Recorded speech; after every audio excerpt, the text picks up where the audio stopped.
Hey,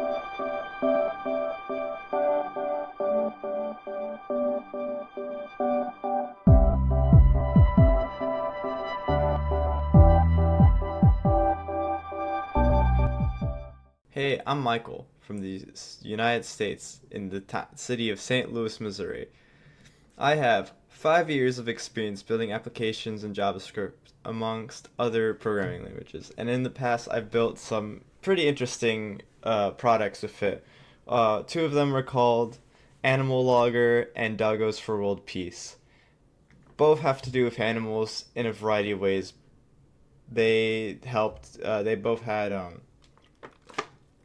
very one of them had to deal with tracking animal behavior at zoos, and another one had to deal with helping manage pet sitting and dog and cat watching for people who had work and couldn't take care of their pets all the time.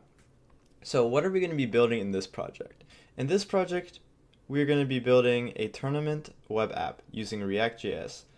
And what makes this such an interesting project is that we're going to try to build it in a way where it can be used for basically any sort of sport, whether that's baseball, basketball, whatever. We're going to try to make it general enough so that you can use it within any context for now. And I think that for something like React.js or any other JavaScript web framework, the best way to learn is by building these real applications. So basically in this project, we're going to be building a tournament web app using React.js and maybe possibly Redux. And within this, I'll make sure to go through all the resources, tools, and languages that I will be using as we continue to build this project. The main programming languages that we're going to be using is HTML, CSS, and JavaScript. Data structure wise, it's going to be kind of in the JSON format, so if you know JavaScript, you should also be familiar with JSON. And so I'm going to be streaming weekly on Mondays, Tuesdays, and Thursdays at 9 a.m. Central Time. And I'm going to try to split this up into 5 sessions. So in session 1, I'm just going to be setting up the environment and setting up basic routing. So just setting up the basic system in place so we can create a page and have it linked to other pages, right? In the second session, I'm going to be implementing the core data structures. So that's going to be the teams object and the match object. In session 3, I'll be creating the functionality to interact with teams and matches. So being able to create matches, delete matches, edit matches, same thing for the teams. In session 4, I'm going to have the meat of the application, which is going to be the tournament generator. And what this does is it takes a set of teams. So like, for example, the New York Yankees. Yeah, the New York Yankees. And it takes all those teams that you specify and creates a tournament. And then within the last session, we're going to be tying everything up, and we're going to create a way to view the tournament, see what matches are currently going on, which ones have been completed, so on and so forth. And that will be that. And for the application, we're going to have it for now where there can only be one ongoing tournament at a given moment in time. So I am looking forward to building this project with you guys. Be sure to watch it when I am streaming it. So yeah. Hey everybody. So welcome to the first session of the React tutorial for building a tournament web app in React.js with Redux as well. So today we are just gonna be setting up the basic structure and everything like that. So the first thing you're going to want to do is you're going to want to, I'm going to open this up for later. We're going to do this in a second. The first thing I want you to do is I want you guys to go to the React website. This is where we're going to install the React, or where we're going to get information for installing React.js. And we're just going to go to setup, and we are going to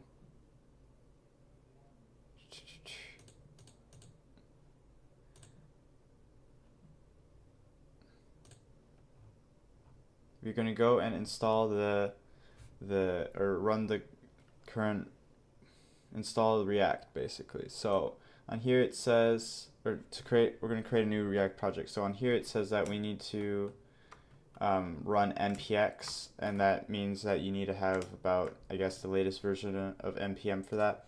Or what you can also do is you can do like stu npm install global create React app, like that,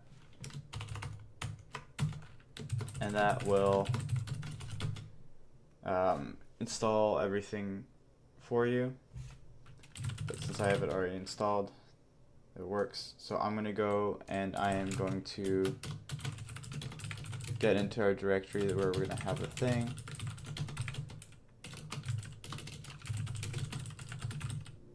Okay. So they said npx create React app, so let's try that out. Npx create React app, and then we're going to call this tutorial, not tutorial, we're going to call this tournament app, and that'll create us a new new React app for us, so that's cool. Let's see how that goes. And since installing all the packages might take a little while, or not, we'll see.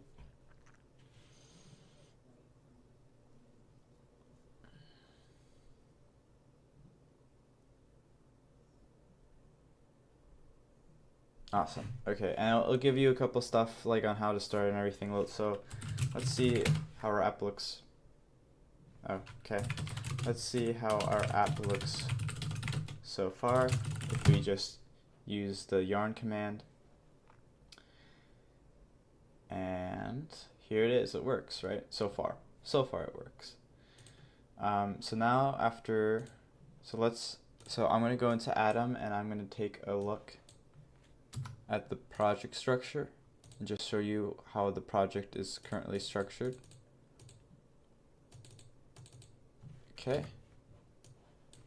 So here, it's not super big, but here what we have is we have the main folder, we have our node modules folder where all the libraries are stored. We have public thing with the just the raw HTML where that React's going to be interacting with, and React's going to place its code or its components and stuff like that in this root div element.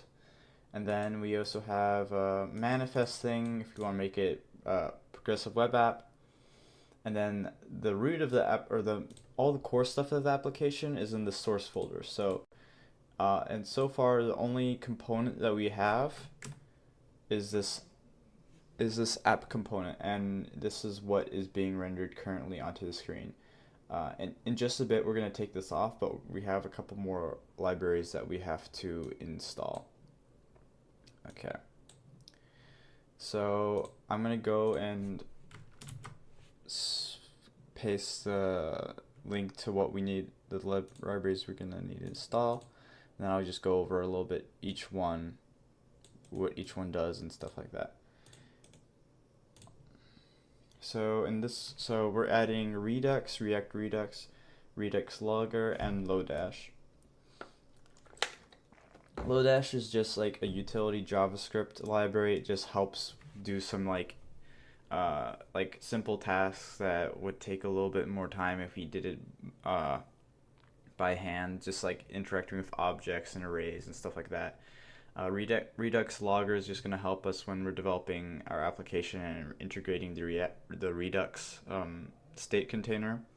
Then Redux itself is just going to make state management easier, because instead of trying to manage state across several components, we just have one core state container where each of the components are interacting with that one in particular. And it's also immutable, which means that like you from one step to another, you know exactly, like you're not directly mutating data.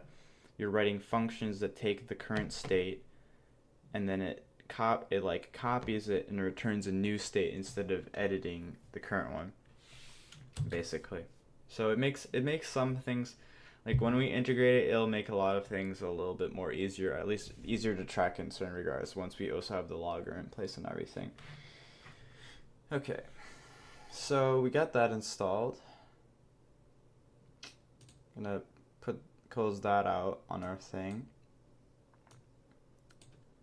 Now we're gonna also install, this is something I also forgot to add, we also need to add React Router.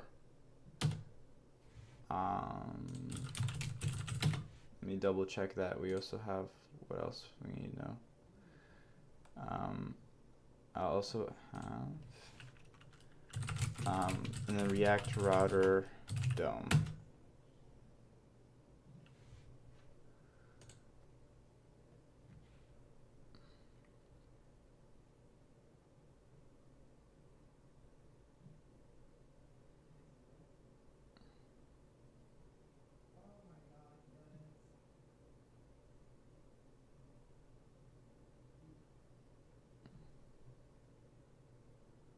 Okay.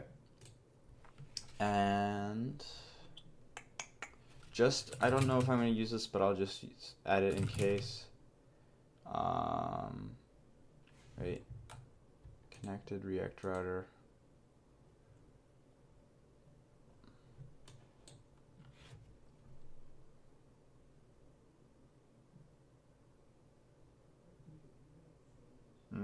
I think we'll be fine.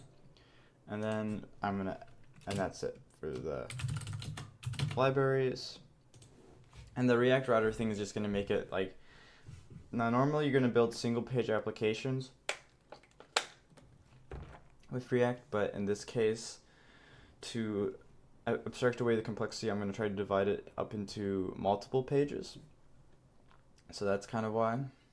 And as such, if we go to our home page here, I'm going to create a home page right now, and I'm going to show you, I'm going to go off of that, and I'm also going to integrate the router, but let's start with the home page. So I'm going to separate the home page into a components folder, and for now I'll call the file home page, and then we'll do home.css and then home.js. Then we're going to copy this, paste it, that. We're going to do, well, it's going to be home page like this. And then we're going to do and I'm also going to have JSX enabled, because this isn't, well, for the syntax highlighting, because this isn't just like vanilla JavaScript, this is JavaScript ES6, so like basically the most updated version of JavaScript or the one that has extra features that you use Babel to get those extra features, basically.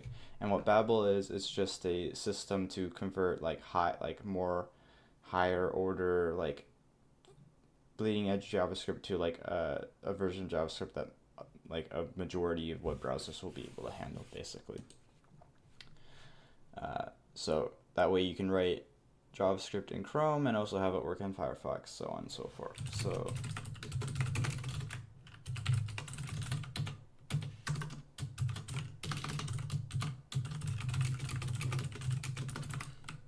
alright, so that's our home page, and I'm also going to make sure to import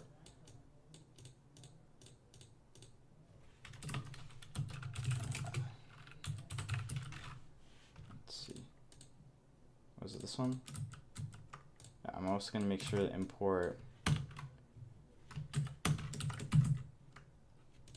this right here. Instead, it's going to be home.css because it's the home page. And then the app CSS thing we don't need. Instead, we'll just have it, well, yeah, we'll just have it with margin 0, padding 0 for now. And then later on, we're going to add Bootstrap, but I'll do that in the next tutorial. So in here, that's it. We have our home page. And then, so for example, if we wanted to render it instead on here,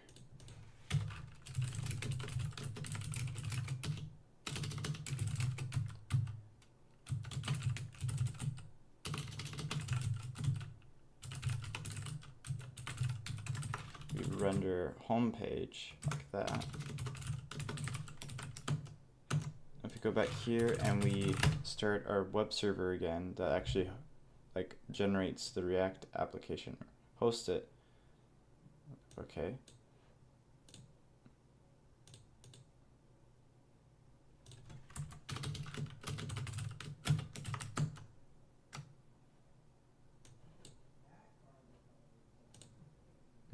Okay. There we go. So, and then it says welcome to the home page. So that works perfectly. But we still want to have this app container if we want to integrate routing. So I'm going to go back here. I'm going to change it back and just put this instead. And take this. I'm going to put it here. And I'm going to install, I'm going to put the router in there instead. And this means that we have to import the routing routing modules. So since this one is in the browser, we're using browser router, then route, and then link. Link actually we don't use, so I can take that out for now. And in here,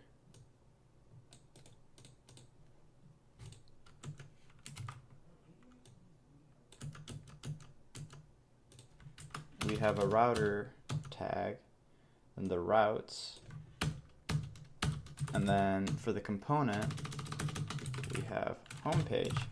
And so what this is we have a router directive, and then we have a div tag that stores all the routes, and then we have a route that basically says if it's on the route path, if it's exactly the route path, then redirect to the home, or render the home page component. So if we go here, renders the home page on the root directory. So let's see how I'm doing on time. Okay, awesome.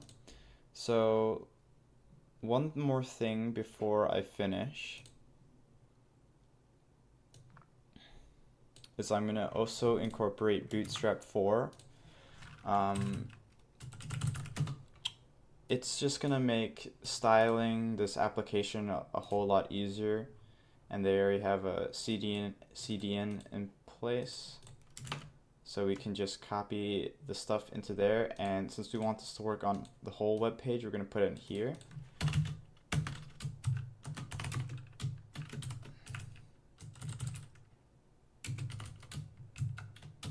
That. Then we're going to paste this here.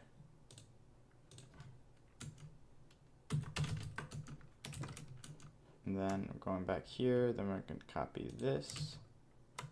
I'm going to put it here.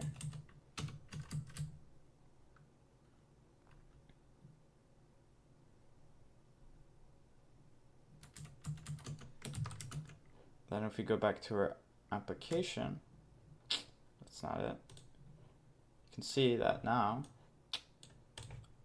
it looks like it's in Bootstrap, except we just have to change a lot of spacing and everything, but besides that, works out great. So, and I think one last thing. My mouse starts working. Okay, one last thing, we're going to take this in the app CSS, and we're just going to put this in, we're going to just put this, we're going to take that out because it's already index CSS. There we go. And that's it for the first session. In the next session, if I look at my trusty schedule here, in the next session we are going to be covering the data objects, so the stuff that will make up like the stuff that we'll be managing the most in our application, which will be teams and matches. Because since this is a tournament app, web application, in tournaments you have multiple teams, and in each tournament you have a set of matches that go on, basically.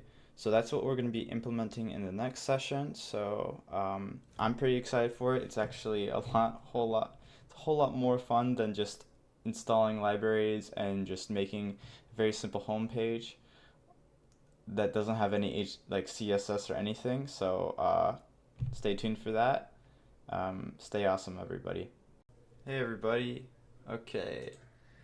Welcome to the second session of building a tournament web app with React.js and Redux. So, today we are going to be incorporating the data models, or the basic data models that are necessary for this application. So that's going to be the team model and the match model. And we're also going to start incorporating Redux when the application gets larger in the later sessions. So, Redux part is going to be the slightly harder one, but first off, let's run the application to see what we have right now. Okay, here we go. It's loading. Okay. So what we're gonna do is once we get Redux set up, it's gonna actually tell us the current, like, where all the state of all the data in the application, right? So in order for us to do that, we're gonna go into our index.js file, and we are going to import a couple of things. So we're gonna import provider from React-Redux. We're going to import create store, and then apply middleware from just Redux, just the library itself. Then we're going to also import root reducer from reducers. We haven't created that yet, but we will in a second. We're also going to import create logger from Redux logger.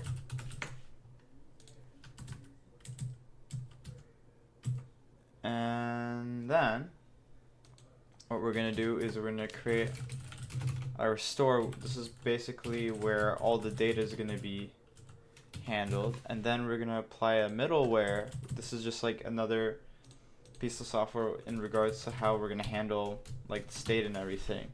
And we're going to say whenever the state changes, we're going to apply the logger middleware to it. So whenever the state will change, it'll log the change in the state to the console in the web browser.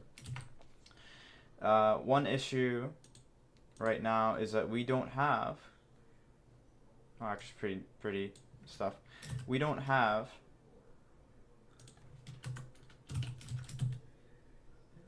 well, logger middleware we should have.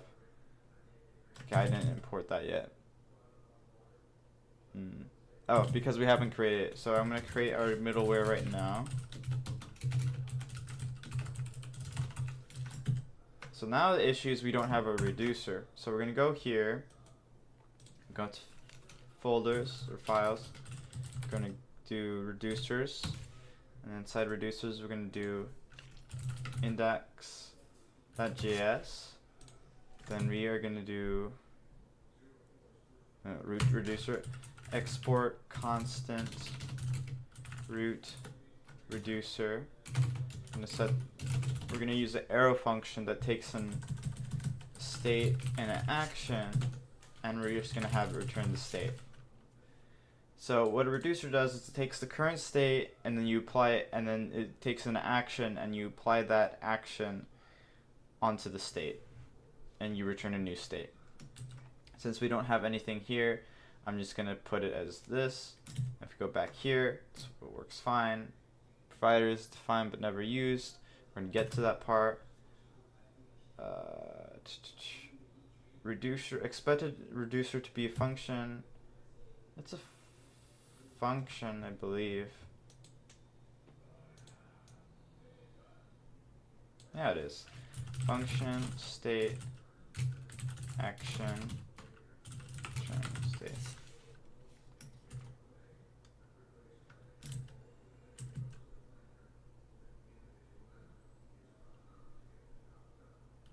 We'll get to that part in a second. And then after that, we're going to take this, and we need a provider. And we have to surround that provider over the whole thing, like so.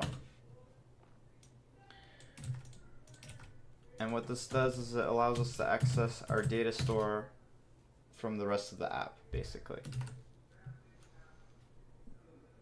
Because we can inherit, we can then pass this data store to the other components in our app. So I think the issue we're having right now is it's saying, hey, the root reducer doesn't seem to be a necessary reducer. Which I wonder why, to be honest. Okay. Because this is a function.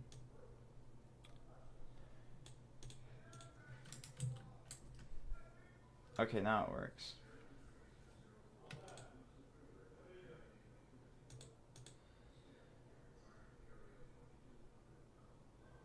And since we didn't make any changes or we didn't send any actions to the store, it's not doing anything. But if we go here and we go store.dispatch type meh, when you dispatch an action or anything, once you have the reducer set up right here, because we set it up here, then we went here, defined a root one, then we applied it over the whole entire the main component, then it'll log the thing here. Issue right now is we don't have a initial state, and we can do that simply by going here, say state equals, like, I don't know, just curly brackets for now. If you go back here, refresh, okay.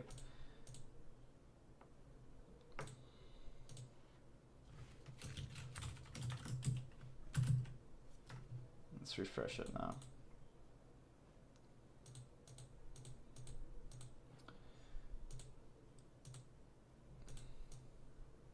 How about return, we'll do this.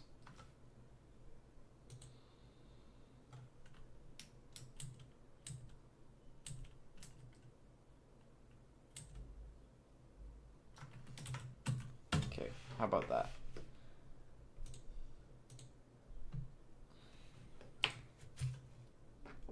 Okay, there we go.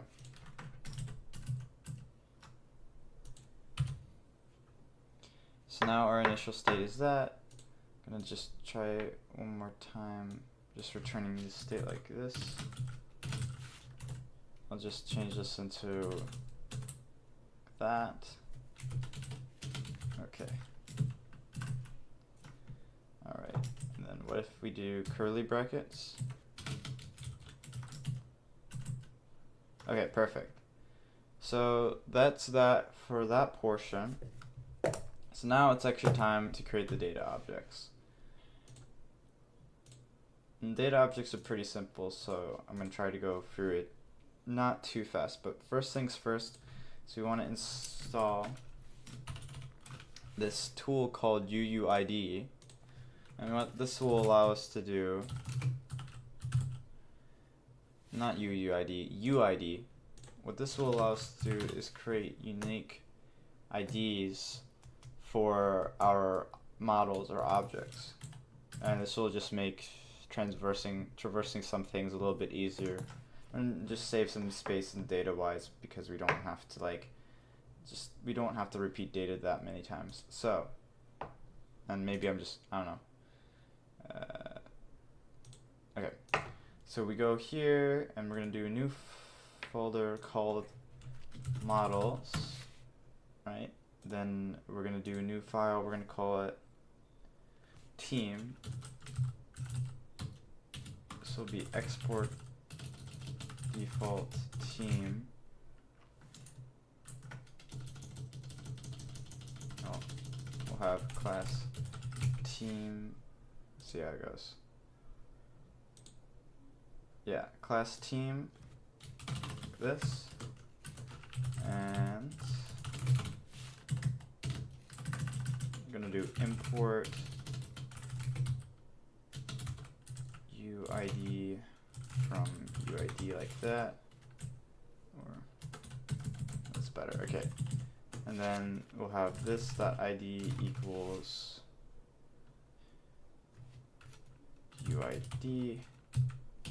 Then we'll have the team object will take in two fields. We'll take in a name and then an image, and then this name equals name, this image equals image, and we'll, instead of image, we'll do image URL.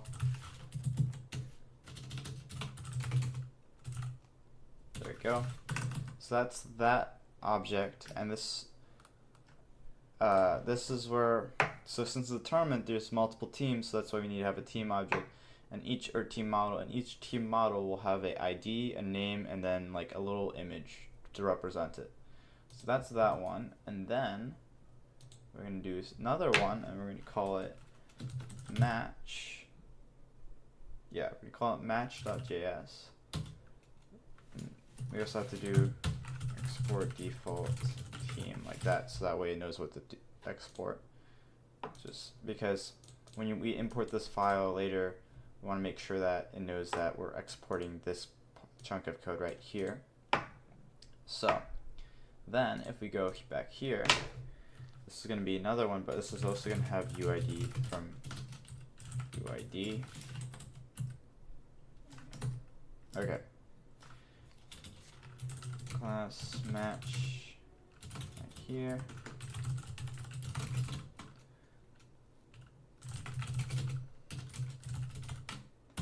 Then this will take in a couple parameters.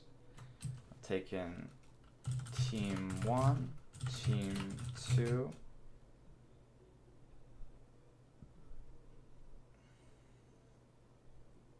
and then winner. Oh no, that's it. Those two. So this will be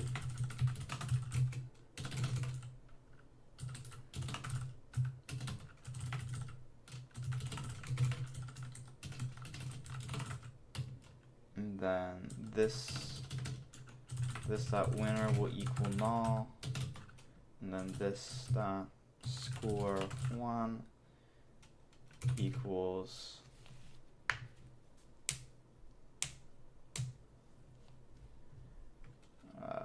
0, and then this dot score 2 equals 0.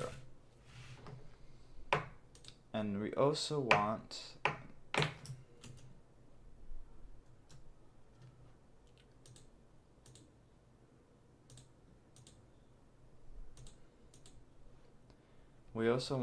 if I check some other code I was looking at,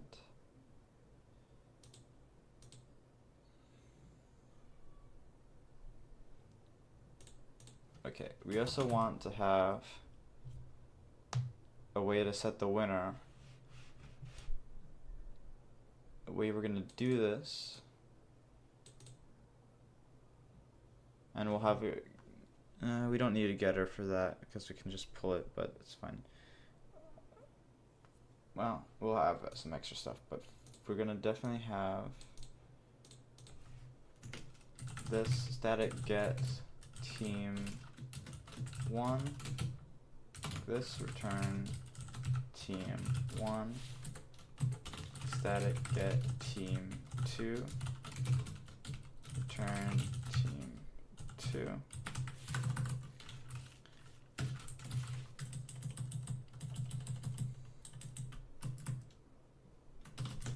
then we can set up another function called set winner, and this will be this dot winner equals that, and then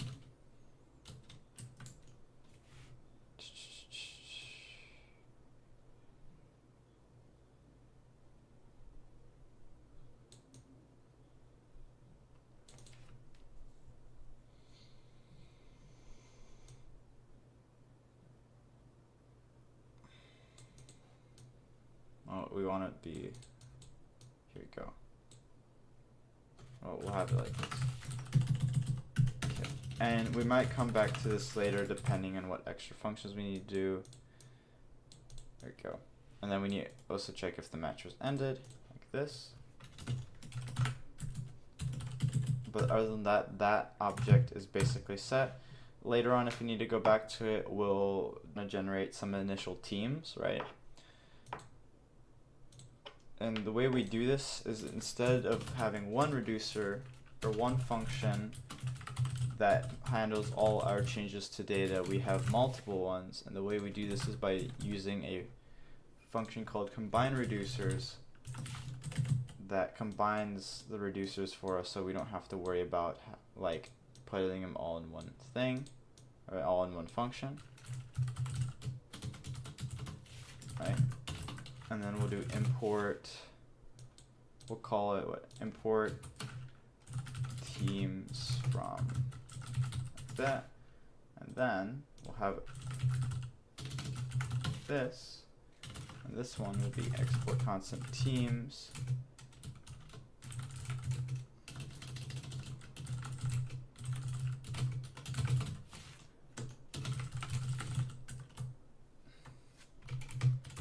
And this will just be empty for now. And we'll put teams here, and then if you go up here, we see we have teams. That is an array. Oh, that's cool. Okay, we have teams. That's an array of 0, basically, if we zoom in on this, right? So what we're going to do is we're going to generate some starter teams. Import team from models team. No, we're gonna put this. Okay.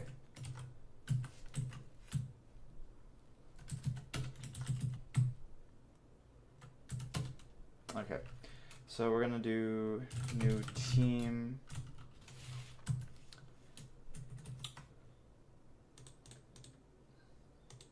Okay. We're gonna do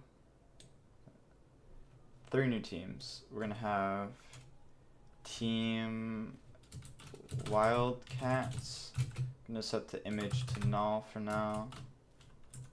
We're gonna have new team Yankees. Then we're gonna have another new team. We're gonna call this I don't know, the Cubs. Let's set this to null. If we go back up here, we see now we have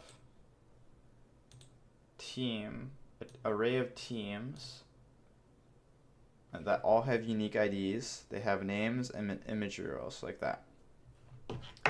And then we can create a couple matches if we want, but the matches point to these IDs.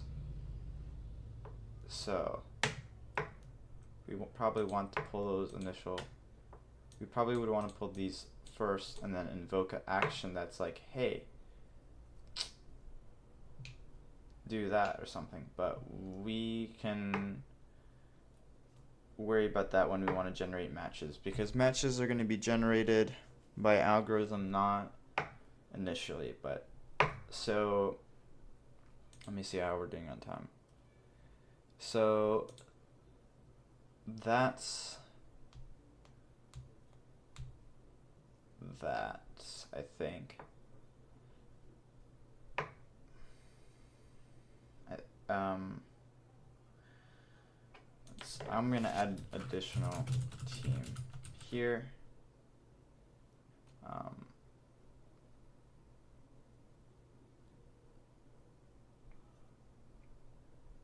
don't know, Steelers.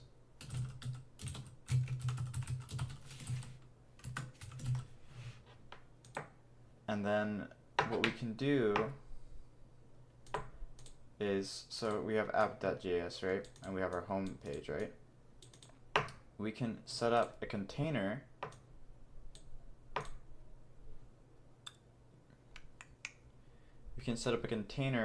and pass this state to, or this part of the state to our, one of our pages, basically, or components.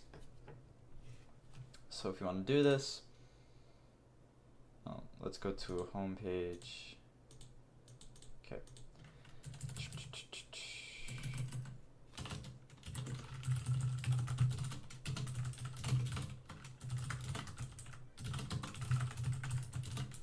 We're gonna check the props of our thing, right?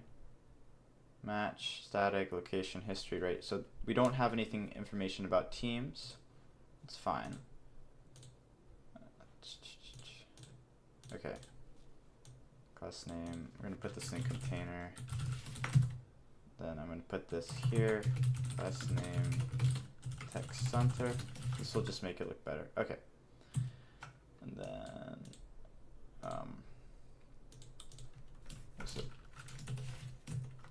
I'm just gonna do some simple CSS right now. So we have our header, we have our div tag, and then we're gonna have a padding or a margin of 16 pixels from the top, so that way it's spaced out a bit more. All right. So we'll do, what is this? Home title. Go higher. Title, margin, top, 16 pixels. So that looks a bit better. Now we want to actually try to display the teams, right? Because we just want to show that it kind of works. So we're going to create a container.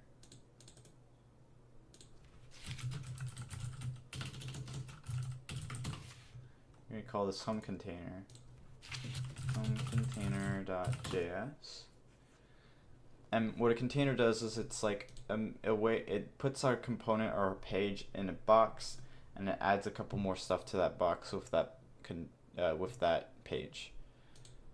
All right, and this is done through the connect function from React-Redux, like this. And then we can do import home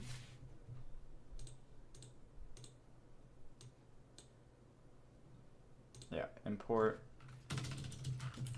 home page from components home page home, like that. Then we'll have two functions, map state to props.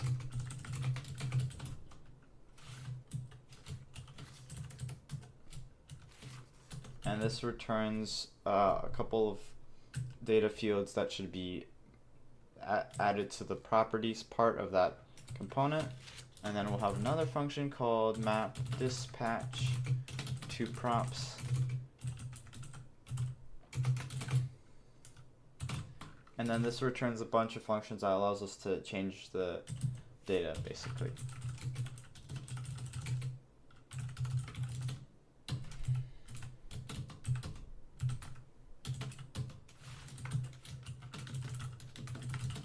So this whole connect function takes in the home page as a input, and that returns us like a new modified home page.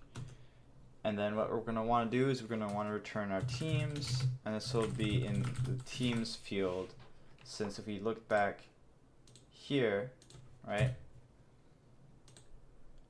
we have a teams thing in our state, right? And then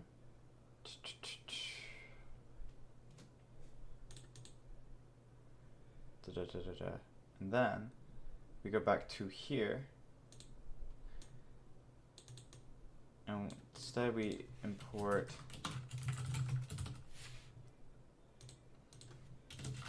home container, home containers, home container, like that.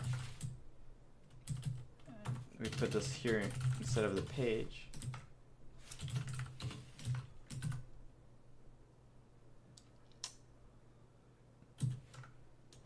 And we can just delete this. And if we go back here and we log our props, we can see that now we have a teams field that wasn't there before. And with this, we can render, we can do some interesting things, but we can like, see. So we can do like render teams function like this. We can make sure it's bound.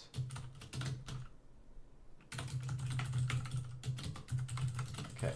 So once it's bound like that, we can do for our team renders this, and then we can do this props teams dot map function team. Then we can do team renders push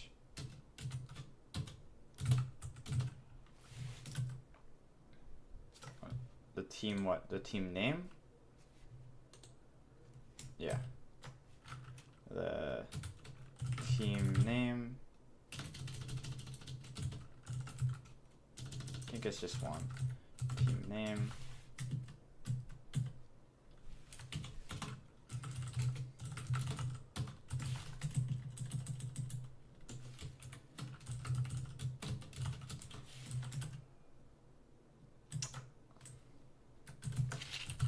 And when we run this function, that returns all the team names and p tags.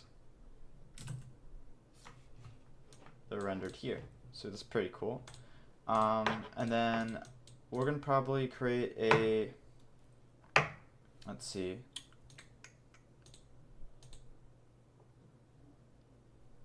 Let's see what's in the project overview.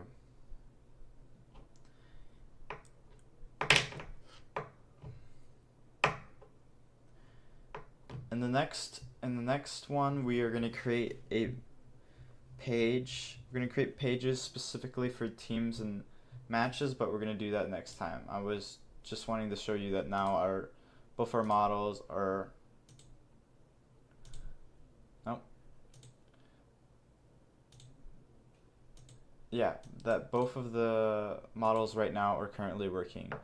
So look forward to next session, because in the next session, that's when this goes into something that we can actually interact with as a user, and you know, like if we're the administrator of a tournament or a manager of a tournament, we're going from that side for this set of tutorials, and then you know you can go from there. You're able to add teams and then generate the bracket. But the next one is, next thing on our list is the ability to create teams. That's one thing. And then the ability to keep track or keep score of who's like modify the score of a team. So if you have a match, and it's like, okay, you have the Yankees and the Cubs, you can say, well, the Cubs just scored 1 point or the Yankees just scored 1 point. And then you can set like a limiter to say, you know, if one of them reaches a certain score, then that's it, they won, right? So that's going to be next session. So yeah, see you at the live stream.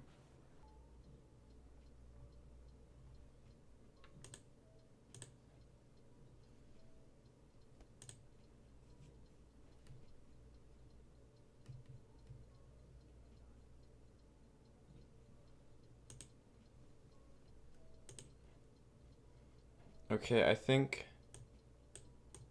I think we're live.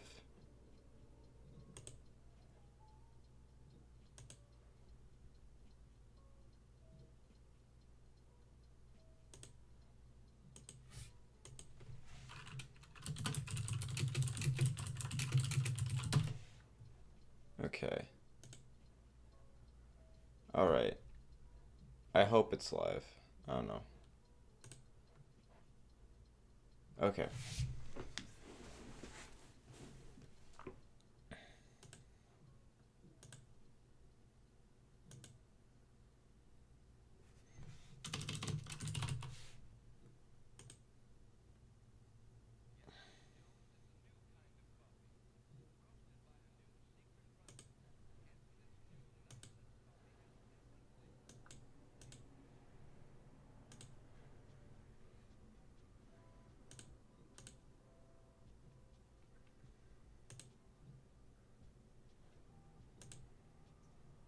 Okay, I'll just run one more test just to see if it's live right now, and then I'll start the thing.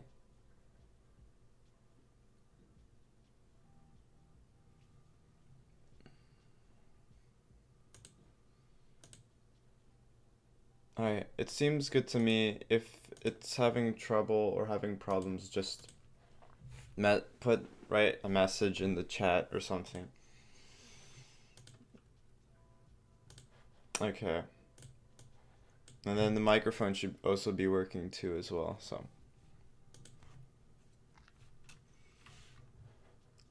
Let's see. Let's see what the plan is for this session. And then I'll start. Well, first I'll start the app and then, well. Okay. I just have to look at the overview real quick.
Okay.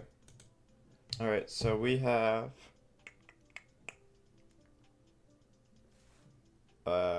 CRUD for teams and the match manager.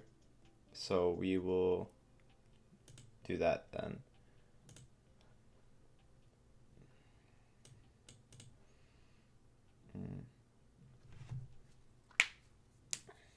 So I think we will start with the. Alright, hey, welcome Lucas692, welcome Sunil Cyber Hunter, welcome to the live stream. Okay. So, if I look here, we have a home page, right? Then we have our reducers. Welcome, welcome. Okay.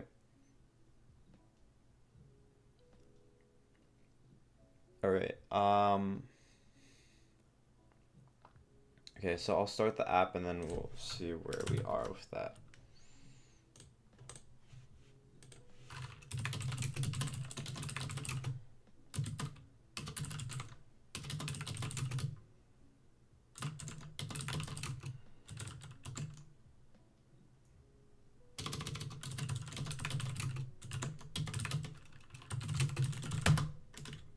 And for us to start, I'll post a link to the current I'll upload a zip file of the current code base today, but Okay. So here's what it is right now. We're gonna add we're gonna clear all the teams, right? And we're gonna have a create team form. Yeah, we're gonna have a create team form, and then we're gonna have we're gonna separate this into cards, and this will be we'll do that for now. But on the home page, it'll say, well, hey, this. Well, it'll just have what matches are currently happening, I guess. But for now, it's only displaying teams, so we're using Bootstrap 4. So I'm gonna pull up that documentation real quick. Not 5, 4. Okay.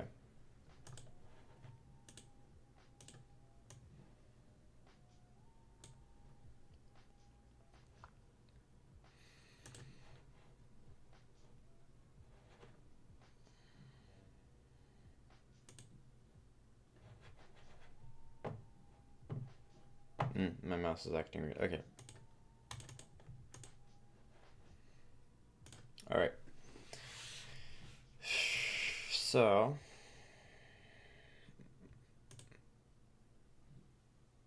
I'll just add a button for now. Okay. And I'm saying right now, my design skills they're not the best, but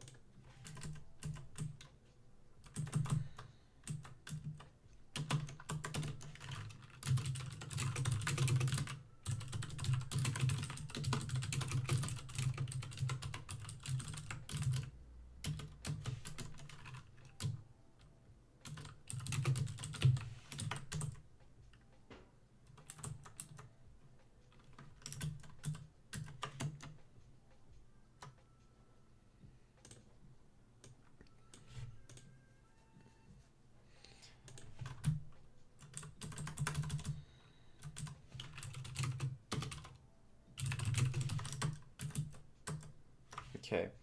So there we have the add team button.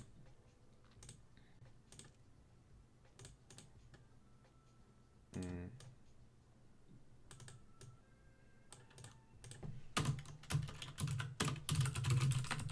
gonna put this in a div tag so that we can space it out better. Like that.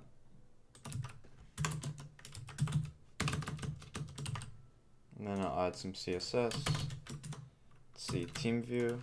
Alright. Team view. And then so we'll do a margin of 16 pixels. Okay, that's better. So when the person clicks this, we're gonna have it navigate to the next page, and we'll do this by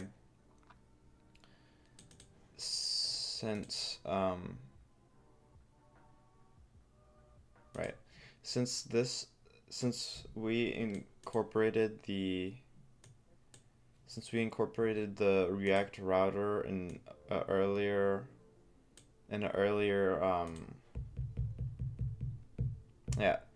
since we incorporated the React router in an earlier live stream, or not a live stream, earlier recording, because if we look here, we have router.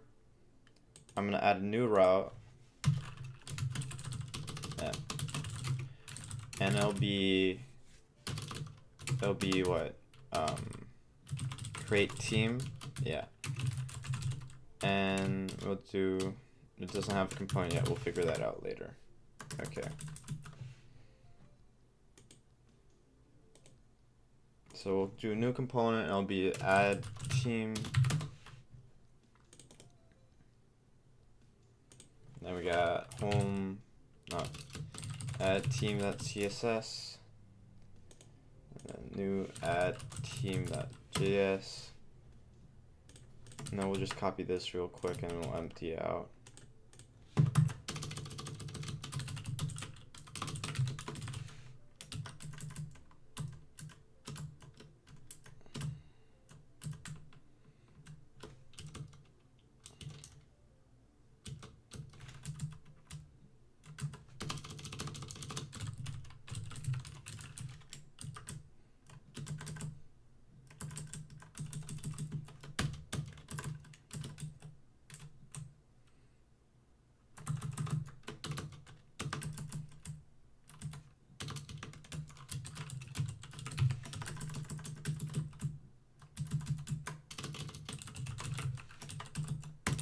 Okay, so and then we'll just have a little thing right here. Add a team. Like that. Okay. So that means that when we go back here to the router,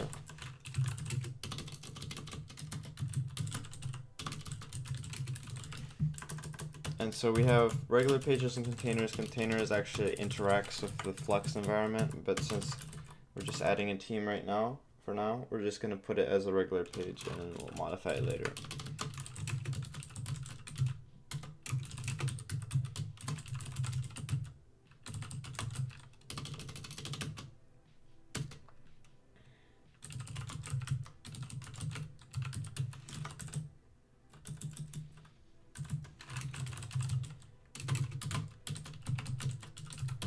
Okay. So we're here, and then we do add team, create team, and then we're here, right? Pretty good, but not what necessarily we need. We should do add team just for simplicity's sake, and then here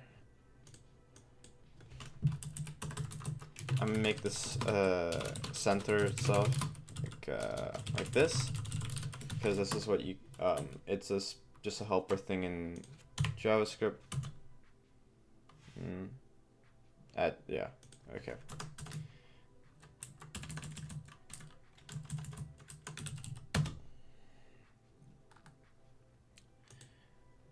So on this page, if we look here and we look at the state thing, we have teams, right? And then for each team, we have a name, and then we have an image URL, right? So, and then image URL can be whatever we want, so we can do like image link, right?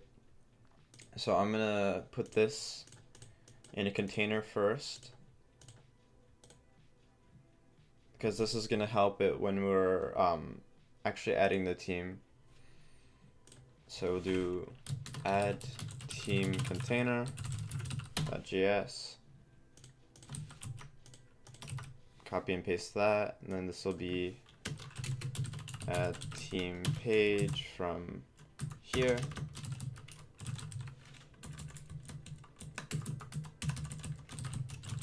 That, then for teams, we're still getting the teams, well, we don't need that. We just need the function.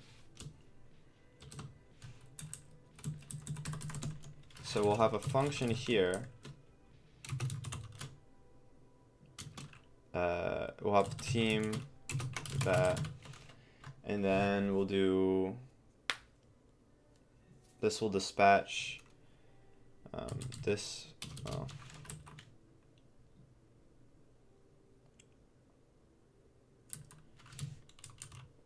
I think that's it. But yeah, okay. This will dispatch like that. That's okay. And I'm using arrow functions in the newest version of JavaScript. So we need to create a function that dispatches the right action, and the way we'll do this is we'll go into we'll create a new folder and we'll call it constants. Then we'll create another, that's not a folder. We'll create two folders, one called constants and another one called actions, and the action folder will be the one that produces the actions that we're going to be sending over to the container to actually update the state of the application. Right, so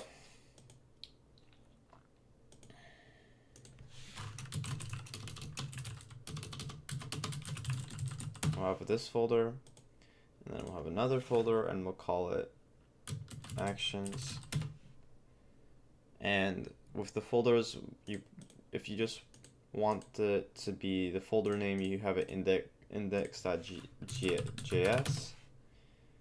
right? So we're gonna have it where, because in here we are, okay, And here we already have it where it's testing it by this, but we don't need that anymore. And then here we actually need to dispatch it. So what we'll do is we'll export a constant, and we'll call it, the constant we're gonna have is add team, and this will equal add team. Then we'll have here, we'll export constant add team. We'll use camel case, add team, and that'll equal a function that returns, yeah, that works. That returns a like a JSON object, and that'll be type of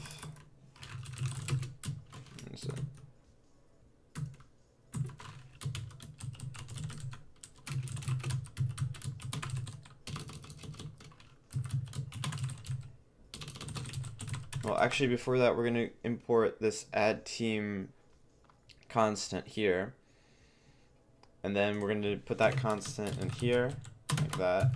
Then we're going to do actual team, and we can just leave it as a team variable basically.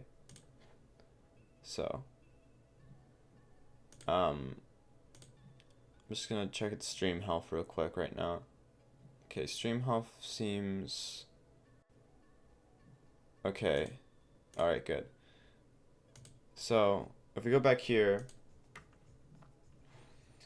so now we have this add team function. Then we go into containers, and we have to import that function here. So import the actions, import the page, right? So we're gonna import the add team function from the actions folder.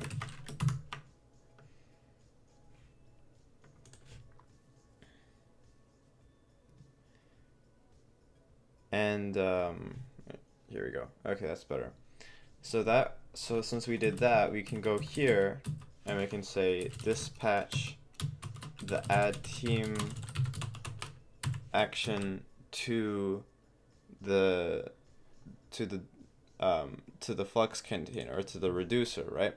And what the reducer is, it's the code, it's the functionality that actually allows us to interact with our data container, or the container. Right now it's not handling anything. Right now it's defaulting, we export some, we have a default state, which is just an array of teams. Then we have an action, and then we have the state, and then that's it. All right. So here,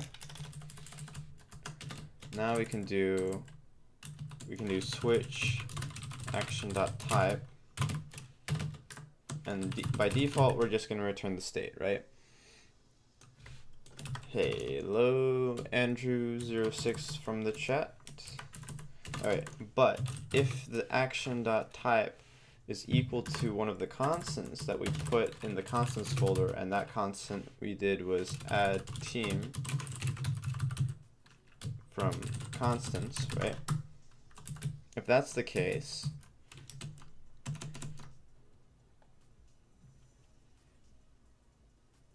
if it's add team, that's when we want to add the team here.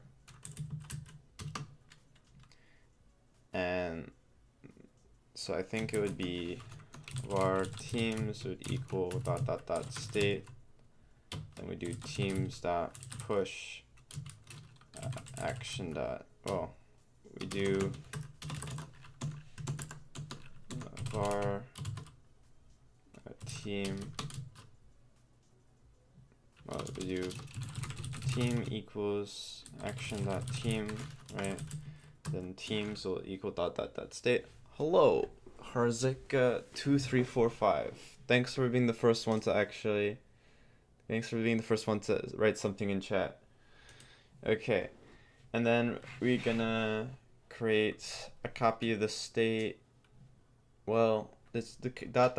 thing in ES6. I think that creates a copy. Then we do teams.push the team. and return that because that's our new state.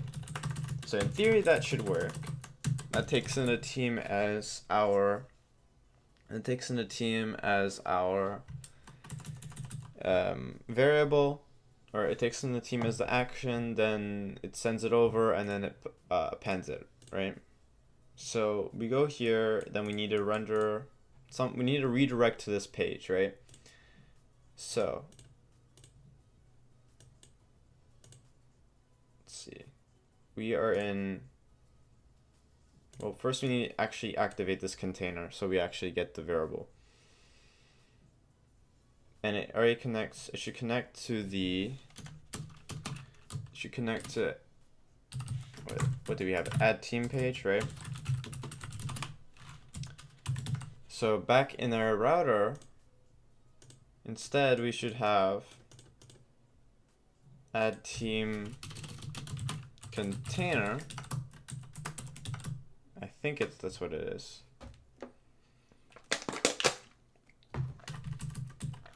Okay. Add team container.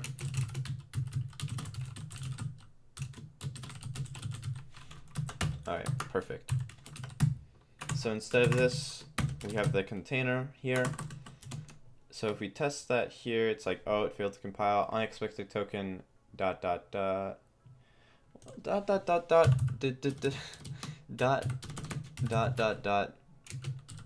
We're using ES6, so it should work.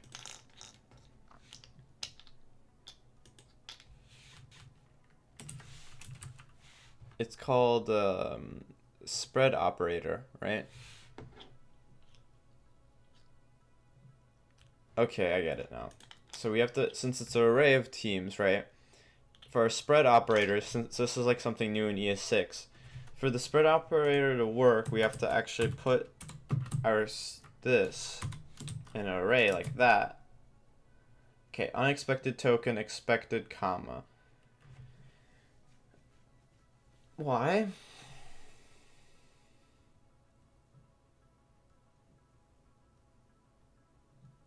Why does it expect comma? Oh, I get it now. Because it thinks we're okay. And then in here, where is it? In here, we don't need this semicolon. It doesn't expect that semicolon to be there.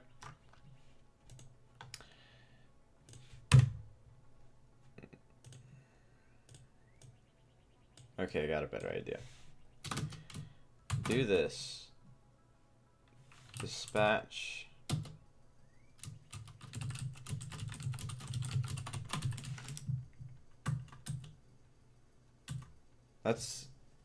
Yeah, that's it. Okay.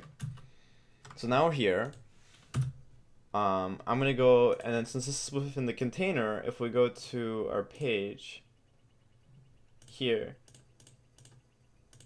right? And we're like, okay, let's check the props out.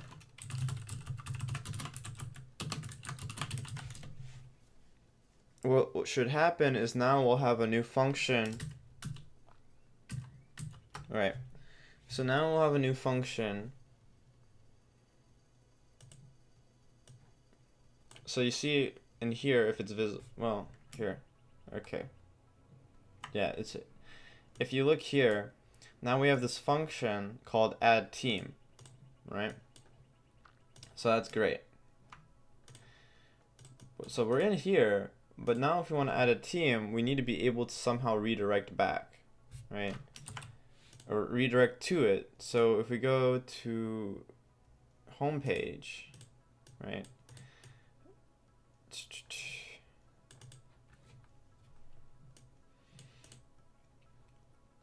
This render teams, blah blah blah.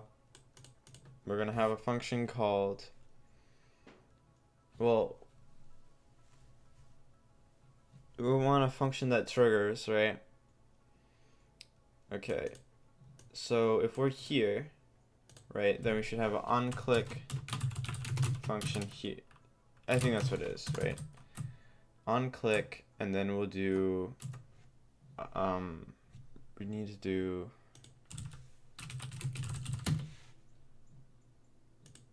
welcome pair noke, welcome Herzika again. Okay, so if we want to,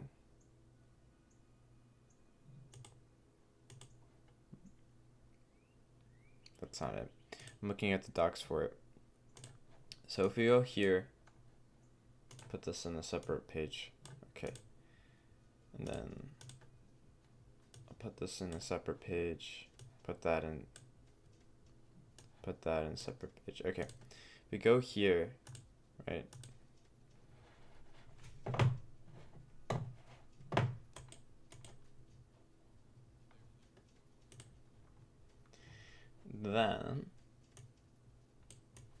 Then we go to web because that's what the version of React-Redux we're using. We want to do redirects. And we're using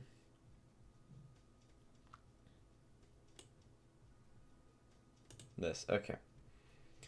So we're going to do redirect, and then we have, okay. So with this redirect, what we'll do is that, we'll import it, and then we'll render the redirect, and then we'll render the redirect once we get there, basically. So it's either gonna render or it's not gonna render depending on this state. But that should be simple. We should do, this is normal, right?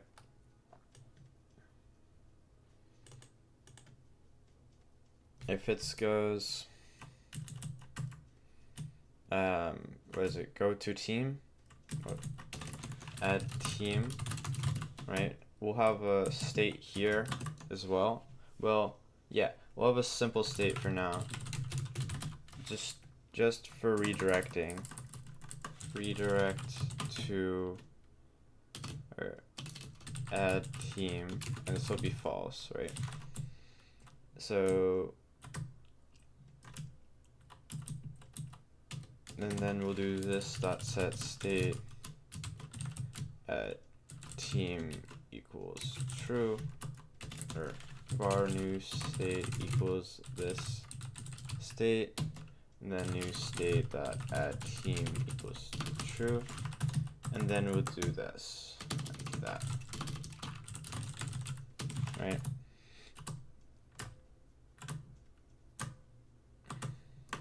Because that should do that, and then in here, well, it should do the thing where it will say, hey, if we want to add a team, set that to true, right? And then here we'll do if this dot state equals,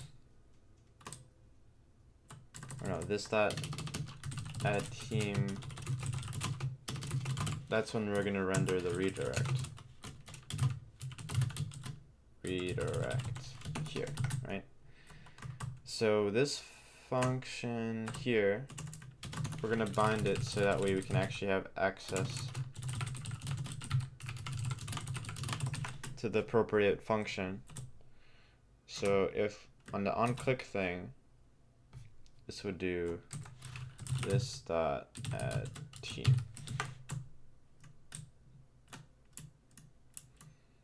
I think. Well, something like that, I think. So if we're back on the root directory, and we click this, on click listener, set got a value. Okay, what about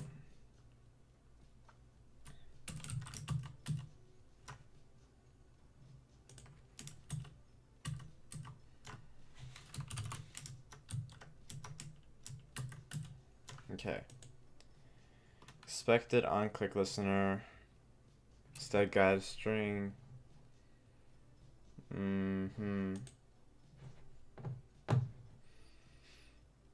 Completely forgot how the React button, like, there you go. Oh, okay, it's just weird. It's being weird.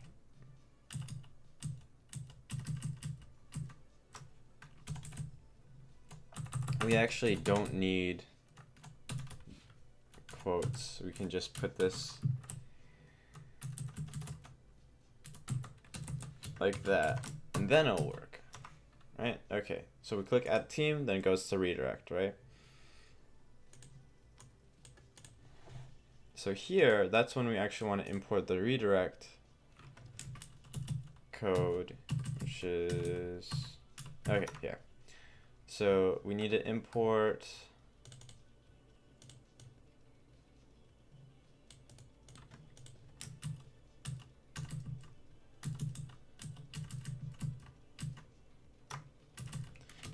the routing stuff here.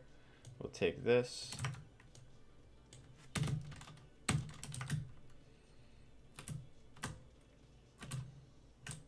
Right? Instead of rendering this, we'll do this, and then to here we'll do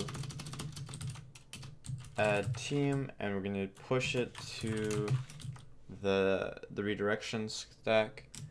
Then if we go back here, we click add team, it redirects to this page, right?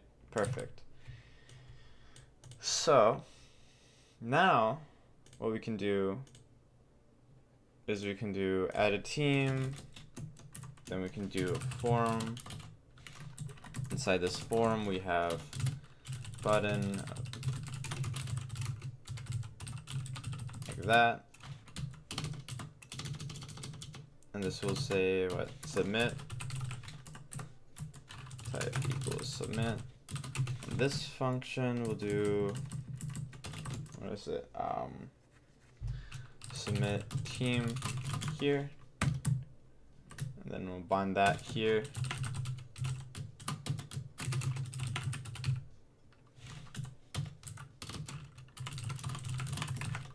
Okay, and then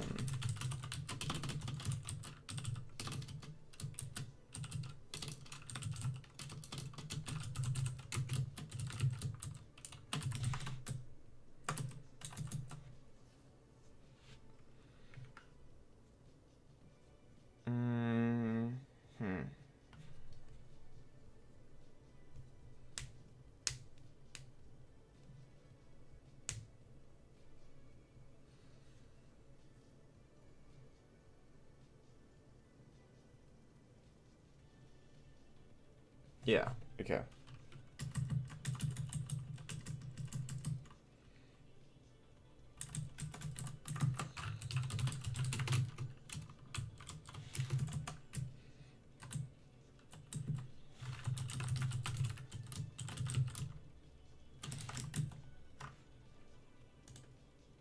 So it's going to send the team, right? So in here, we'll do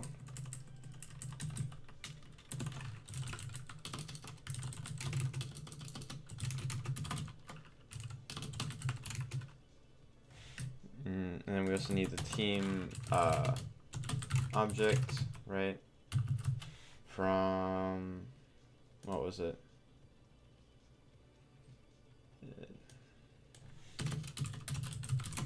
We need to import team from models. So / models team. And then we'll do new team like that. All right. And then we'll do, instead of submitting, we'll do console log.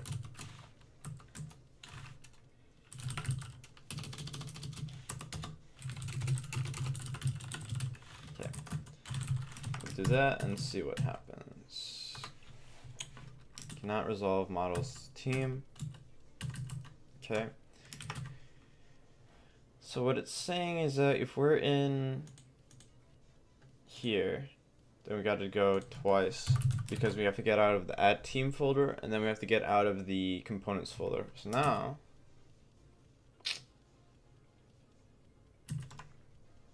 okay, so now it should work. And then when we click this, it'll say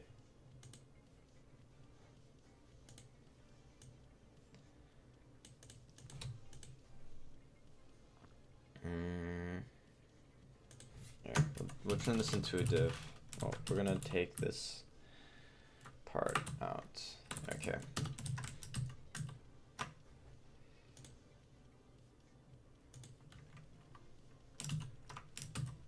maybe, okay, it's probably because it's a form.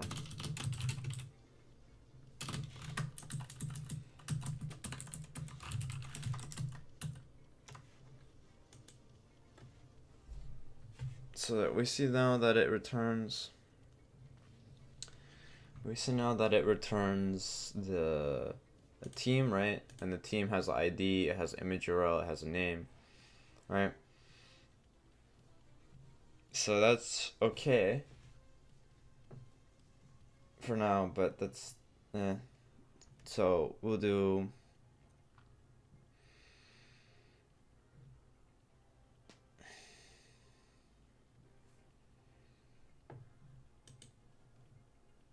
so what we need is we need to pull the image URL, and then we need to pull the name element.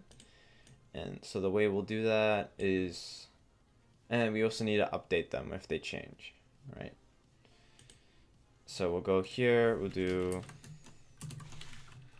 div class name form group, then we'll do input class name form control,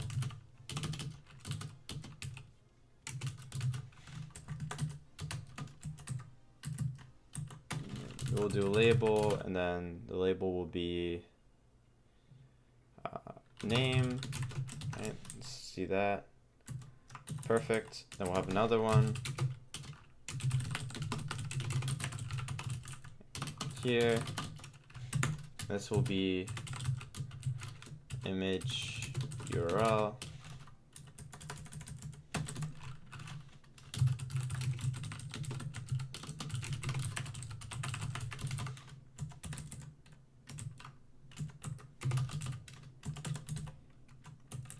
Like that. Okay. So we have those two, blah, blah, blah, right?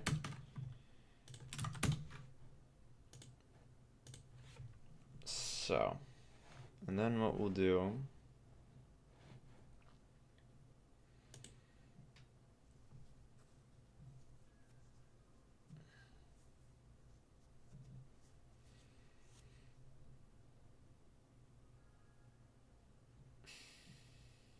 is, for this one we'll do value equals this dot state dot team dot name, like that,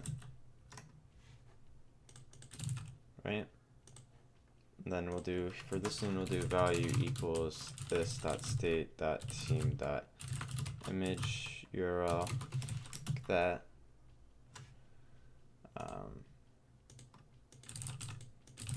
Well, okay. So now both of them, you can't do anything to them, right? Then what we'll do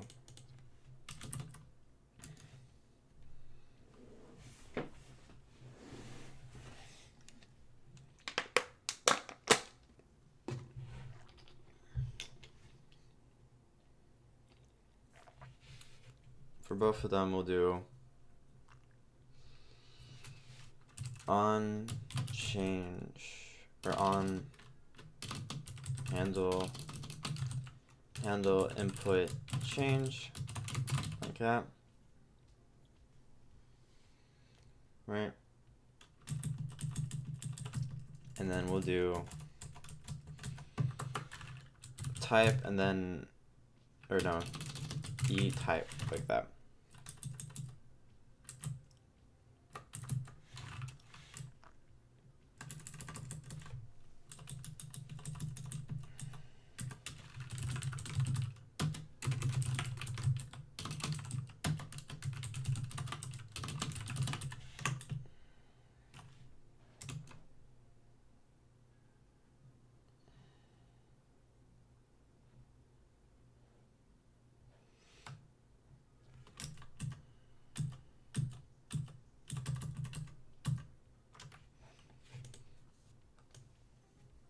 And then we're gonna, for now, we're gonna have it where it,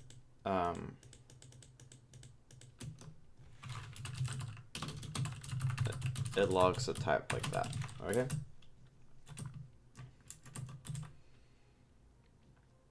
for this one, so that would be on change. It would be stat this dot what handle input change dot bind this, and then this, and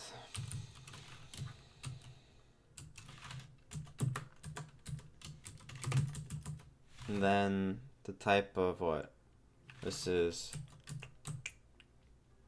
name, right?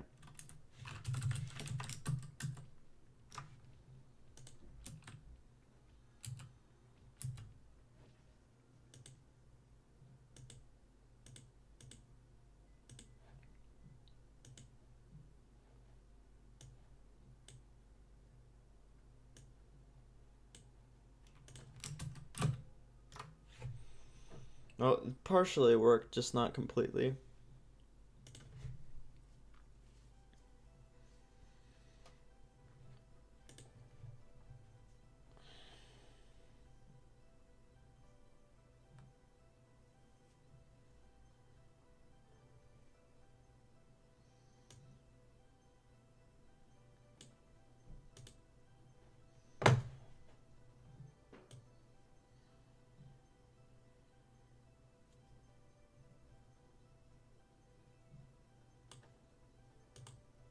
Okay, this is perfect.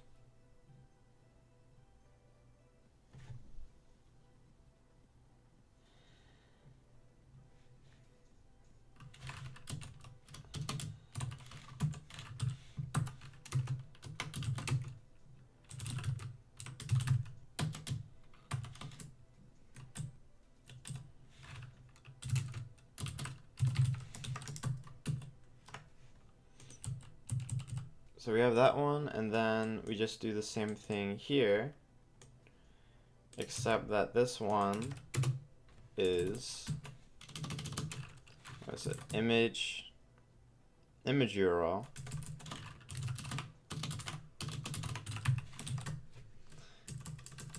and then on here we do e.prevent, what is it, prevent default,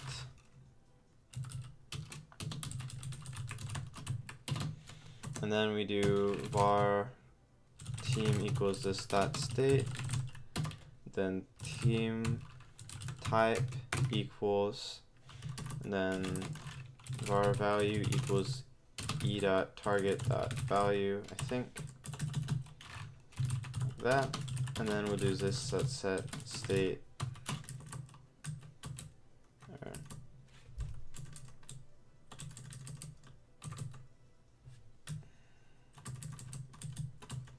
Well, yeah, this dot state dot team, then we say this is that, and we do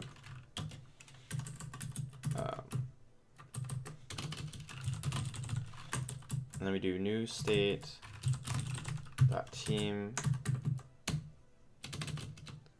Okay, there we go.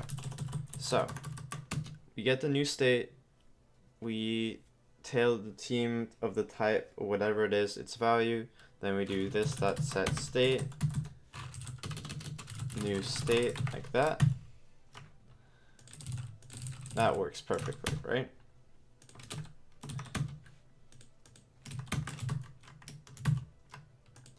Then we can do this. How are you guys? I'm doing good. How is everyone else?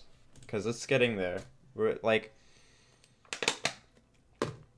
and then we'll have a thing so we can put our favorite sports teams or whatever on here.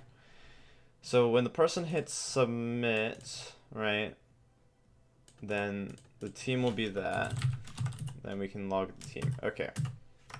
So we can do, what's a good sports team, like, because I don't know sports teams. Let's do this. Is FIFA still happening right now?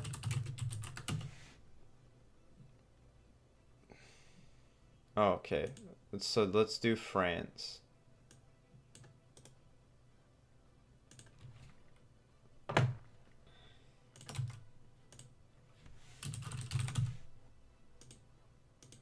So it generates the thing, and then we go here,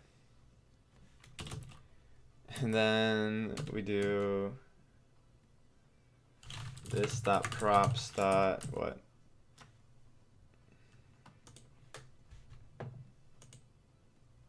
Add team.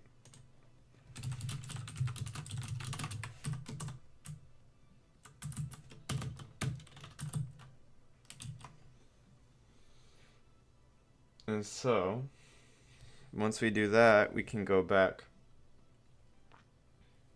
if it works.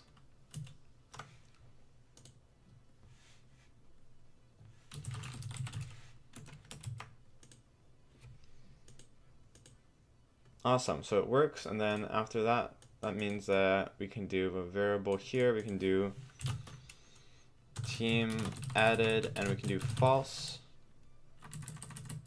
And that means that our new state dot team added equals true. This. Okay.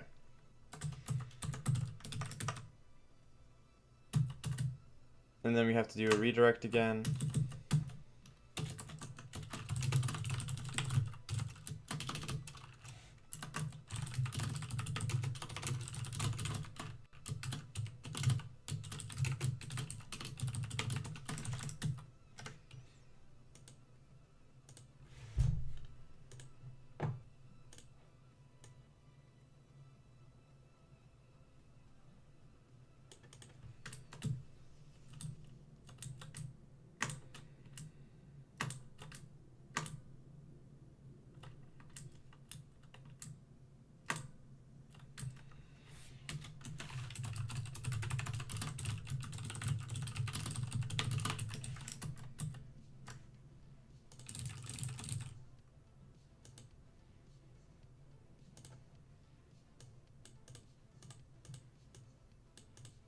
Oh, okay, I see now.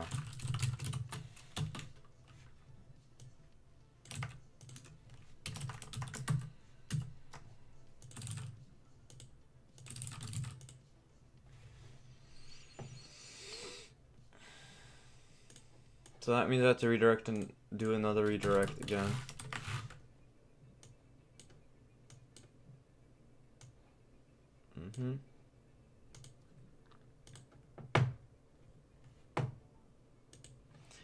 If you guys have any questions about the React or whatever I'm doing, just be sure to ask, because I'm kind of going through this a little bit fast.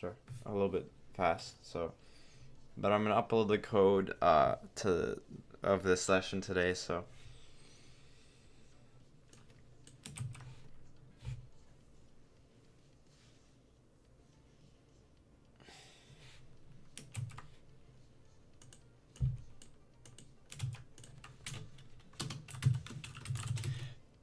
So then we're going to import the routing from the other one, and then we're going to render a redirect again here, and this will redirect us back.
Okay, let me do this. There we go. So now we can view the thing like this, and then I'll just put that in a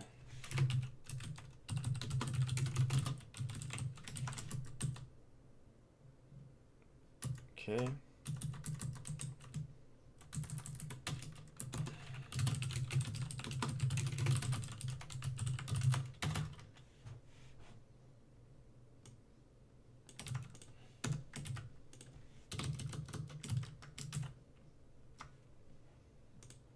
See.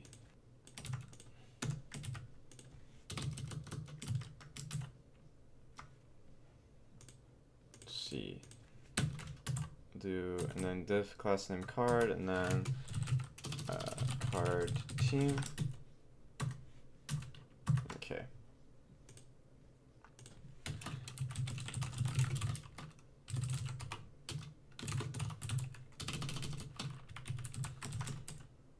Perfect, right? So they get Wildcats, Yankees, clubs, whatever, and then we can add a team. It can be like, hey, let's do this team here. Do France. There you go. Right.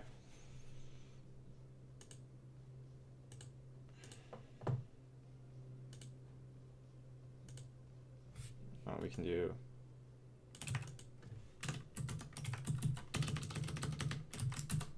Okay, let's try that again. So here, France.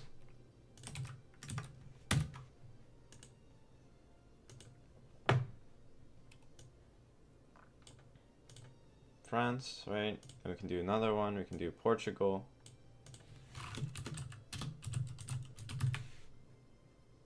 Perfect, right? Great. And then, so now we have teams like that. So I'm gonna look at what we have on our, I think it was on our overview.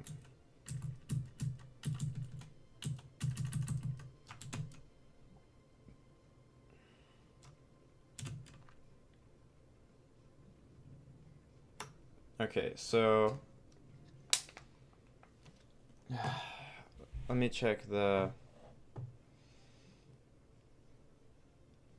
Keyber.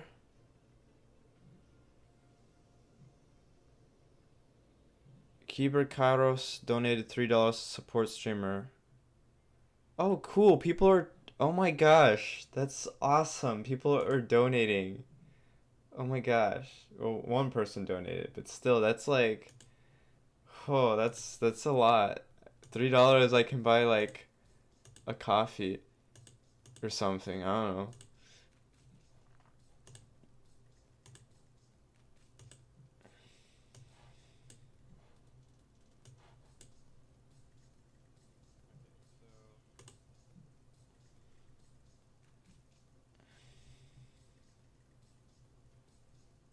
Okay.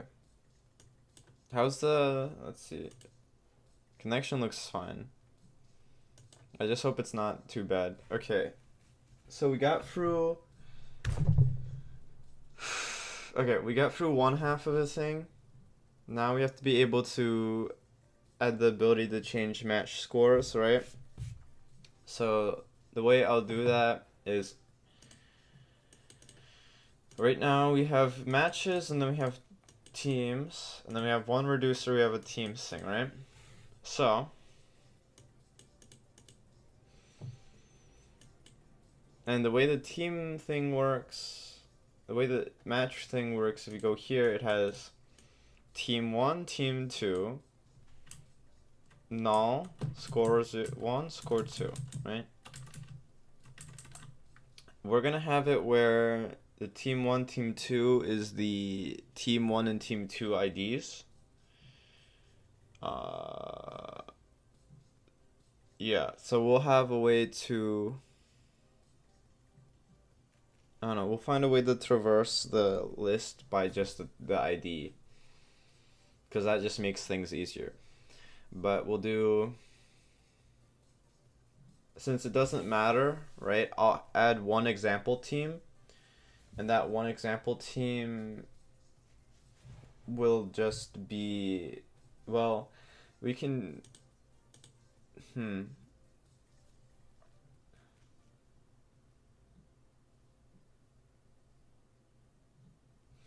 Okay, that's kind of weird, but we'll do, so we have to do,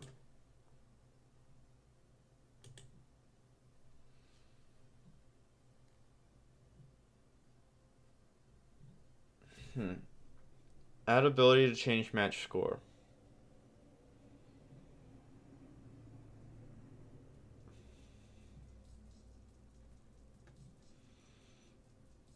And say,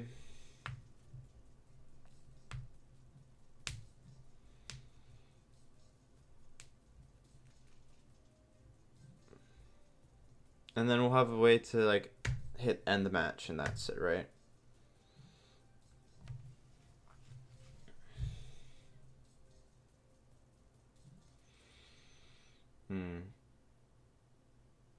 Okay, I got an idea then.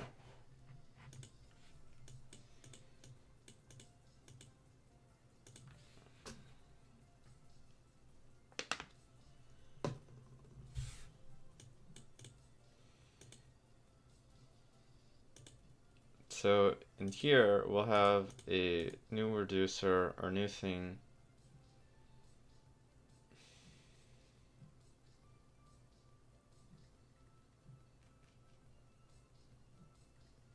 Okay, we'll have a new thing and we'll call it matches.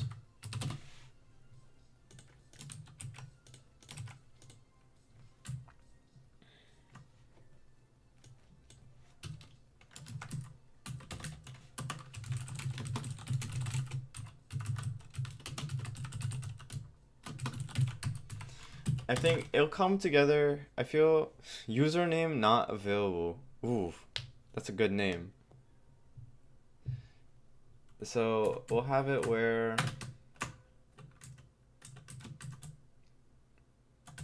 I'll have like a couple matches in here just cause, but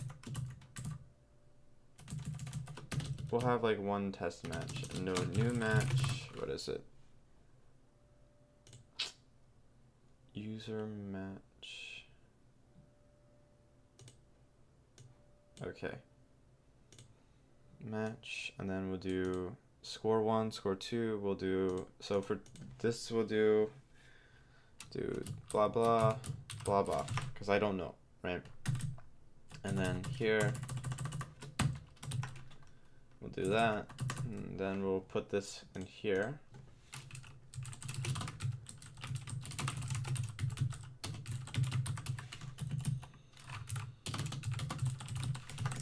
Okay, let's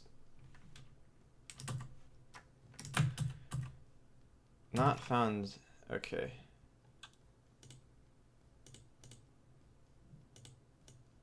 But it was here, right? There's match.js, so what's up?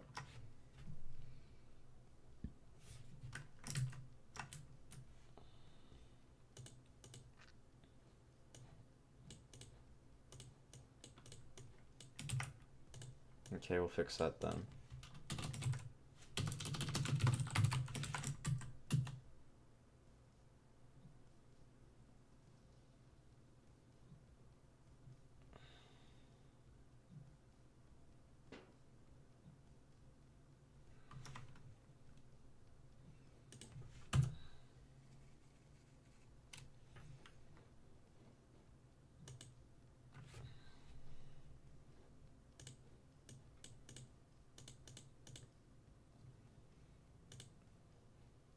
They gave us an error for this, so we'll do, what is it? IDX? IDX is a thing, right?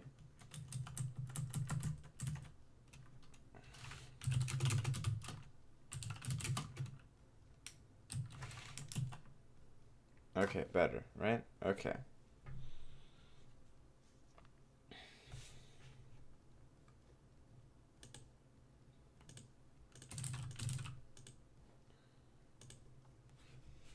So we have one match, it has ID of whatever, team 1, team 2, winners null, score 1, is 0, score 2 is 0, right? And it has its own ID.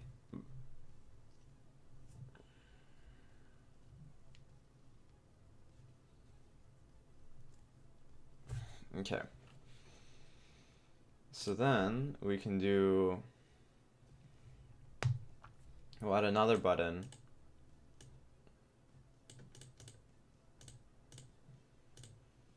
Yeah, we'll do another button and we'll be like handle matches, right? Handle match, edit that match, the updates that match, right? Okay, that better. That'll work. Okay. So we'll do new folder, we'll do view matches, then we'll do another new folder, we'll do handle match, right? Why is that a file? Okay, trash, handle match, right? So from here, we can be like,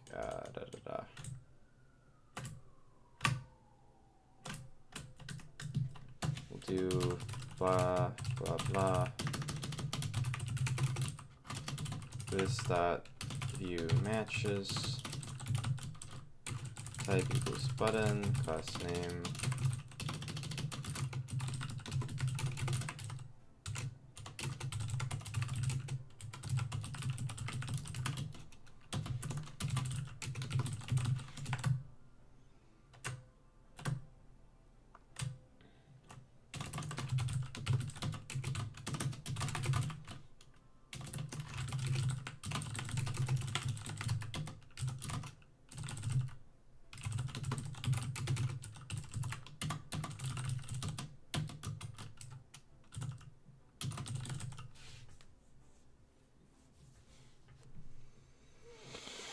okay, right? So that does that, and then we can go here, and we can do view matches false, false. So that means that same thing as we did with add team, it's on view matches this time. And here, we can do else if this dot state dot view matches equals true. Then we can return a redirect push to view matches.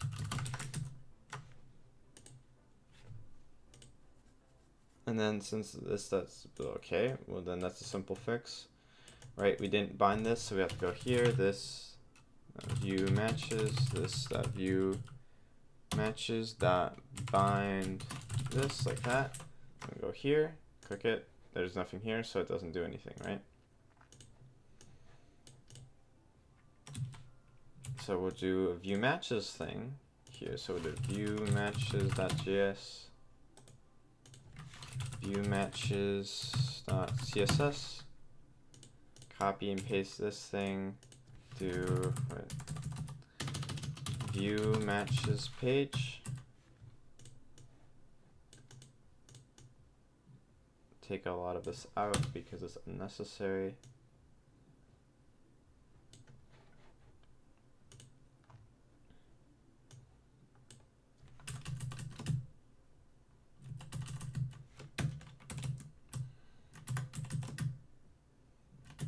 Then we can take this out. Then we can do div class name container.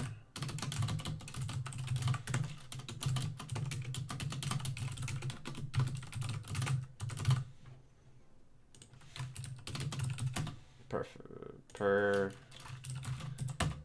Okay.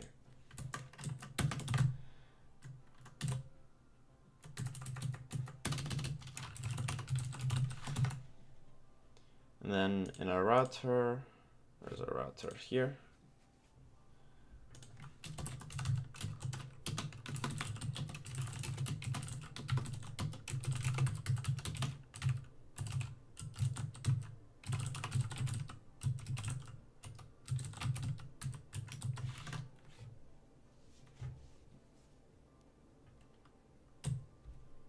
Right, so we can then do route path equals matches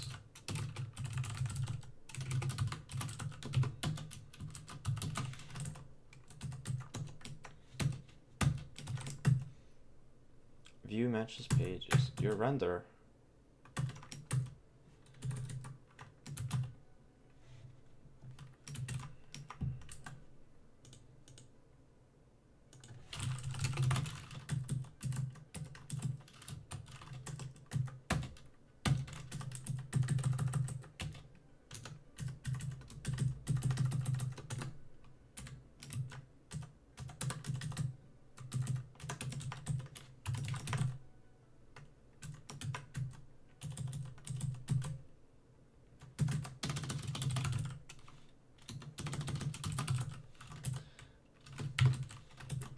Okay, so what happens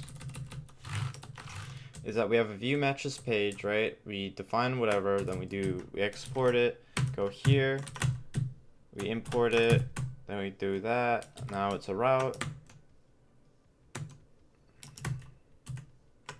And if we click here, then we're here, right?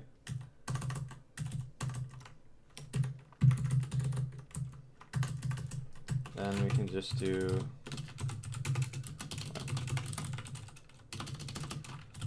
center.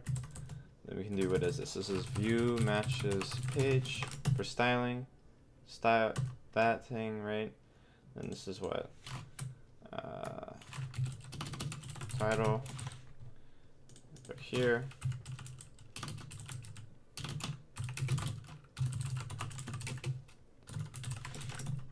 Right, good, awesome. So here what we're gonna do is we're gonna have to render the matches. So we'll have another function here, render matches.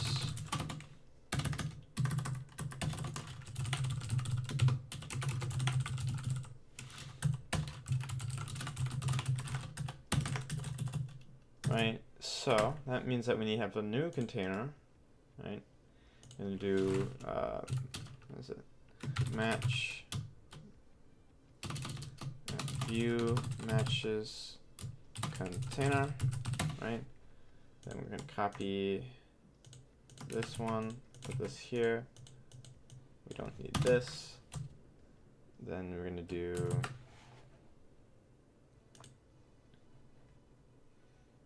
we're going to copy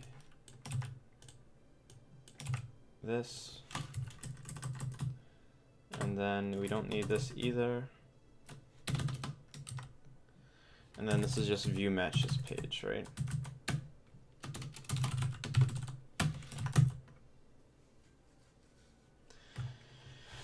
So then,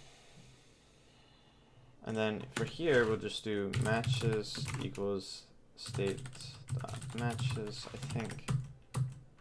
And here we just do container instead, so that's import view matches container from containers and view matches here. So then we can just replace that here.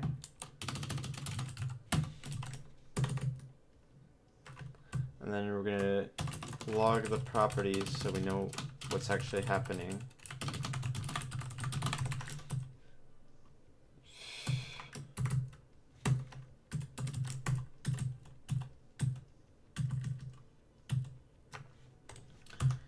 So if you look here, we got our object, and the object says we have matches, and the matches has one match, and then inside the one match we have that thing, and then team 1, team 2, winner, score 1, score 2, right.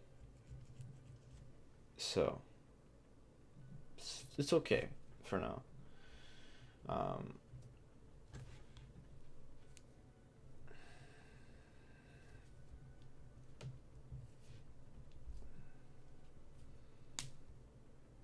Okay.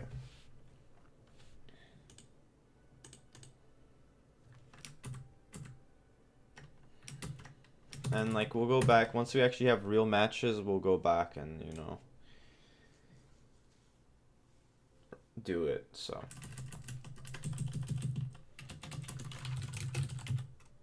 matches equals, what is it?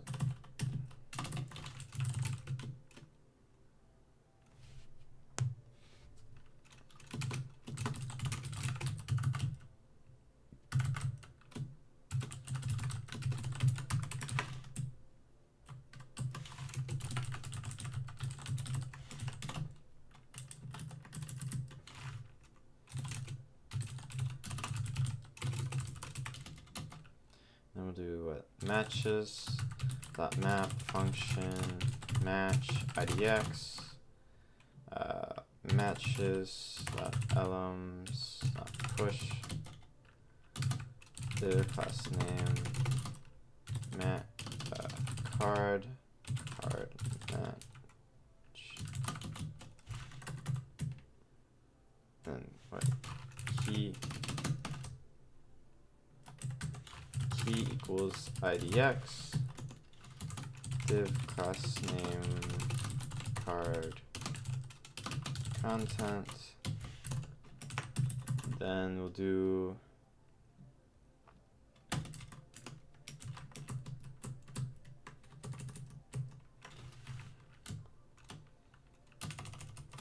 b blank, and then we'll do, is it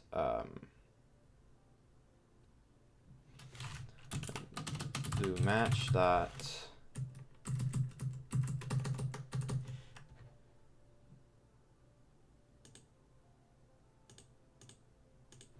okay, that's better. We'll do match dot score 1,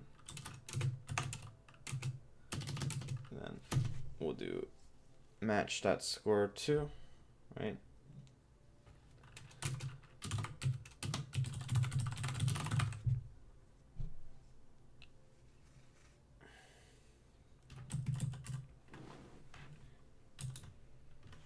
And then let's see. Okay.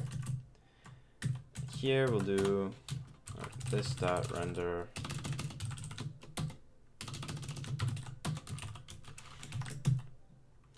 match elements not defined.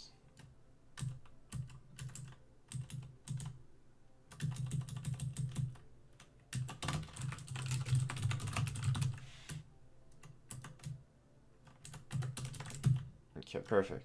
So, ignoring the look of it, well, if I have to make it look better,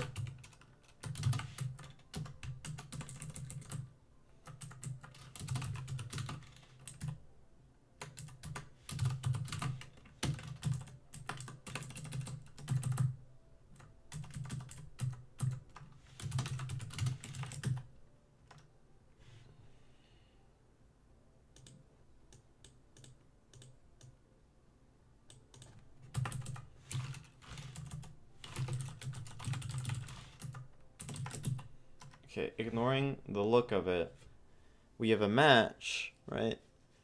And it's, you know, blank versus blank, and the score is 0-0, right? And so this, when later on, when we actually have a real team, it won't be blank versus blank. It'll be, you know, it'll be something versus something, right?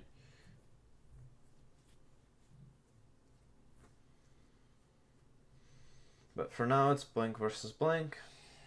So.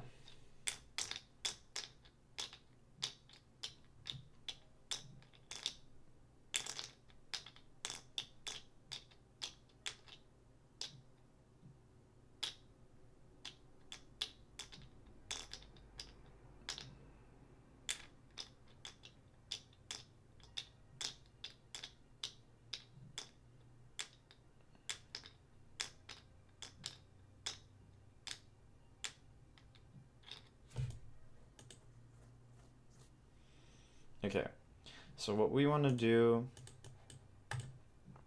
is we want to make it where, let's see.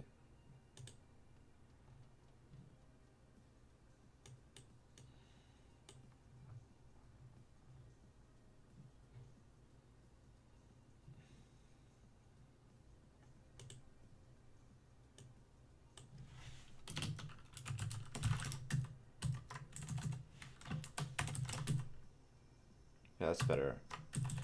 So here we'll do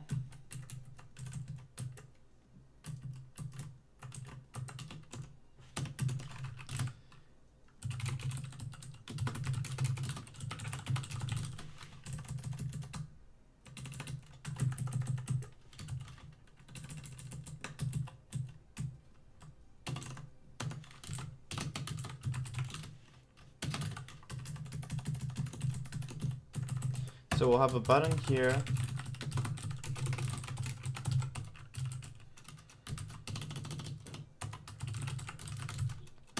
And this will be what? Update score. And then we'll have another button, right? And this button will be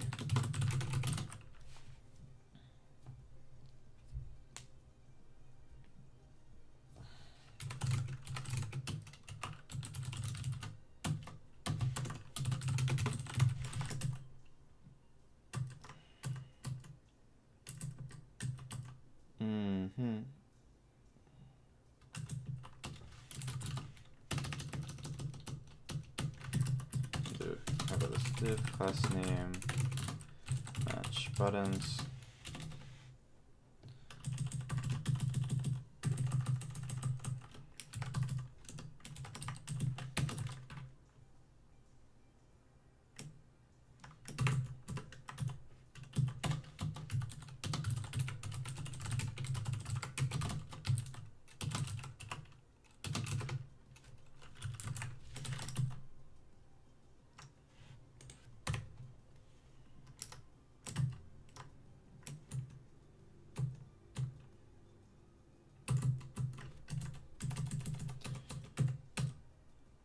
And okay, perfect. So now we got the buttons, right? So, well, now we got the buttons.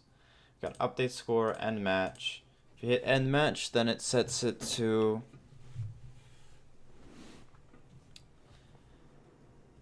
well, that's it. Is there?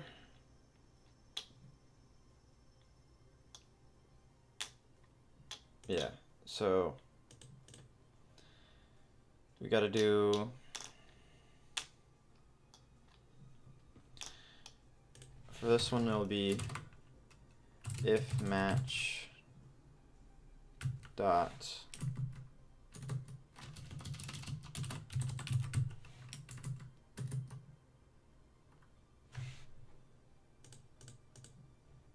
okay, if match dot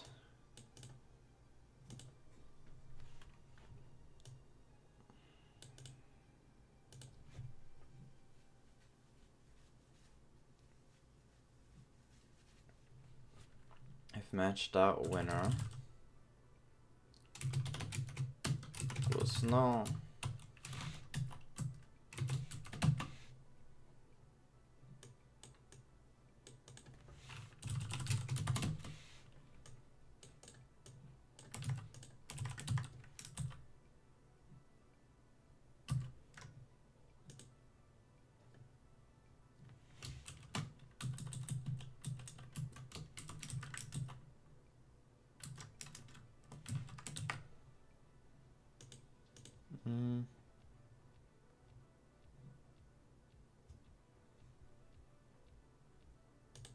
Conditional rendering.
I don't know why this works, but I'll try it out anyway. Because I'm looking at the...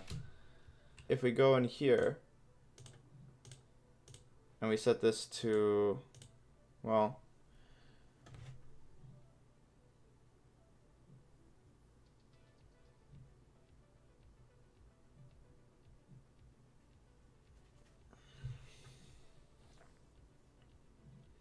if we go into here, and then we go to here, and then it's like, we do winner, and it by default equals null, right?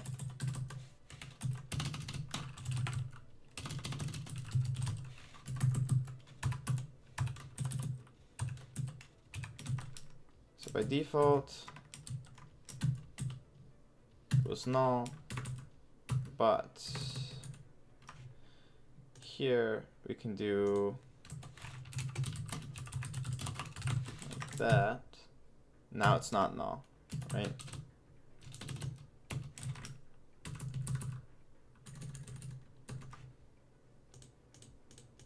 But that's not what we're worrying about. Well, I'll keep that because it doesn't really matter.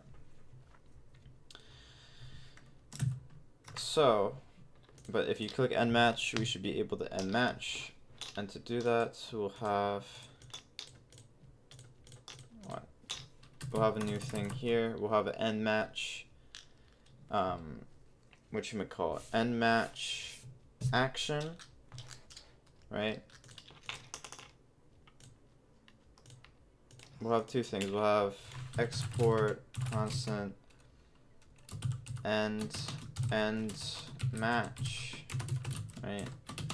And match. Then we'll have another one. We'll do export constant update match score. Update match score. Right. And then if we go here and we go into actions for export constant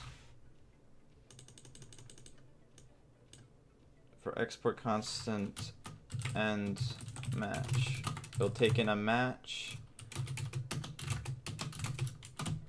and then I do type equal end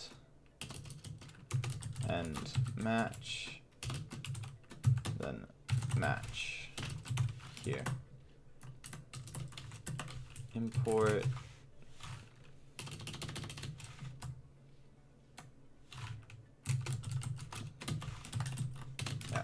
but what we'll actually need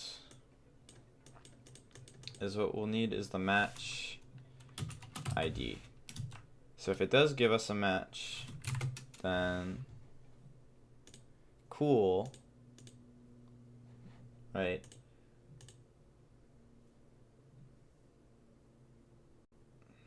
Let's see. If it does give us a match, cool.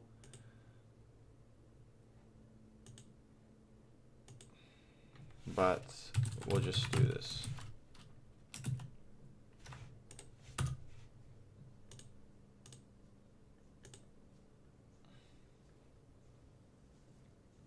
Because that's what we really need.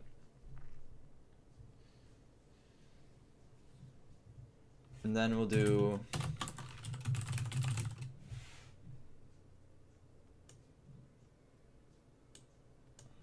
what is it? Export. Is it update match score?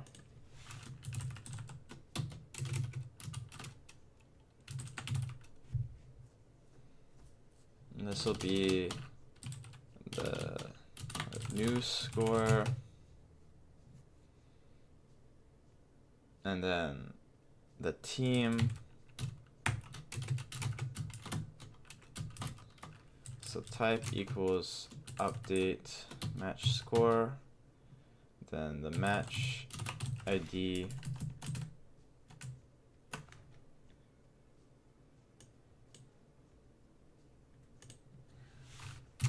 match ID, right?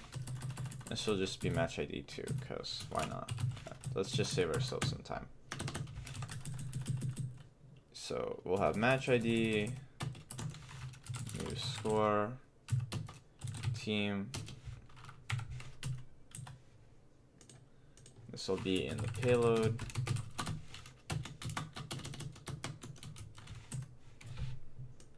Here, here, here, right? Perfect. So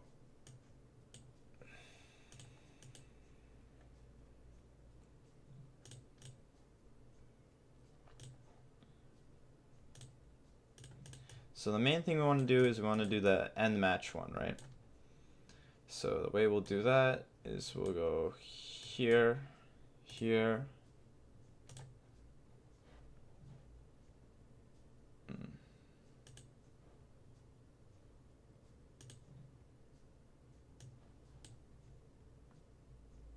okay. It's a lot of viewers. I mean, it's a good amount of viewers at least. Okay.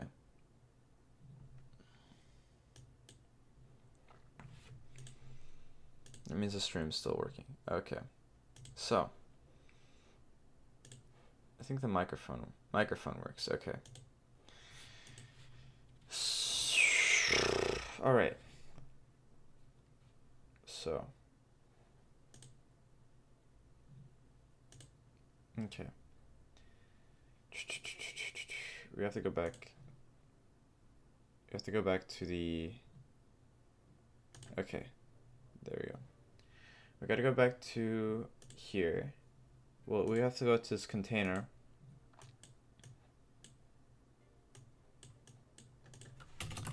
Gotta import end match from here. And match from actions. End match will equal, and then the match ID, and then dispatch and match ID, like that. So that means that when we go here, when we go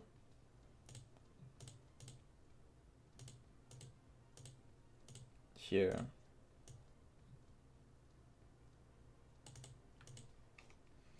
and we have here this thing, we can do on click equals this dot props dot,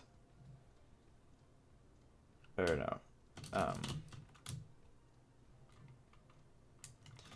e, right? And then we can do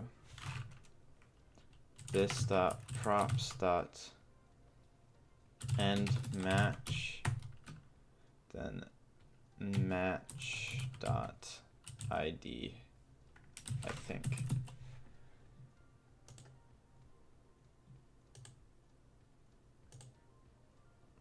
Cannot read props of undefined. What do you mean can't read props of undefined?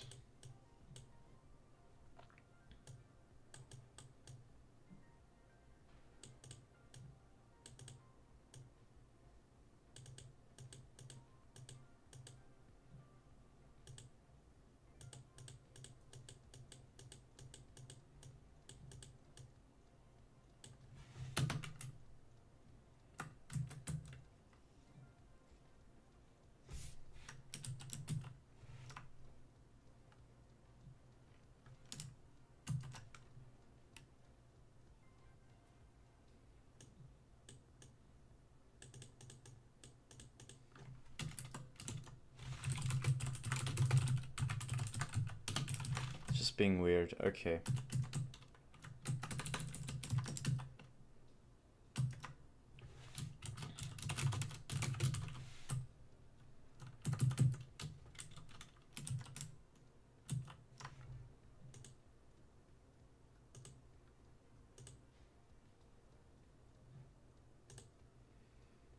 So end match, right? So then if we go back here to the reducers, we can do case end match, And we can import the constants here, import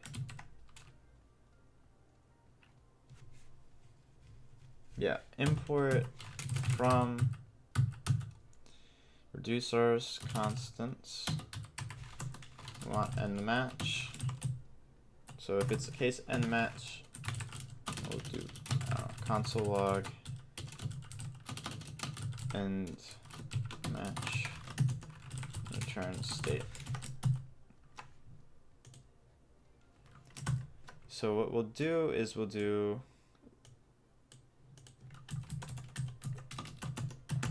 var match ID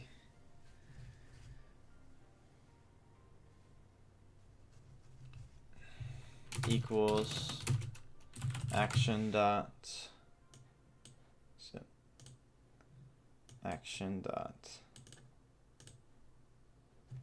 match ID. Then we're gonna do find by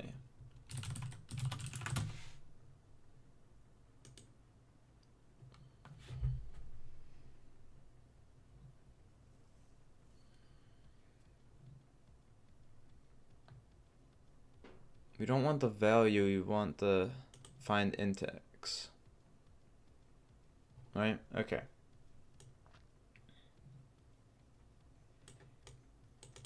So, and then var new matches equals dot dot dot state, and then our thing will be var match dot idx equals this dot state dot find index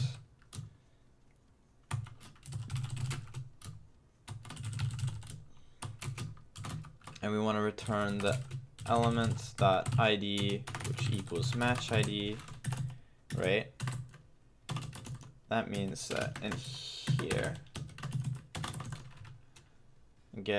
we'll do new matches dot match idx equals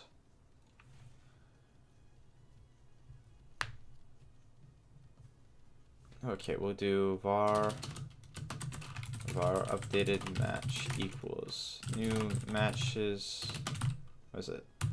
match idx, then updated match dot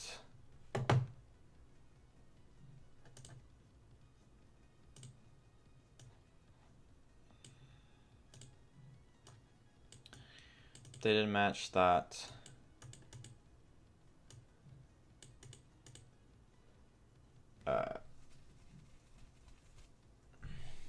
for now we'll do set winner, then I don't know,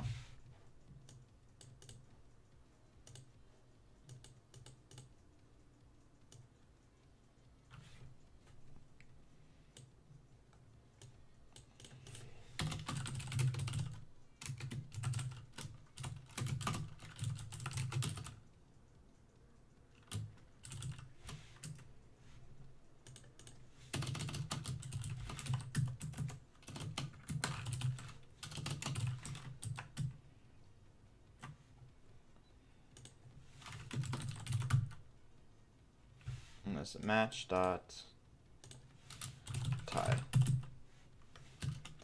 and then var, and then new matches dot match ex equals updated match, right? And then we'll do return matches.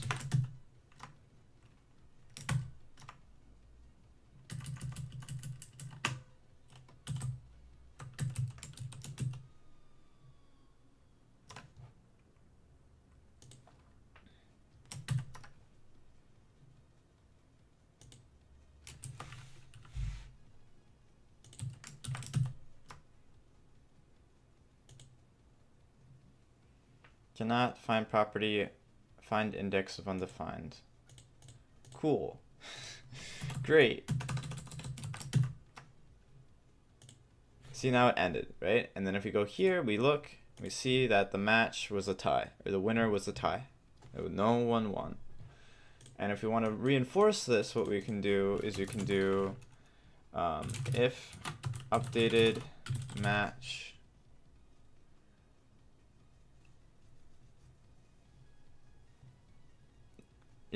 if updated match that score 1 equal updated match dot score 2. Well, we can do set winner. Instead, what we can do here, let's see. Instead, we can do set winner by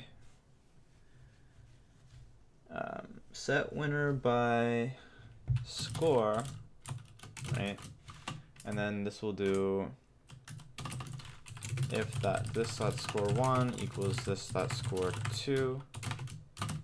That means that this dot set winner would be match dot tie. Else if this dot score 1 is greater than this dot score 2, that means this dot set winner match what? Match team 1.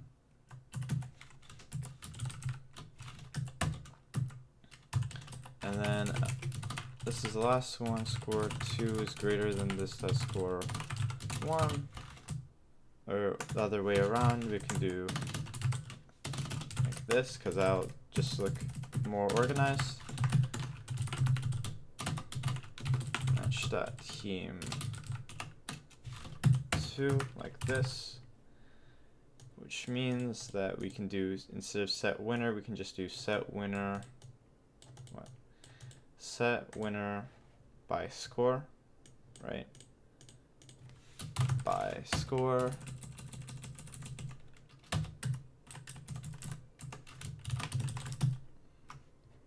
Then if we do this, click it, and we click here, and we view state, and we view the match, it tells us that the match has a winner of tie. Now if we go in here and we change it, or no, well, if by we'll see, you'll see in a second. So this is that's what happens by default, right? And it's a tie. And if it is a tie, then we can say here, we can do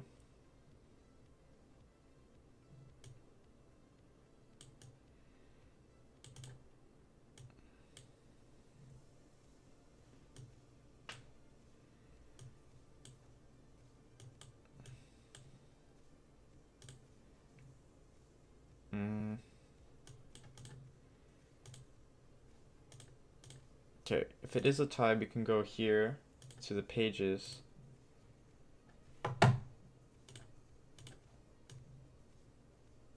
So this is what happens when there's no winner, right? But what if there is a winner, right? So that means that if there is a winner, you can say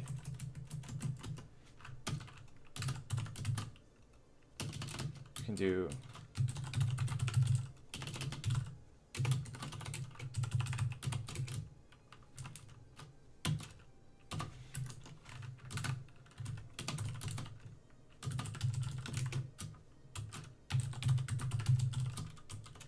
something like that. So the winner is tie, right? No one won.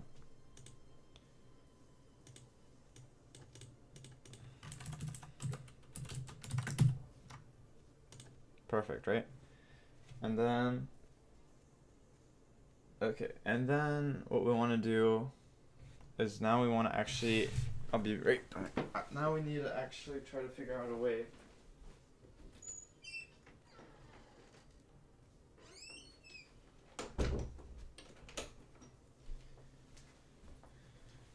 So now what we want to do is we want to figure out a way to update the score, and that isn't that hard to do. That's just requires that we have another thing set up.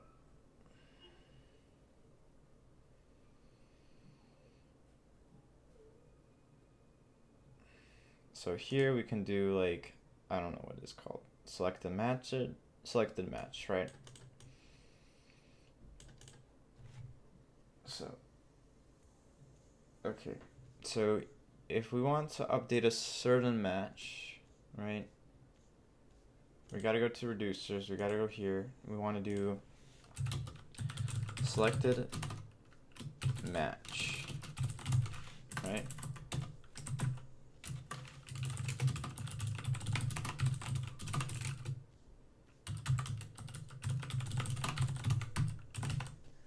And then what we'll do with this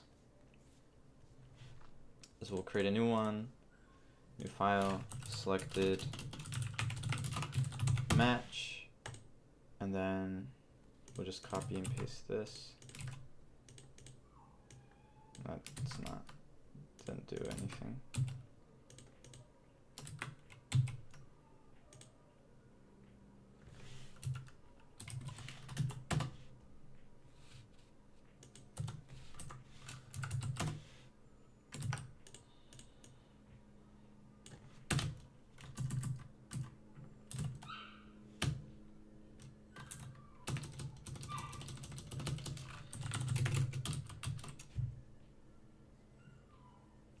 So the selected match is nothing, right?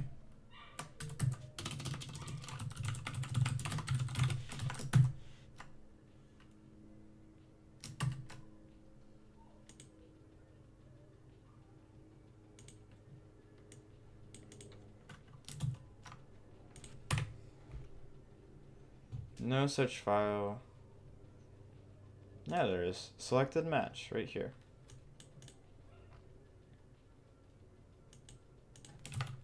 Let's start the server again and see what it does.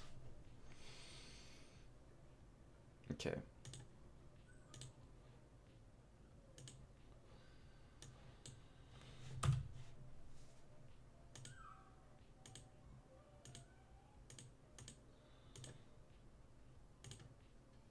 So the selected match is nothing, right?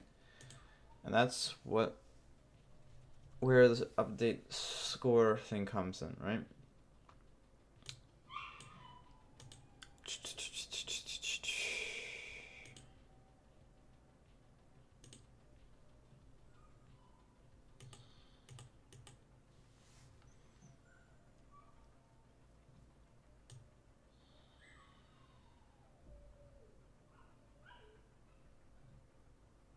We're gonna just use a model because that's just easier for now.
Actually, I think a separate page might be better. Yeah, separate page will be better.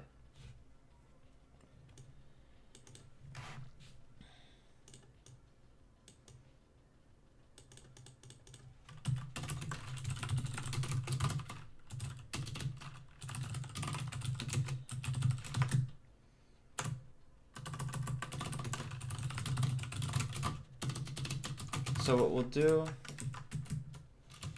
is we'll redirect to another page,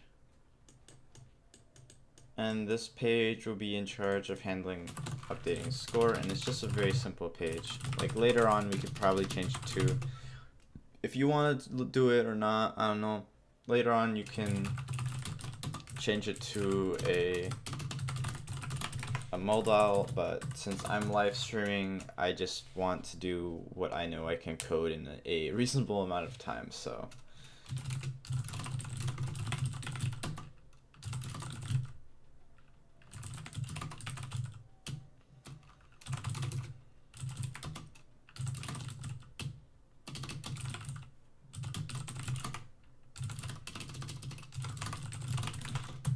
So this will just set this variable here to true.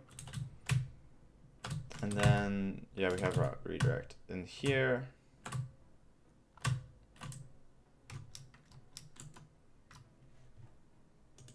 Oh, perfect, that works out fine. So, and we can add a back button later, but I mean, that's pretty simple, so it's not really important.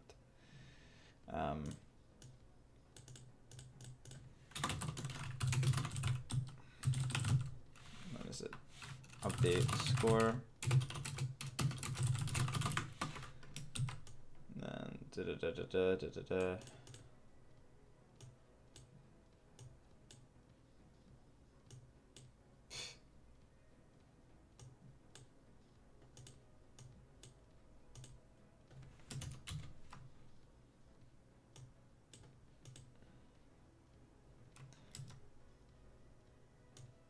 There we go. Okay. So homepage.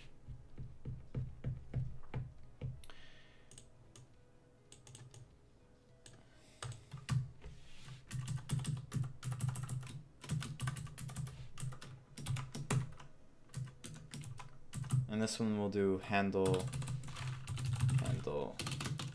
match. Like that.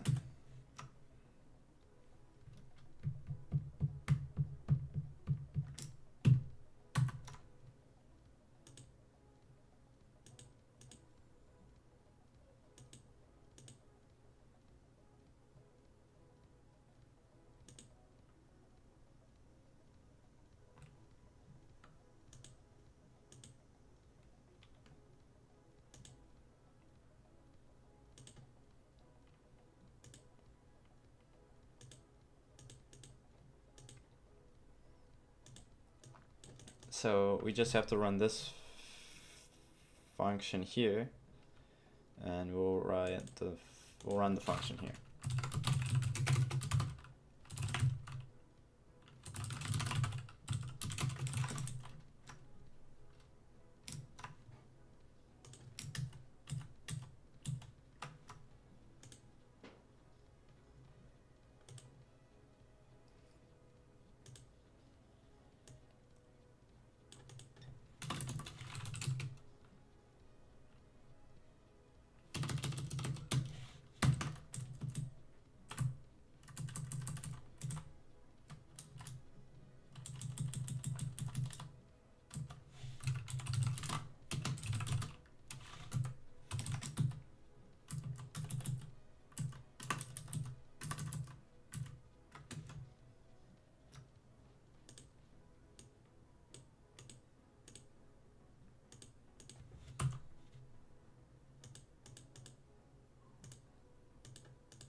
So now it goes and redirects the handle match. Perfect, right? And then we can also change this to this.props because we did the bind thing. If you're not sure what I'm talking about, I bound the whole entire function to this, so this is the right this. Right, okay. So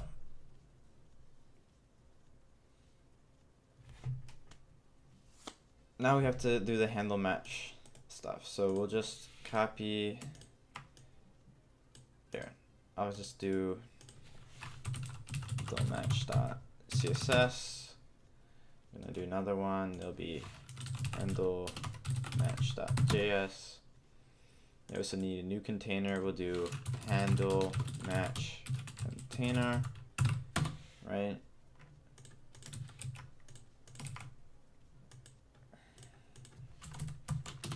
Handle match page. This will do matches. So that's state dot matches, and then selected match selected match ID state dot selected, what is it, state dot match.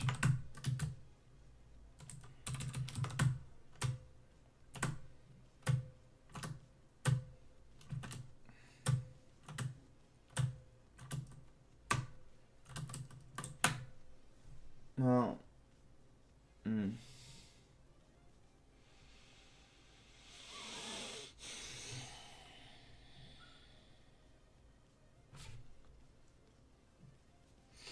I'll simplify it in a second.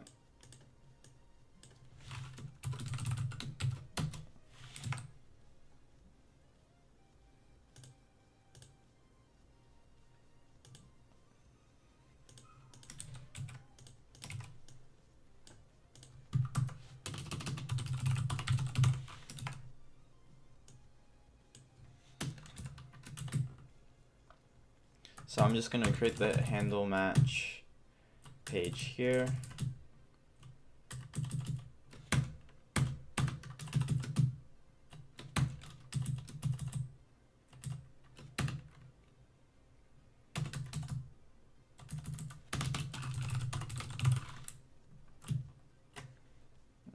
We're going to change this to JSX, like that, and then this is a handle match page here.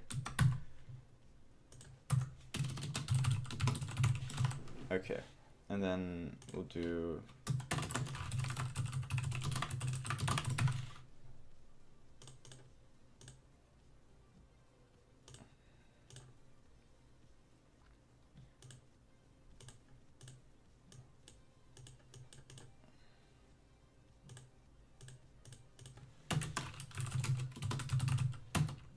we just need the container because I skipped some parts that we would do each time, which don't really, because we would delete them anyway. So, and then here we're going to do routes path equals handle match component equals handle match container.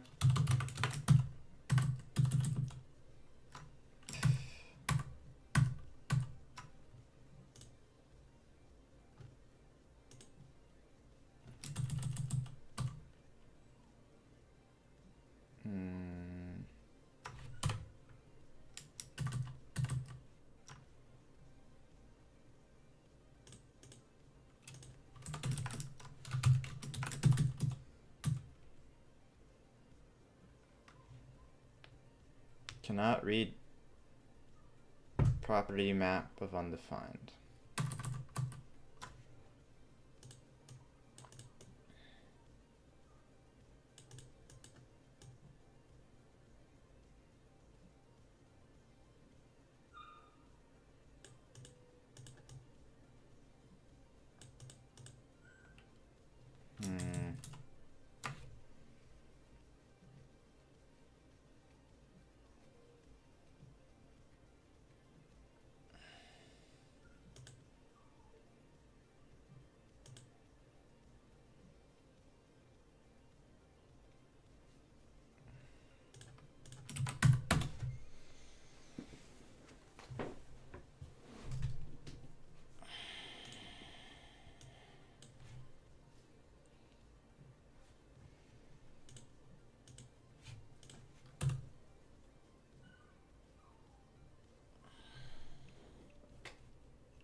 They're not even handling.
I'm very, very confused right now.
I think I know what's going on. Sneaky. Super sneaky stuff.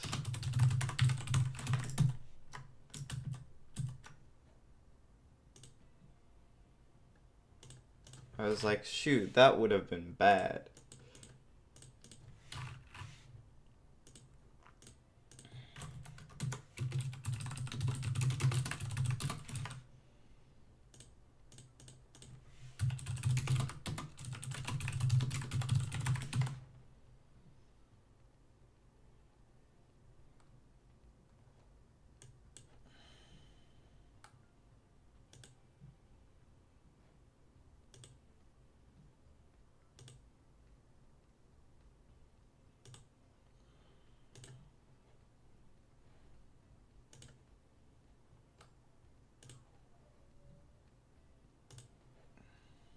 Okay, if we go back here, I know that there's all these errors, but that's fine.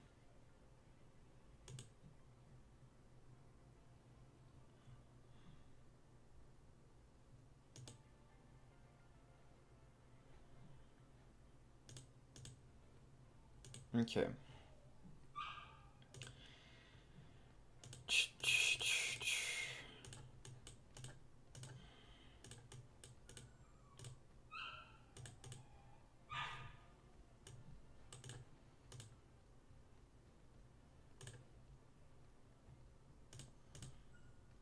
Matches, selected match. So instead, in here, we should just be able to calculate the thing get selected match. Yeah.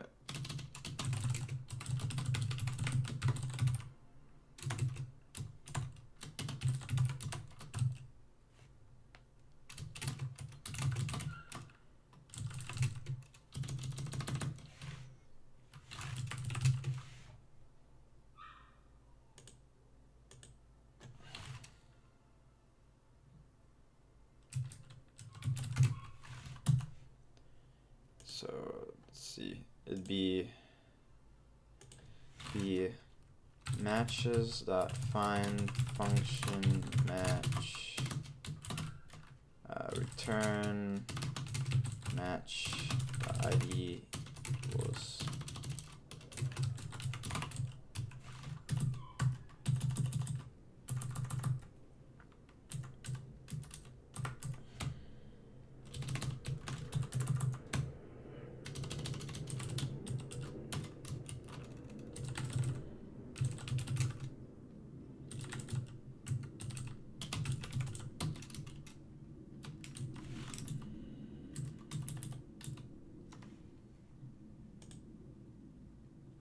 that's undefined. So that means that if we go here,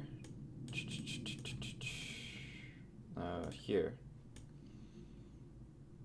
this dot render matches, we need to have another function, actions, we need to do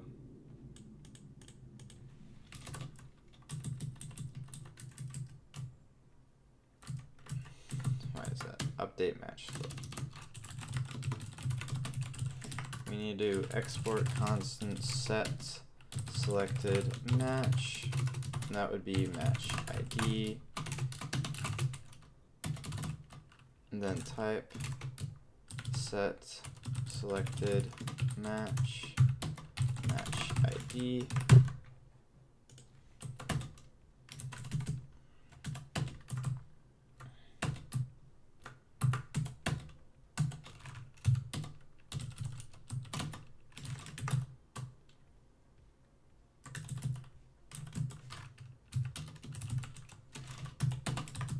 Add team and match, set select the match, update match score. So we need to do in here, we need to do export constant set select the match.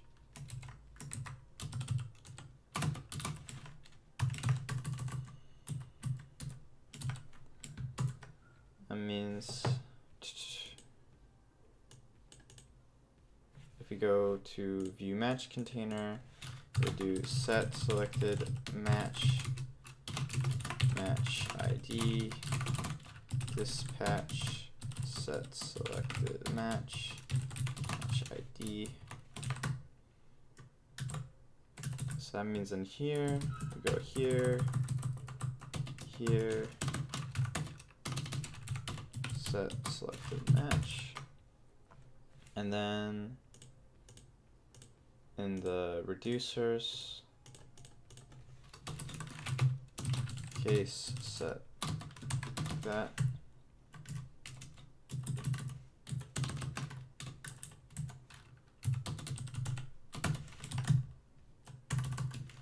And then the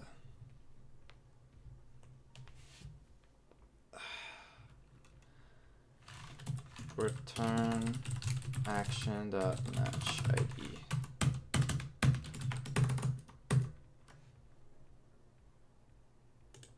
And then, so that means that when we go here and we go to this, what is it?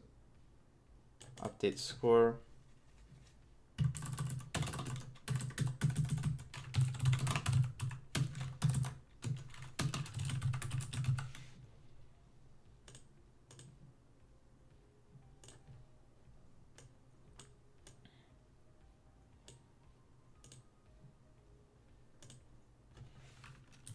Set selected match ID. So wherever update score is,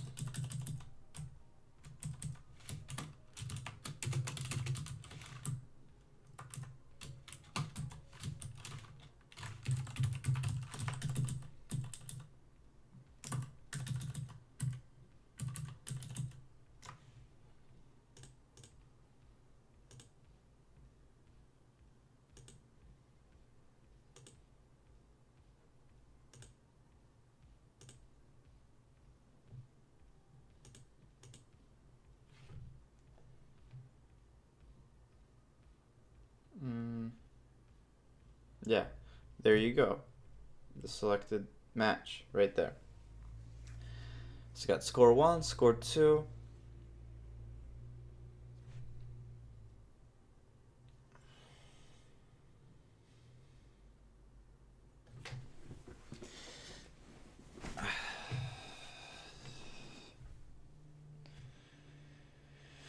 So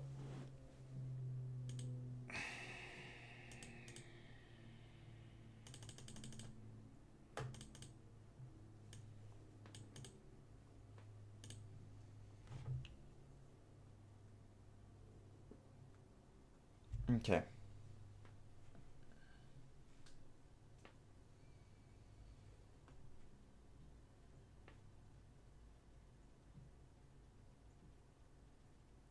Right, so we can do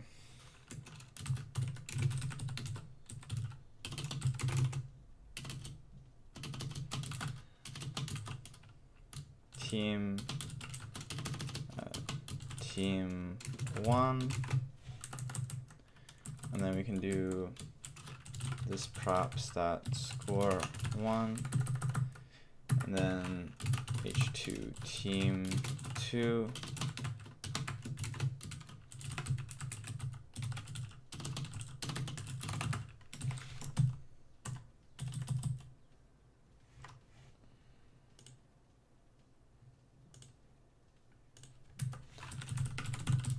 Match that.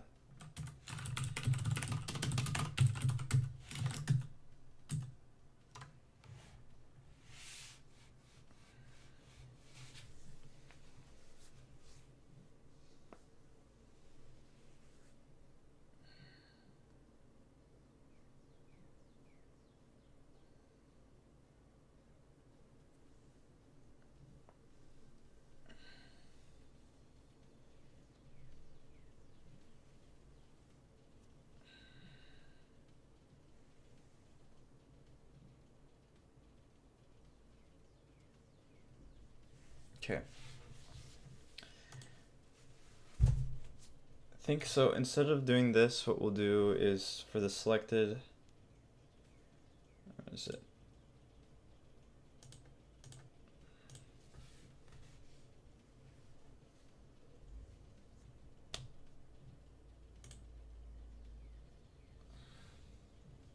Well, okay, we'll change it in a second actually. Do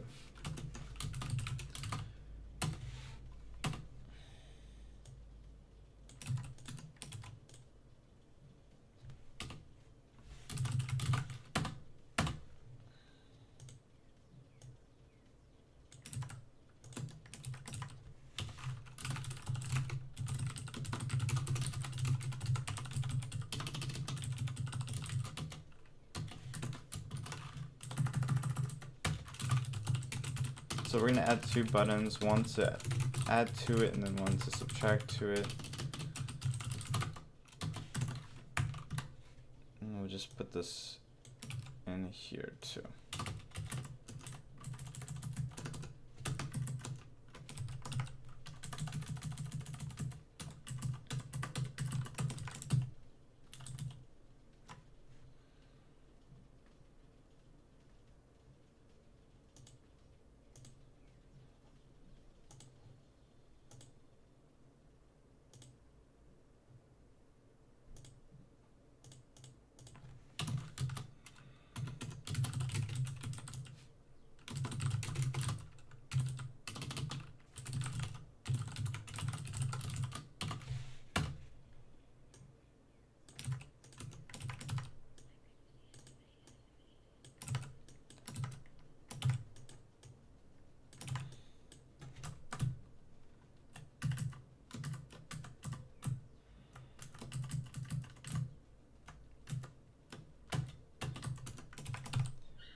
Okay, and then let's see.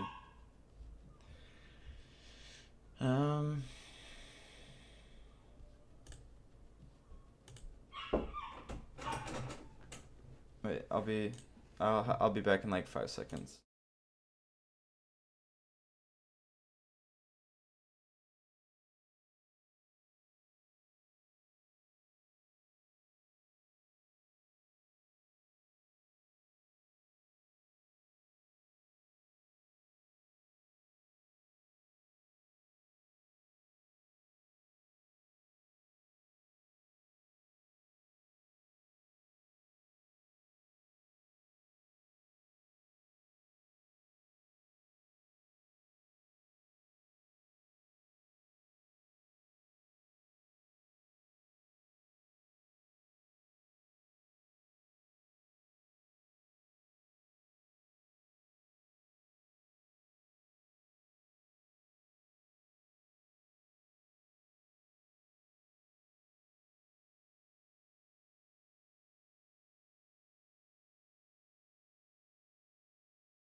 Okay, I'm back.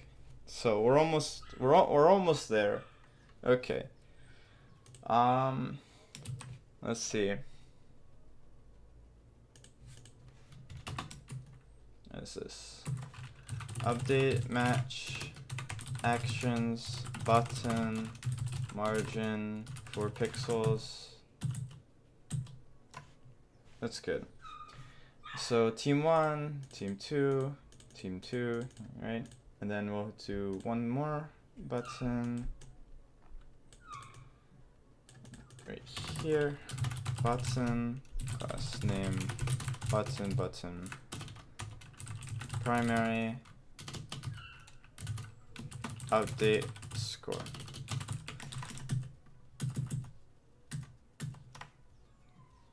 And if there's some weird issue like that, we'll do if this dot props dot selected match is equal to undefined, return redirect to view matches there. So we're here, and then we're gonna do, you know, blah blah blah blah blah blah blah blah, right?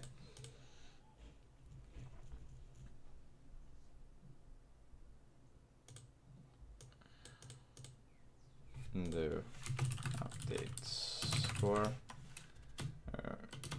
button update score. Let's see, button update.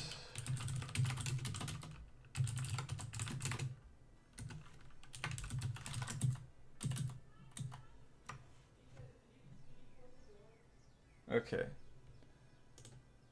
there we go. So that's our update score button. Then we have the plus and minus.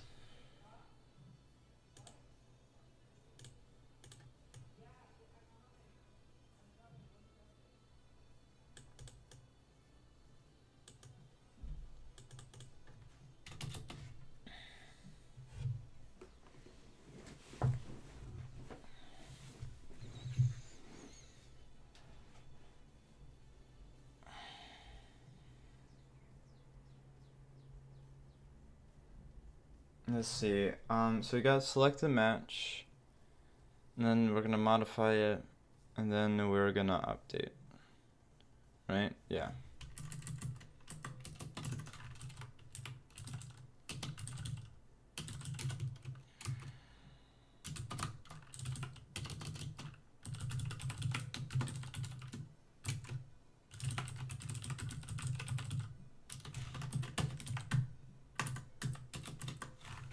And then we're also gonna import the match thing, match from models match.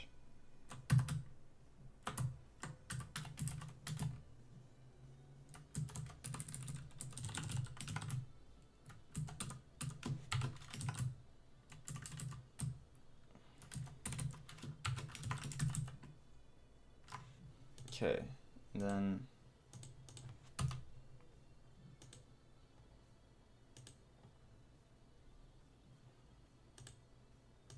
I don't understand why, but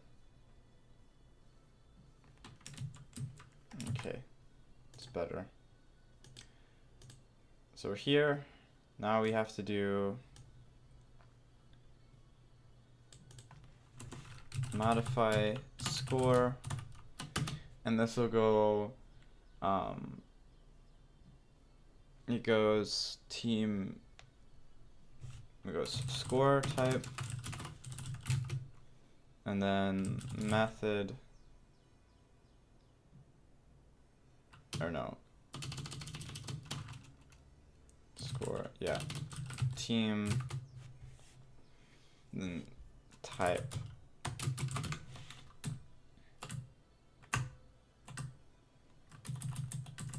And so we'll do modify score is equal to this dot modify score dot bind this, and then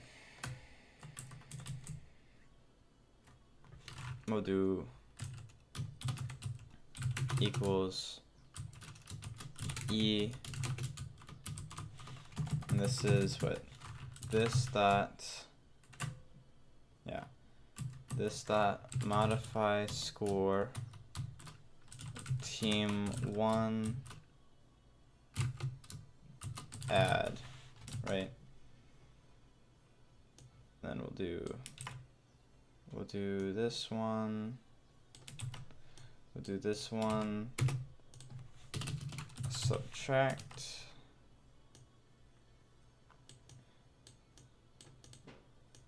and then this is the same one, add, but this is team 2.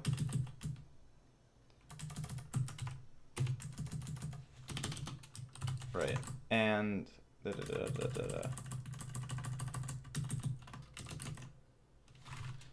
console log team, console log type.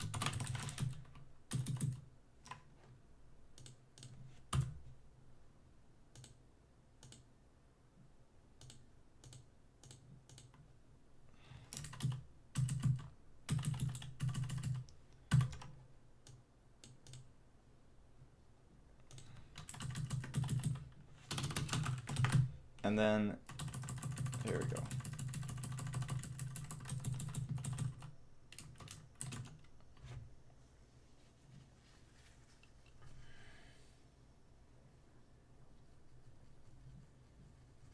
So we'll do var score, so we'll do var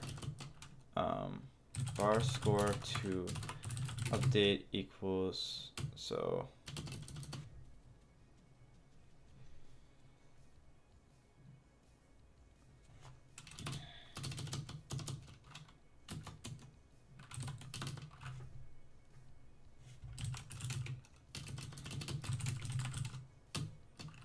var score to update, if team equals team1, then score to update equals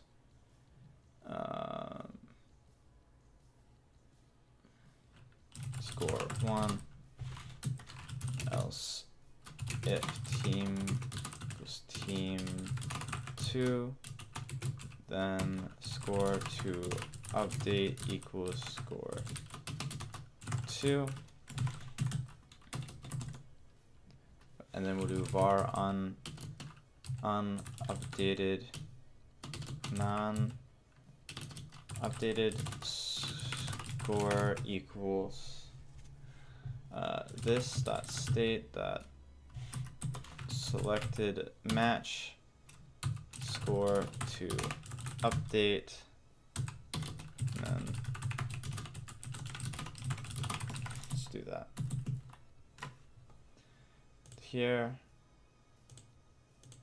Right.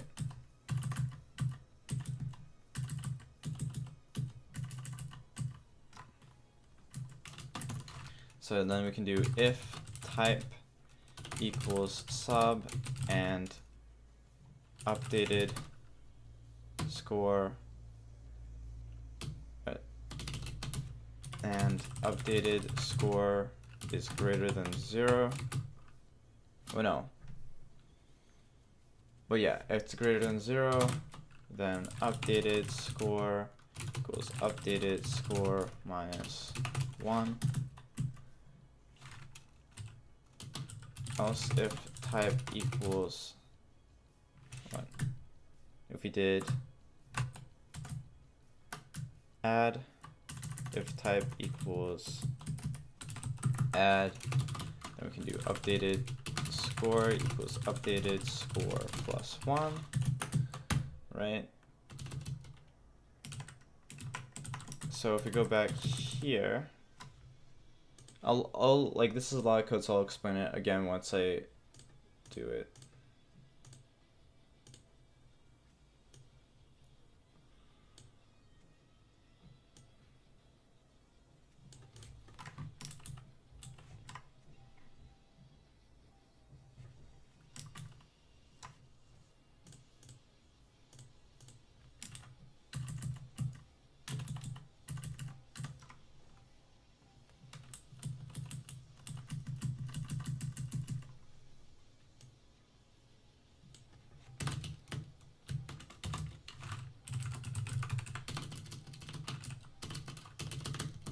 I'll be right back. I need to help a friend person out in a second, so I'll be back in like 10 seconds.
Okay, I'm back somehow.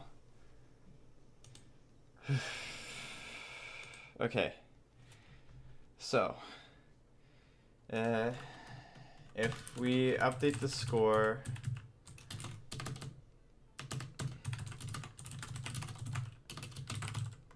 right, then go here, right? Okay, so that means that it's updated. Then we can do this. Let's do var new state equals this dot state. Then we can do new state dot selected match score to update equals updated score.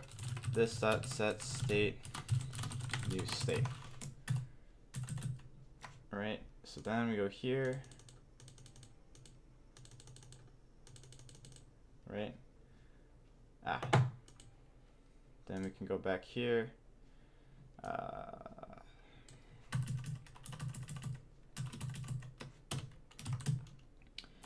And once that happens, right, then we have, finally, we're finally there.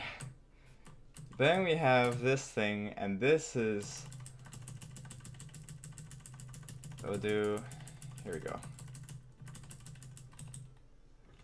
Score updated is false, right?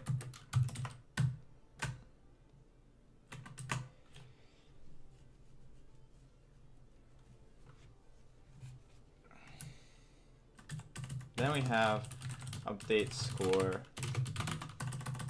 and then this dot update score equals this dot update score dot bind this, right? And then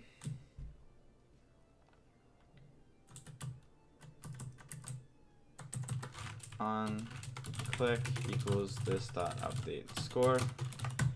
This is when the score actually updates, right? Right here. And so what will happen is we do, you know, var new state equals this dot state, new state that what? New state that score updated equals true, and then this dot set state new state. And then for this one, it's if this props is equals undefined, or this dot states dot score updated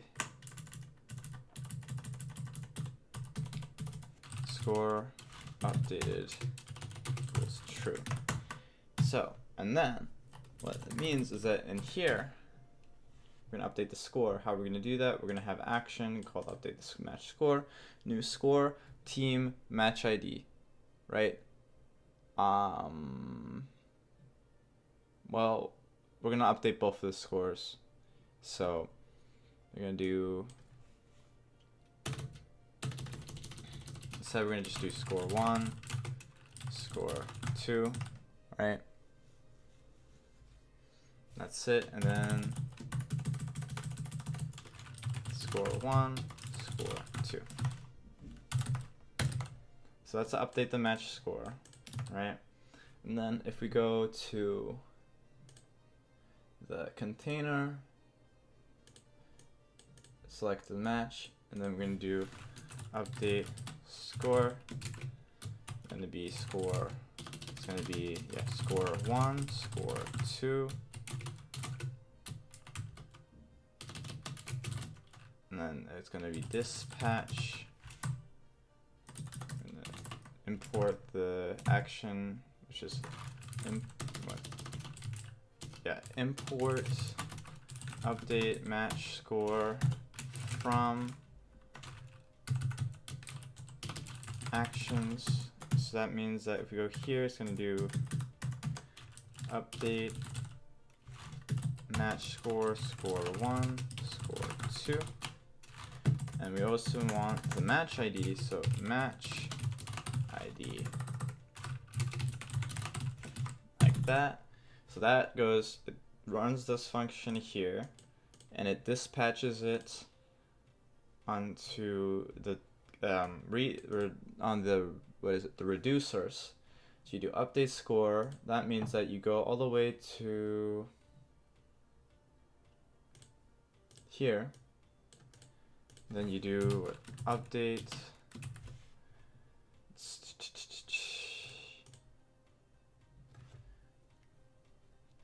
You do update match score.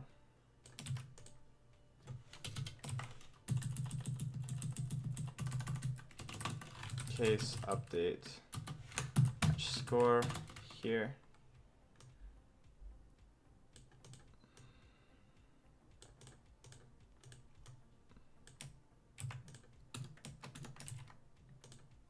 No.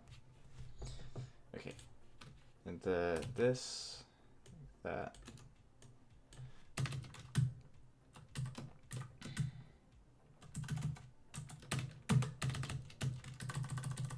we also have var score 1 equals action dot score. It's in the payload. So this is in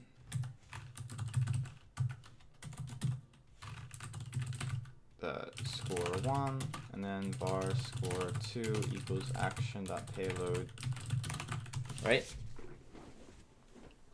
So we get the match ID X. We get the var of very similar to this one, basically, up to like this. Go back here.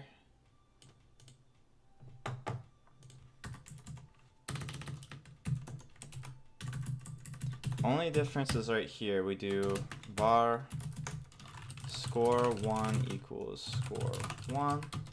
Updated match that score 2 equals score 2. Right?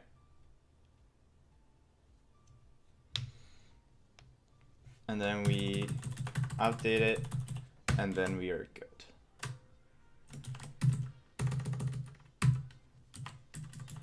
So in here we do this dot props dot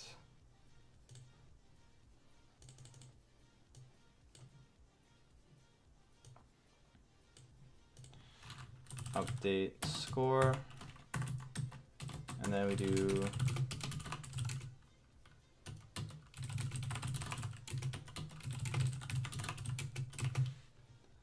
that stuff here.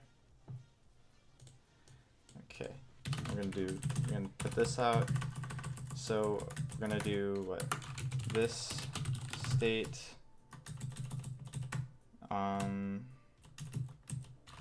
selected match dot score 1. This state that selected match dot score 2. And this state selected match dot ID. And then we do score 1, score 2, match ID.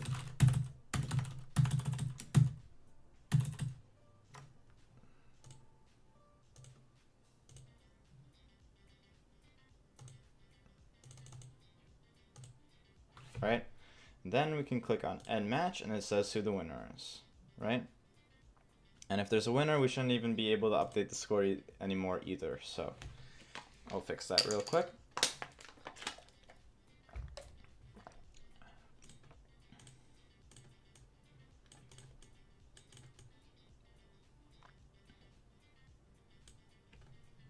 Okay. Okay.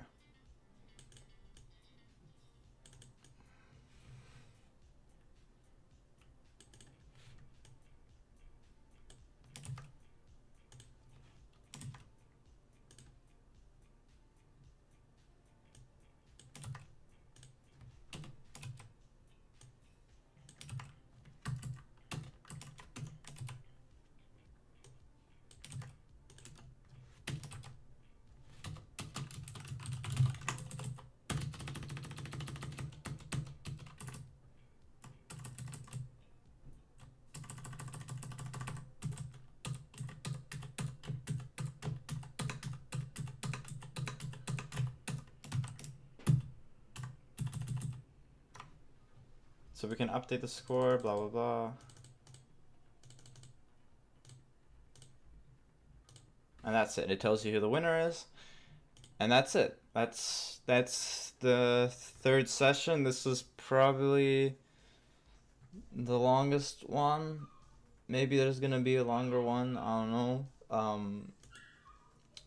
Yeah. I'll go over what I did here just so we know what I know what I actually did too. So basically, I had a local, so there's a global state and then there's a local state. I took the global state and I got this, I selected one match. I injected that into the local state. So here we have the selected match, and then if we actually updated it. And then with this, you modify the score here. You say if you add, subtract, whatever. Then add, subtract, right? And then we do that in the local state. We handle it we handle that here. Then when we want to actually update the score, we hit update score, and this, what it does is it transfers the local state, right? We take all the stuff from the local state, and it applies it to the global state, and then we just say, hey, tell the local state that we updated, so that way when we go here, we redirect back to the thing. And yeah, that's about it in a nutshell. That was very long and cumbersome, but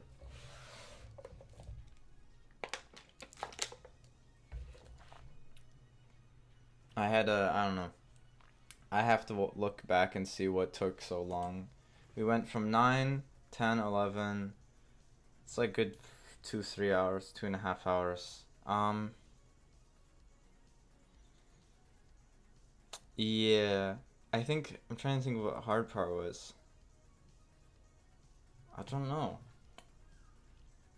I don't know. Okay, so we had this one, and then we can do this one. So we did all those three. So in the next session, not this session because that was so long.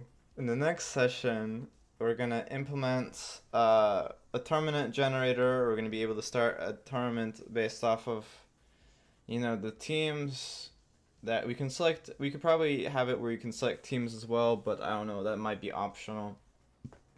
And then we have a new set of matches generated from the resulting pool of winners of the round, basically, right? So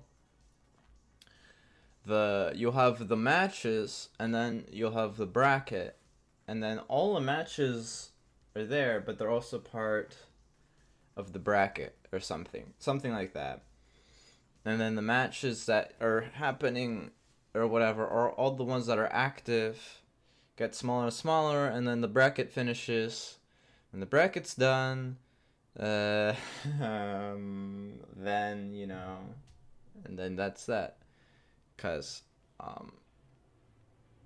when you update a match or something, like, I guess you also handle it on the bracket or something like that. So that'll be next time. We'll do the tournament generator, and then we'll have the tournament viewer session 5. So tournament 4 isn't that bad because that's just writing the generator for it. Tournament 5 is session 5 is gonna be the long one. But that's that for today's session.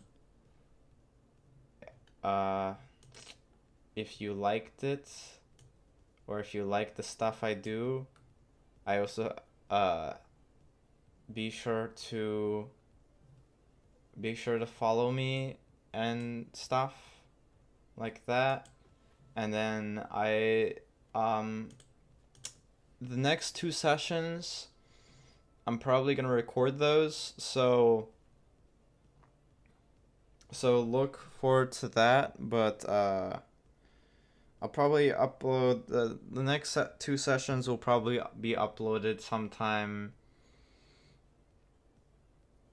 I'll probably get them done tomorrow. So hopefully they should be out by this weekend.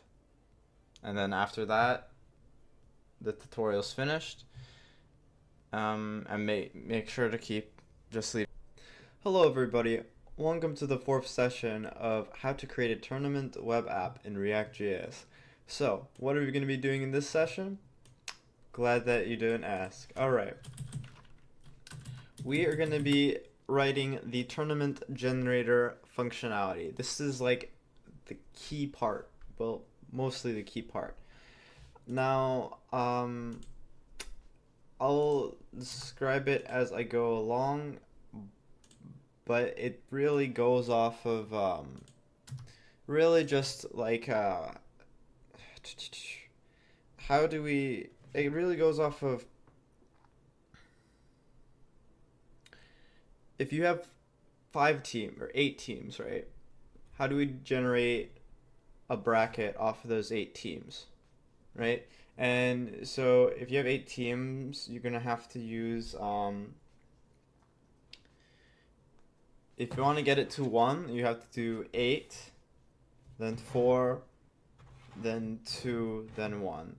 So if you do 8, and then you do 8 log 2, no, log base of 2 of 8, right? That means that you're going to have 3 rounds, and the 4th one, that's it, that's the winner.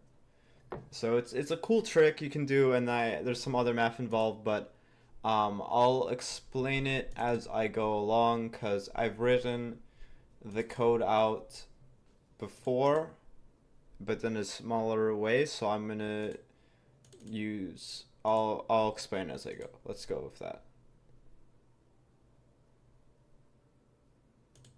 Okay.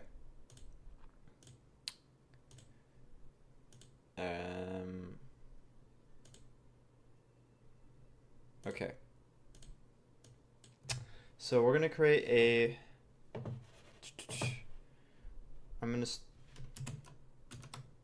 Right. I am gonna start the web application, and then we'll go from there and see what we have to do. So here's our web application.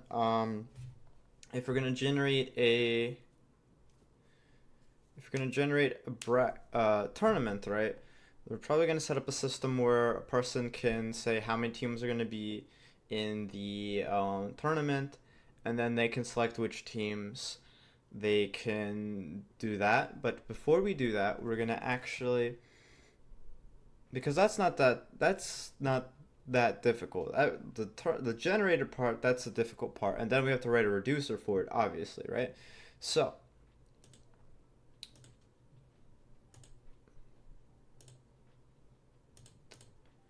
go back here. In our source folder, we have what? Actions, components, constants, containers, models. We're going to create a new model, and we're going to call it bracket, right? And this is going to import match from /match, because the bracket's mostly composed of matches. Then we're going to have our, let's see, yeah, we're going to have our thing like this right here, and then we're going to do what? Export default bracket. Okay, awesome. And then here we have our constructor, and then now we're going to actually go from here. So for the main thing that we want to get is the list of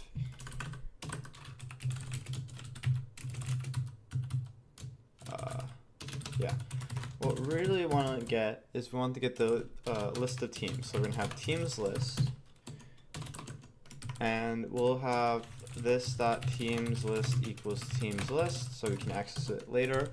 And then we're going to want to get the amount of rounds based off the amount of teams that we have. So we're going to store this variable in the rounds count, and then we're going to have a function. We're going to have a function called get rounds count, right? And this will get the amount of rounds based off of the teams list, or it's the length of the teams list, right? So we'll have it take an array as a variable, right? Or we'll do like this. We want the length, right? Okay. So that's the first function we need, right? We need to do get rounds count, and then a team amount of teams. So we'll write this function returns the rounds necessary for a given number of teams, right? And this is constructor for the bracket class, right? Okay. and then it's going to start off in the current round. It will always start off with is round 1, right? Okay. So for the okay, come on. Okay, so for the rounds count, let's see here.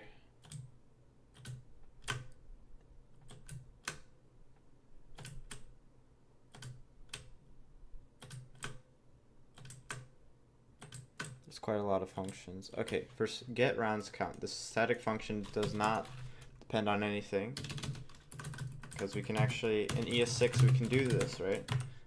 In get rounds count, we're gonna do var round count equals, and we're gonna round up. It's gonna be rounded up. It's gonna be the log of the amount of teams divided by the log of 2.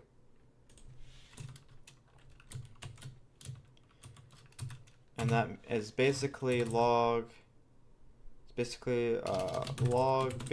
2 of the here. And this is basically here. This is log get the get log base of 2 of the number of teams, and then round that value up. So basically, if it's log base of 2 of 4, then you're gonna get 2, obviously, so on and so forth. So it's log base 2, right? And then we're just gonna return that, right? And then so then we can just, and that works, right? Because it's static. So that's our constructor, right? Now we want to do what we want to do is we want to generate the actual, now we want to generate the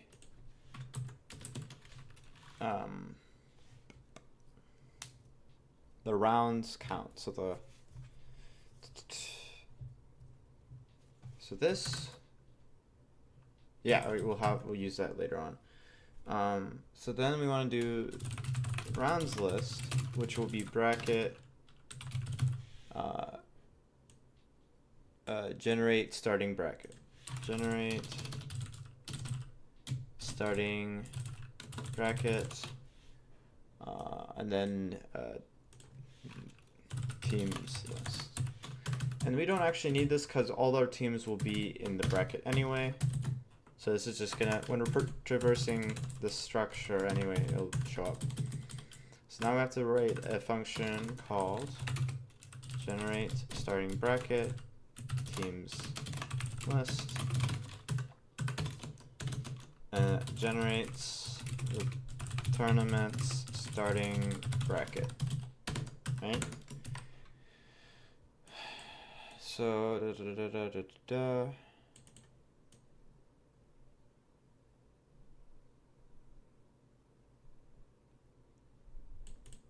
so starting bracket, right? And then teams list here. Okay. So the team amount of teams equals teams list.length. The rounds count is equal to the same function we had last time. Is it efficient? Not really, but whatever. Okay.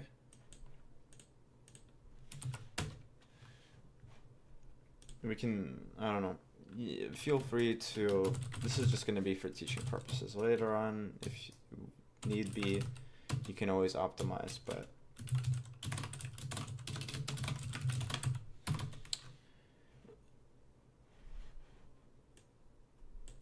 okay, and then we can do empty rounds equals brackets generate empty brackets, and then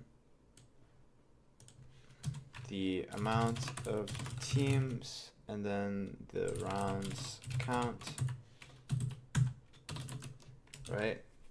And so what this does is generates an empty bracket. So we'll write that function here, generate empty bracket, amount of teams, round count, generates a completely empty bracket. So what we want to do basically is we want to generate a completely empty bracket, and then when we generate the starting bracket, it's going to populate the top row, right?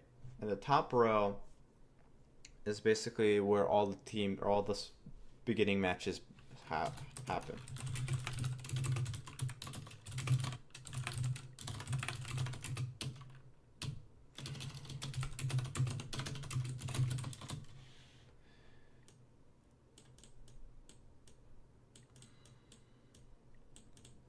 We're also going to write, here we go,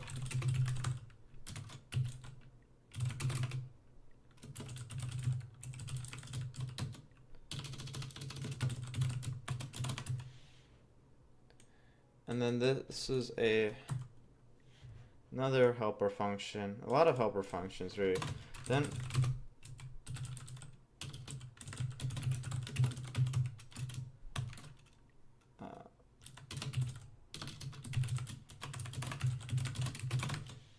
so since we're just generating empty, what is this?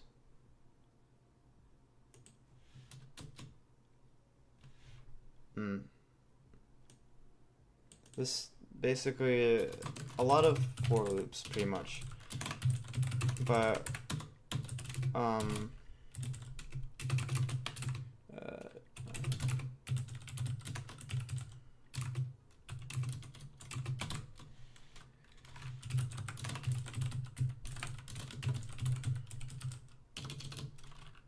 and then we'll just do what, new match, let's see,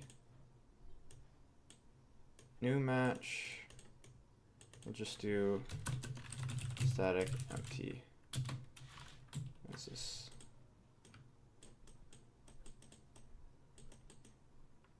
yeah, okay, static empty. And this will just return new match null null. Okay, so here we can just push. All right.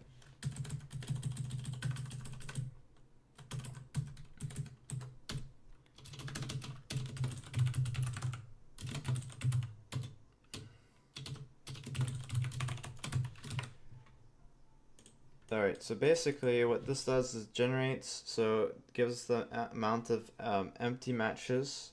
We have an empty matches list, then we go through the whole thing, right? And then we push it to the list, and then return the empty matches. So that function is on generates a array of empty matches.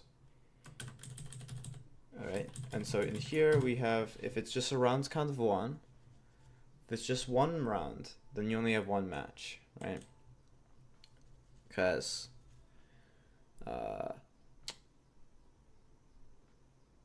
if you do rounds count, you take the length.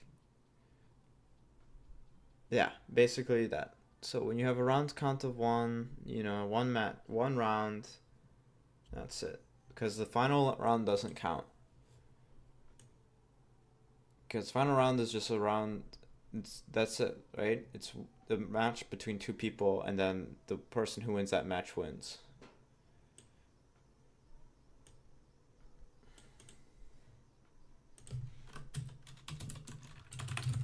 So we can push this here if it's just one match, right? But if it isn't, then we're also going to utilize the for loop again.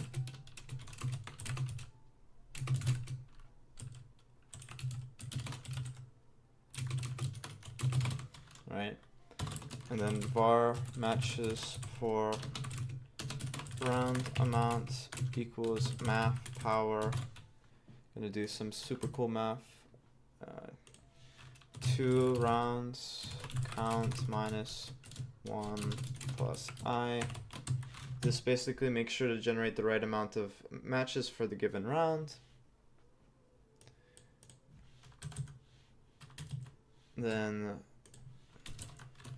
var empty matches equals bracket generate the matches for round amount, right? Yeah, and then we push rounds dot push empty matches.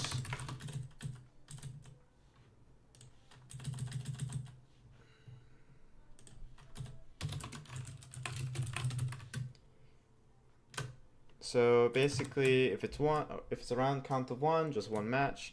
But if it's not, then for each of these, generate all the rounds for that round, or all the matches for that round, push it to the rounds thing, right? That's it, basically. And then, okay, it's pretty simple, right? And then we go back all the way up here. Now we have our starting bracket. But now we need to actually be able to traverse this, not just using static functions. All of this, static functions, right? So now we need to,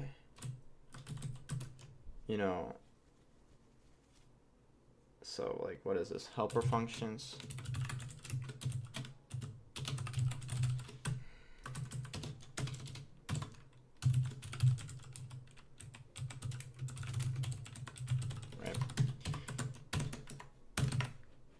So we want to be able to, first we want to be able to get all the uncompleted matches for the round, right?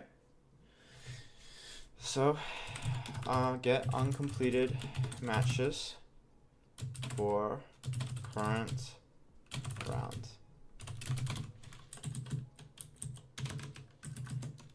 So var uncompleted matches equals this get uncompleted matches for rounds, then this dot current round. Okay, so that means that we have to write another function, get uncompleted matches for rounds, current rounds, right?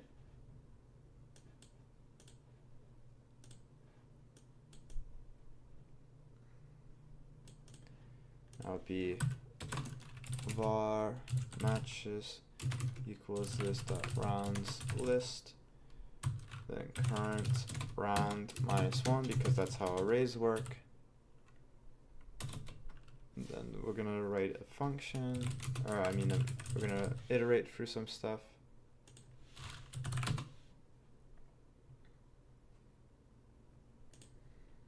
And this will actually get our uncompleted matches for the given round.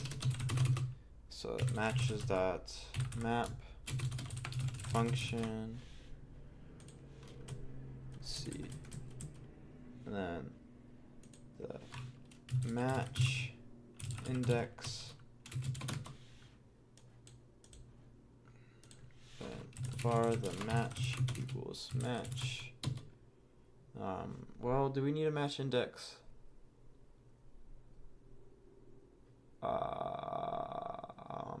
yeah.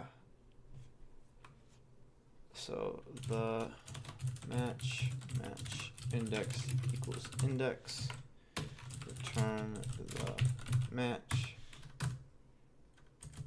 or the match equals,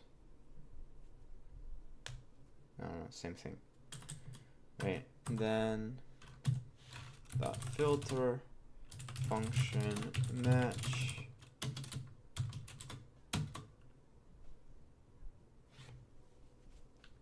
return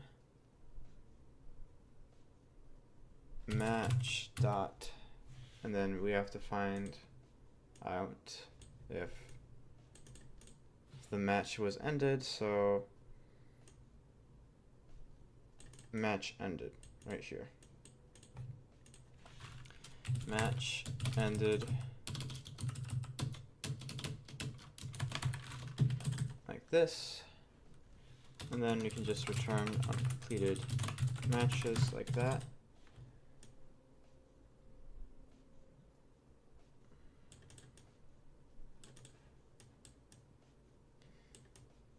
So if we go back here, then we can actually be like, okay, well, if we have more than one, if you have at least not more than 0 uncompleted matches. So if the thing is like what? It's not equal to 0, or how about it's more than 0, right? Why not? Then let's get a random match, which is uncompleted matches dot math not for. Here, I'll just copy and paste it because it's a huge little thing. Okay. So this will get us a random match. Then we can just return this random match. If not, we can just return null. This is going to be important in the next session when you actually try traversing this whole bracket. And then now we want to check if the current round's completed. And this will just return boolean, return this dot get round completed, this dot current round, right? And then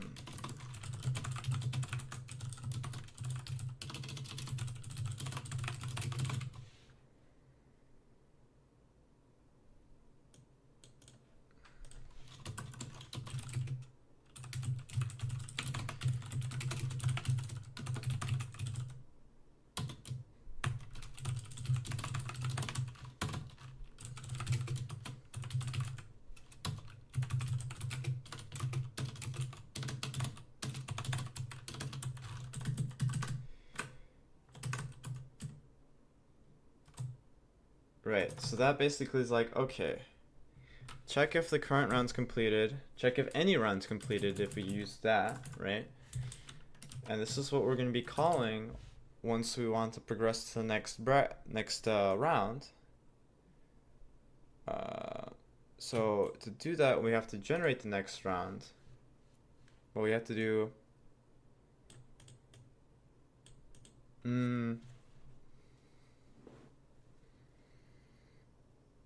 we'll do, what is it? We'll do start next round. And then we'll do generate new rounds. And then we'll do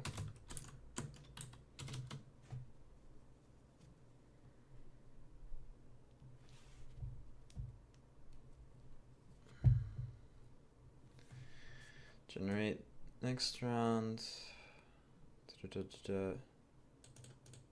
then we'll do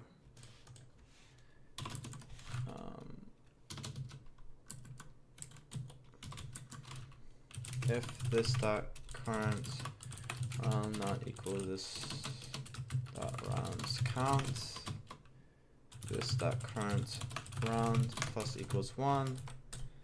If not, If not, then we'll have to be like, okay, is it completed? Is it not completed? So we'll have a function like that. Have it like by default, it's not like that, right? This dot bracket completed equals false, right? So if it does end up being where the current round is equal to the rounds count, all right? So you have, if the rounds count is, let's see, 3, and the current round is round 3, then don't add another one. That means we're done, right? So that means we can say this dot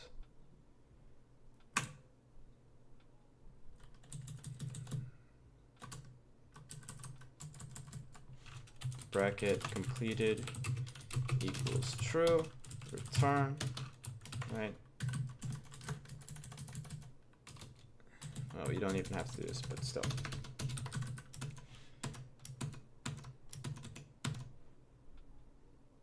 Okay, so we're doing okay on time. So we're back here. So after we have this current round, we have to do generate new round. Well, we're gonna do generate. Well, we'll do generate. Yeah, generate new round, and then that should be fine.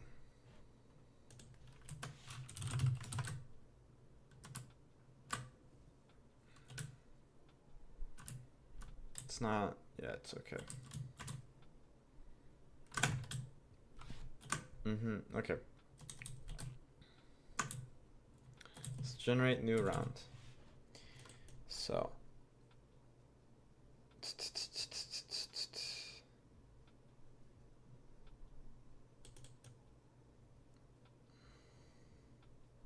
Here we go. This is the fancy one.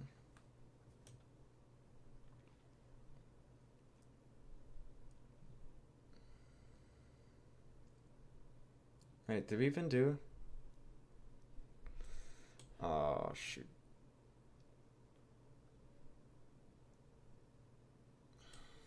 Okay. I found the issue we have. You have to do this function too.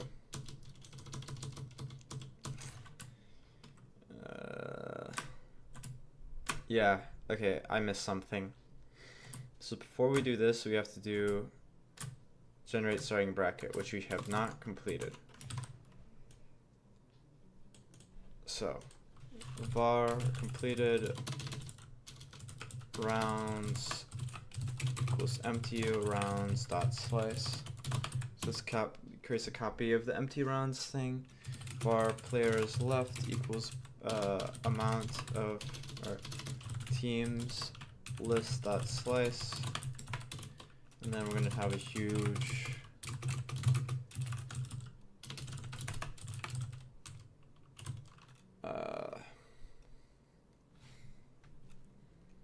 yeah, because we're doing the first one. Okay.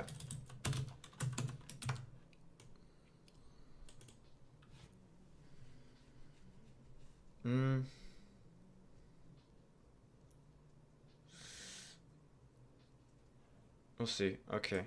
So.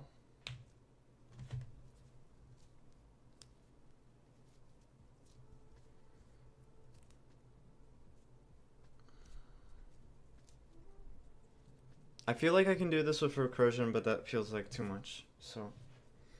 Plus we're also losing a lot if you do that, so it's fine.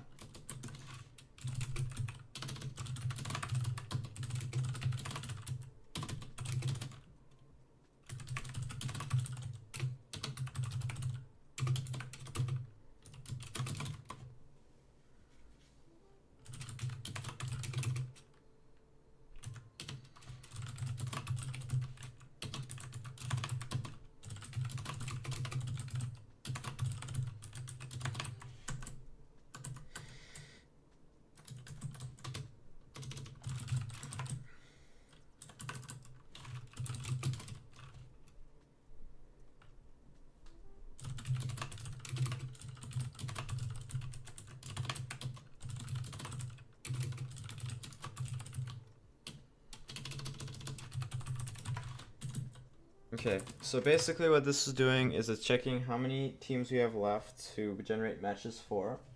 Then it's then it's like, okay, here's team 1, here's team 2. Or if it's where it's less than 2 teams left, then do here's team 1 and then here's null, right? And then complete rounds, zeroth item is basically get the first round of blank matches, because that's what we're going off of as placeholders, basically. Okay, and then we do var match equals new match, and then we do, since we're traversing by the ID, since I decide that that's a bit more easier, let's see, instead of the we're gonna do team1.id and then team2.id, and then so because that way we can pull the team what information as we need it, basically. You know, if we really need all the team information, we can tie it over fairly easy. We can do completed rounds 0 I equals match. So what this does basically is like we're iterating through the whole entire first round, right? And then for each item there, we're putting a new match in there, basically. And then once we're done with that, we can just go to we can just return, basically. We can just return completed rounds, or in this case, we can just do starting. Yeah, that's better.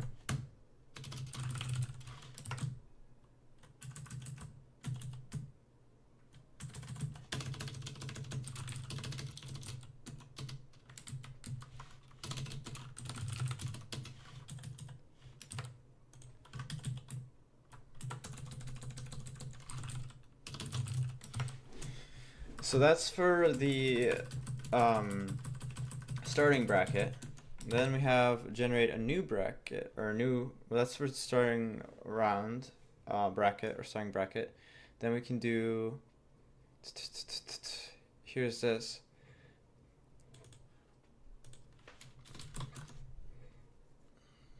Var matches equals this dot rounds list this dot current round -1. Or, well, yeah. Well, in this case, we just need to do. That's fine. Okay, because all the matches are finished, right? And then we do var winners equals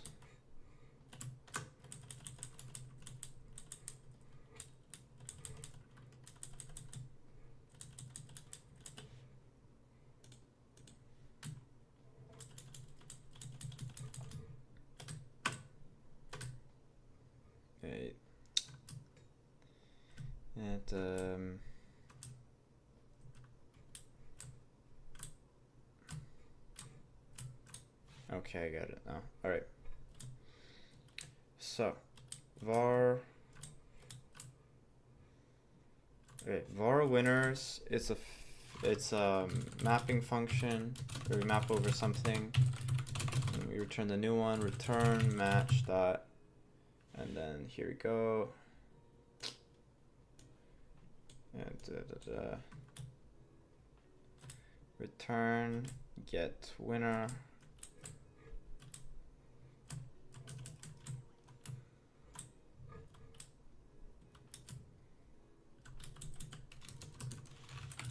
Get winner, get winner.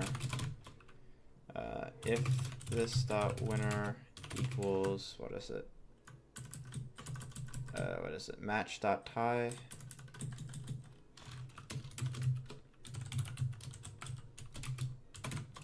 Return null. else if this dot winner equals match dot, what is it, team, else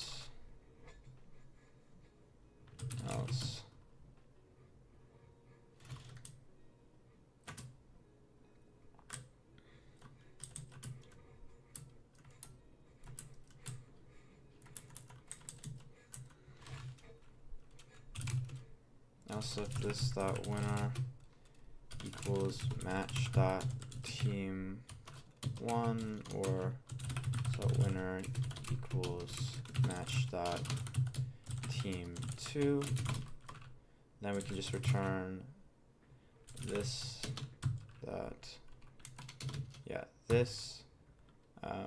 and then this dot winner, because that'll just pull the thing for us, right? Because we have team 1, team 2, team 1, team 2.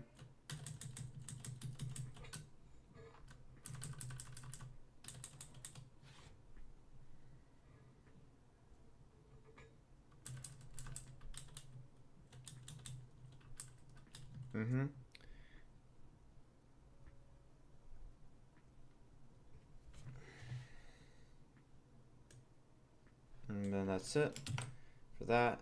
And then this will do match dot get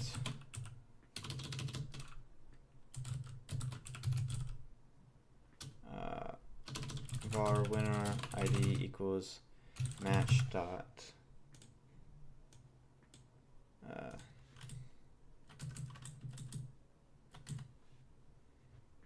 match dot get winner, but this only gets the winner ID.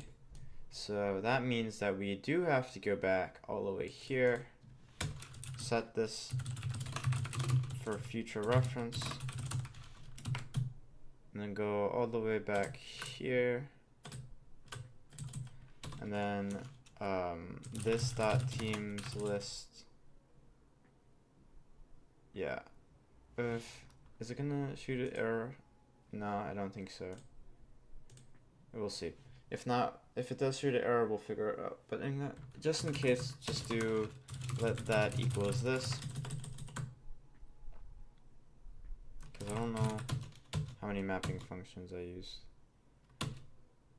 Okay, so that dot teams list var winner equals that dot teams list dot, is it? I think there's a function, find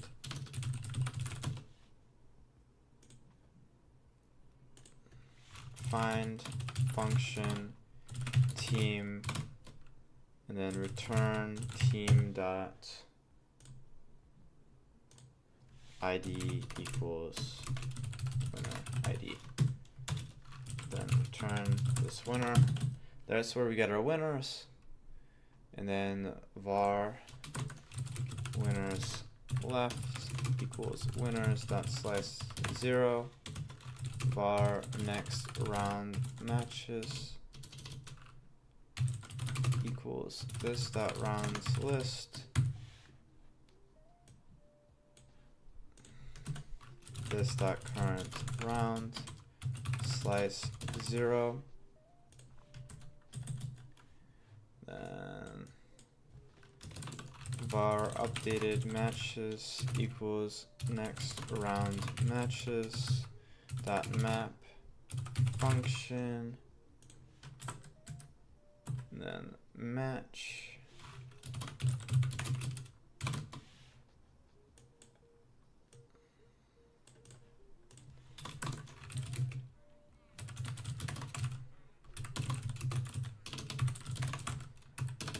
instead of, let's see, for each, should be for each.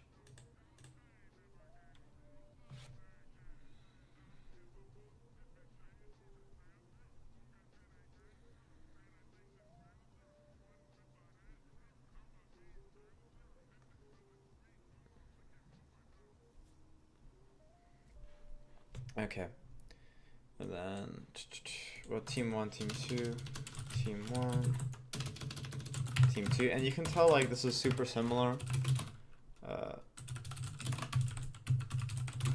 it's basically the same code from the last one, just with some slight modifications. So yeah, you could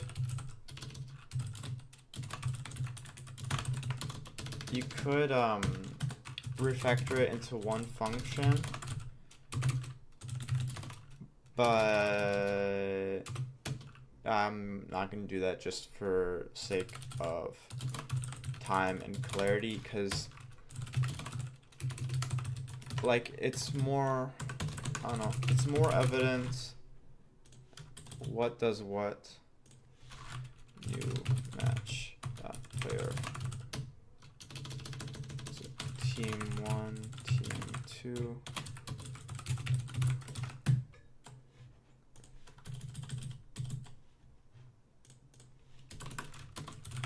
Rounds list current round equals updated. Yeah. So this gets us their updated matches for that round.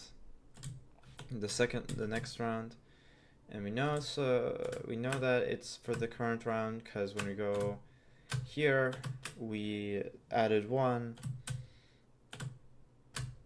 This is almost the same, except we're not using a mapping function, and we also forgot to do the IDs, so I'll do that real quick since it's different. Okay. And that's that for this one. And then we have a couple more stuff we have to do. We have to do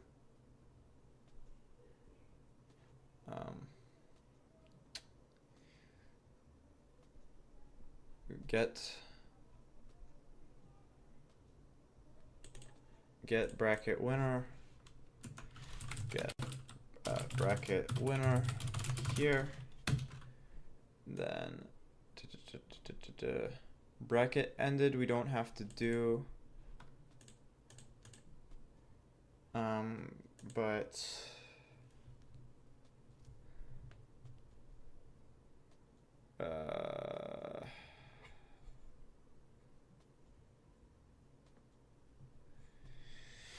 because I think, let's see, I can add it just in case.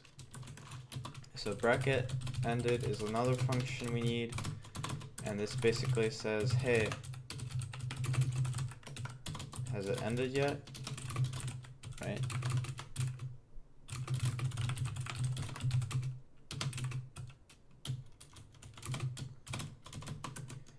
Bar.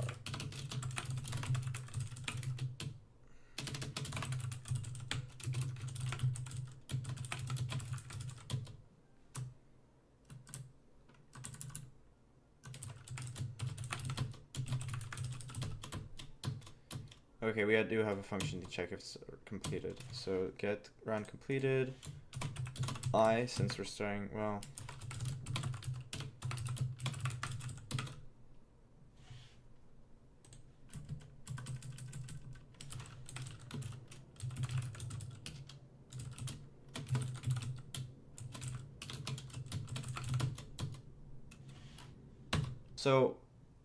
so with this bracket ended function, what we're basically doing is we're checking if the whole bracket or the whole torment ended. Doing this for this get round completed function, and this is going to do I plus 1 because we know that it starts on round 1, not round 0. And then if I go back here, if the round completed is equal to false, then yeah, set the bracket ended to false because it hasn't. Else continue.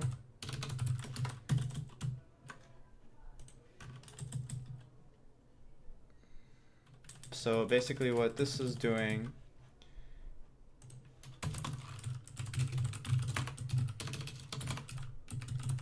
is it's basically going through all the rounds, see if all the rounds are completed. If they are all completed, then of course the bracket's ended.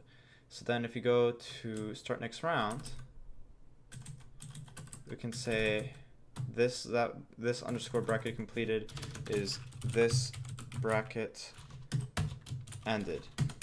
Because I mean, that way we know for sure, right? Whatever. and that means it's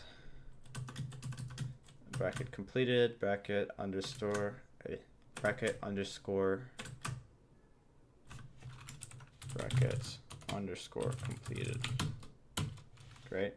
So that's basically how we make sure that we can check in the React if the whole tournament ended, generate new round, blah, blah, blah, bracket ended, get bracket winner.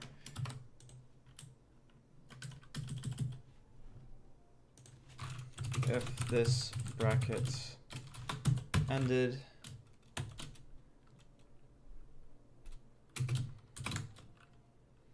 var rounds is equal to this dot rounds list dot length var rounds rounds count. So why, I don't know why. This should be, no, we can just do var final round equals this dot rounds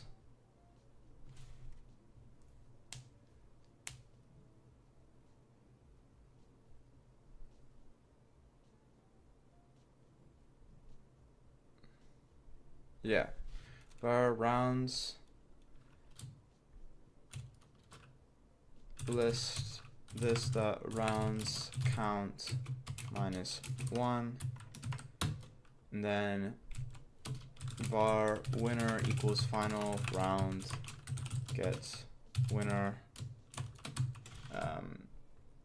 But this is just returning the ID var, and then we do var winner equals this dot teams list dot map function, no, find function team return team ID equals winner ID, then return winner, else return undefined.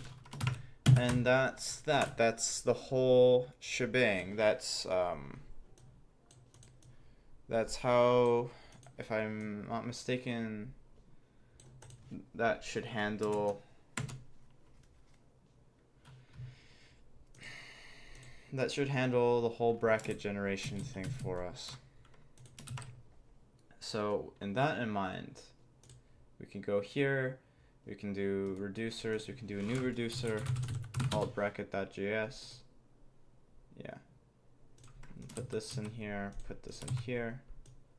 Reading from the bracket, that's fine, but whenever we have to write to it, we're going to just return a font. We're going to return, that's when we have side effects. So here for the state, we're going to return null because we don't start with a bracket. And then we can import the bracket state part here, and then there.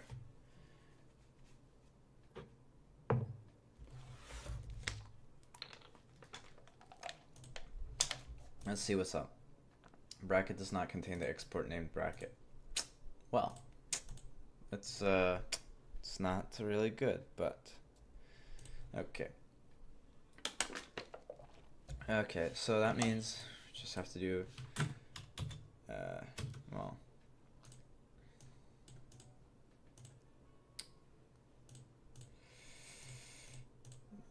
why did I do that? Okay, I see.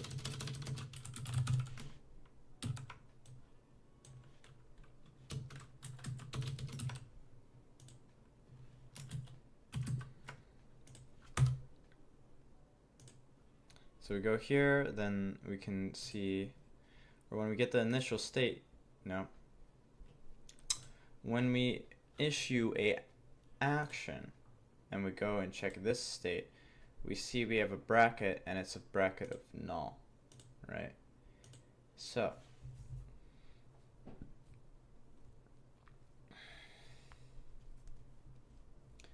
we should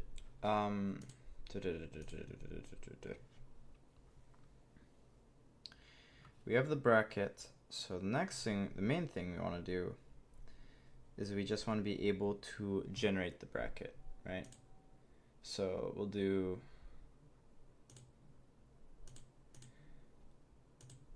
a new container. We'll do generate bracket container.js. Then we'll have new folder, generate bracket. And we'll do, generate bracket.css. Then generate bracket.js. Then we'll copy these. Wait for my mouse to work, right? Da-da-da.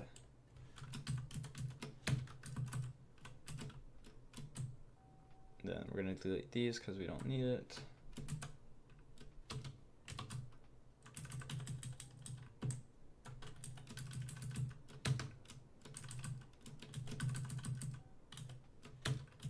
Instead of handle match page, we're gonna do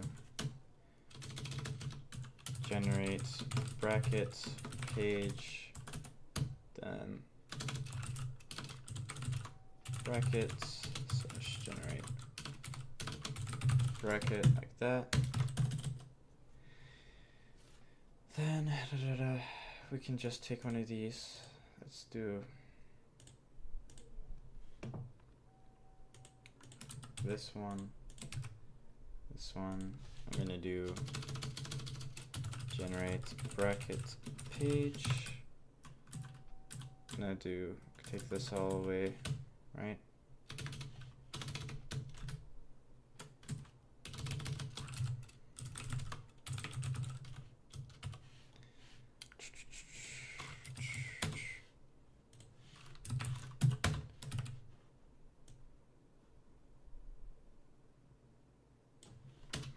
I'm gonna also take away all these functions that we don't need. Right to here.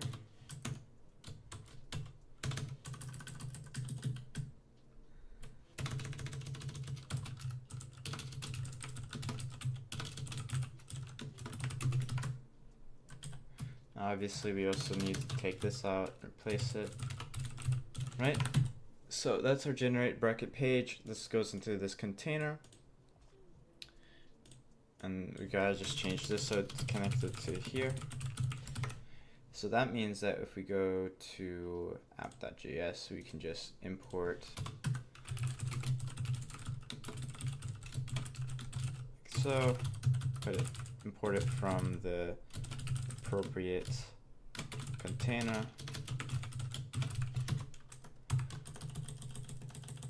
And then we can add the route for it.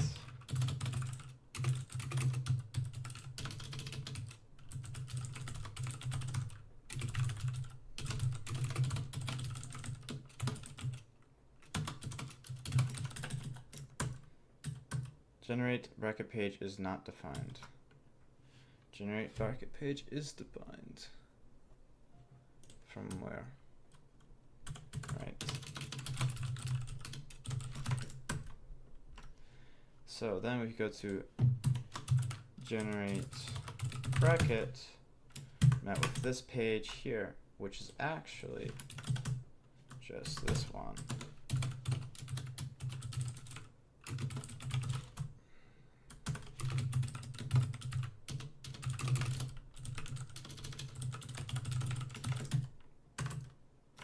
Right? And then for this one, here we go. For us to actually generate the bracket appropriately, we need access to, we need access to the teams, right? So we can go teams, state.teams.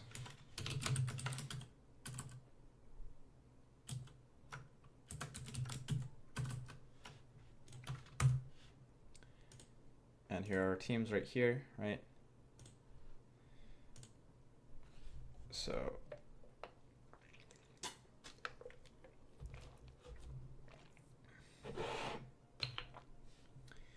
And I'm gonna put, yes, we have. Okay, right. Let's do teams count, which is unnecessary. Okay. So in this page, we'll have this, that state equals teams count, and we'll do teams count will be like 0 by default, right? Well,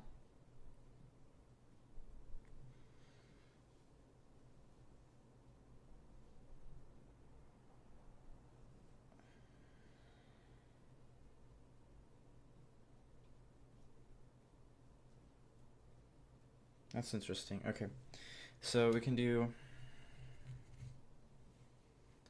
so teams count, and inside those teams count, we need the actual teams, selected teams, right? So we would have,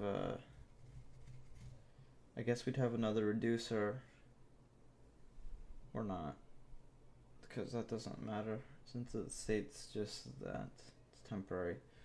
Okay, so you got a teams count, and then you have selected teams, which is also like that. And then want to import the team from, what's it? Models team, right?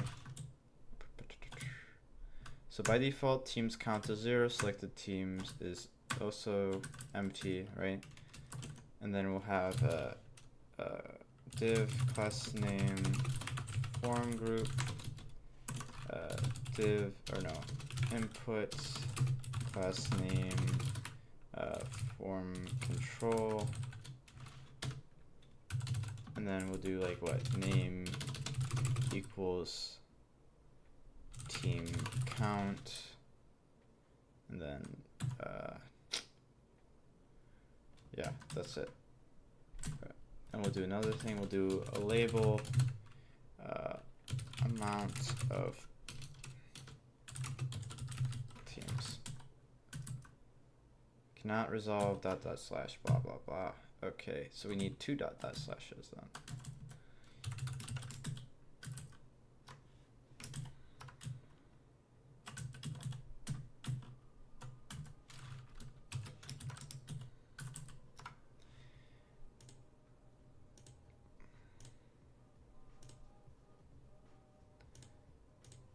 And this value equals this dot state dot, what is it, teams count. No? Yes?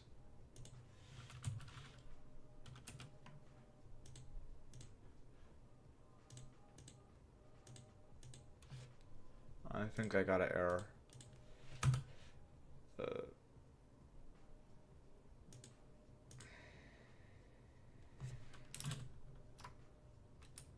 No, I know why. Okay, so this is actually supposed to be here. My bad. Okay, let's try this out. So now it's 0. Try updating it, nothing happens. This should be type what? Type number. So you know you can't. Okay, and then we'll do on change.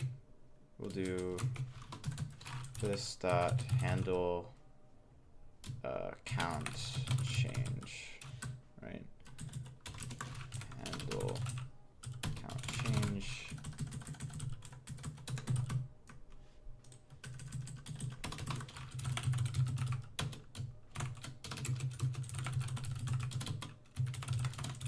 Okay, and what this will do is our count will target count or data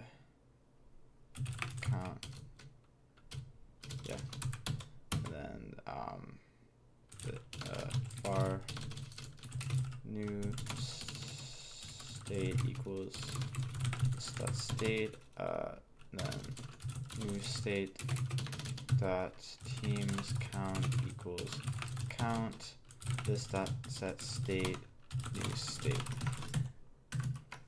So that way we can actually do that. And if they do negative numbers, well, then we can just do if count, what is it, less than 0, just return, because we don't want to do anything. So now we don't even, okay.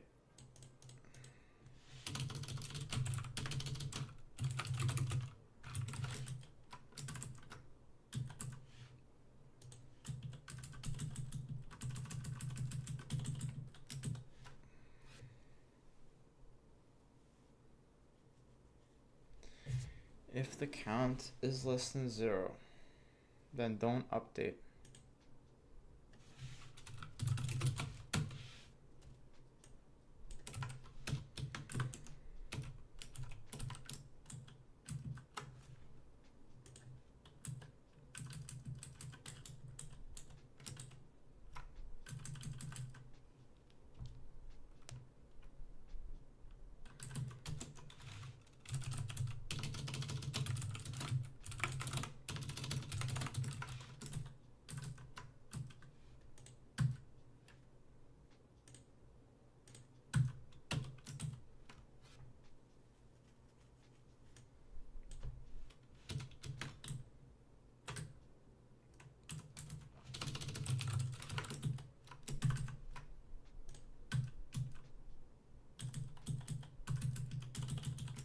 Alright, so don't just do that. So now if they want to update, you can't get it down to 0.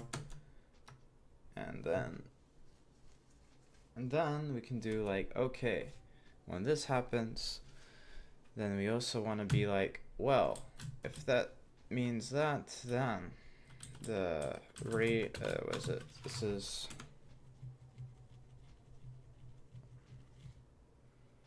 we'll do, what is it? Render, yeah. Render,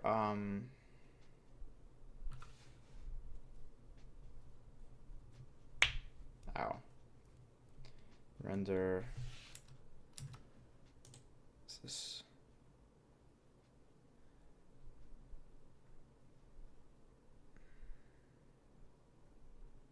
Huh, okay. Back here. So here, render team inputs. And then so each team input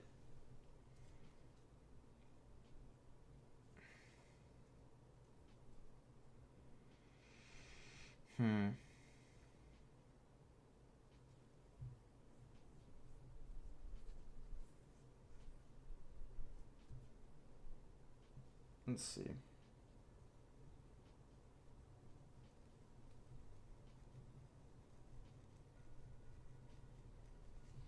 Okay. We'll do update selected team like this. Then on here, we'll do generate empty teams. So then we'll do, what is it? Yeah, so var new state equals this state, new state, var team selected teams equals this dot state dot, it'll be like this, and then for var I equals 0, I less than this dot state dot, what is it? Teams count, or yeah, state that teams or let's do teams count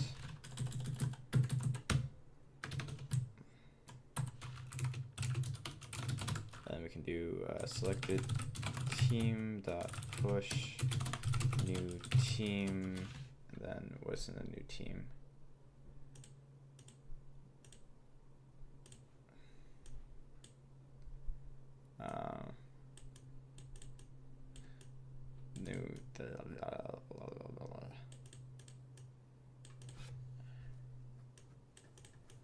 New team. We'll just do null. And then we'll do new state dot selected teams equals selected teams.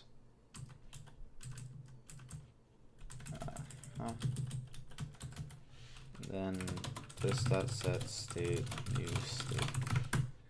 And we can just do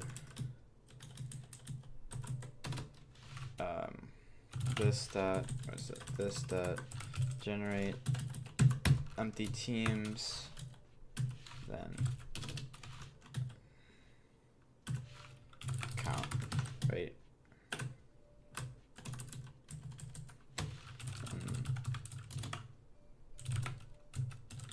Let's do that and see what happens. So we're here, over here, up, up, up, up, up, 5. So now we have a team thing, select teams of 5, count 5, whatever. Then we can go to back here. We can do another thing. We can do class team input extends component.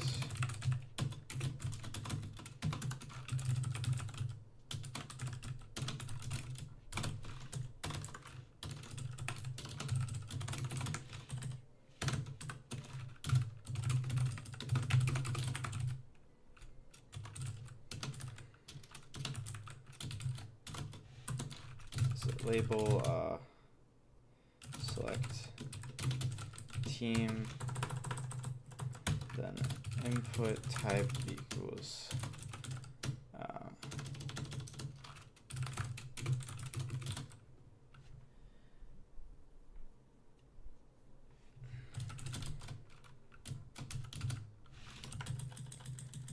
so that's that. So then we go here. So when you do render team inputs var selected teams, no, var count equals this dot state dot teams count, var team inputs equals this.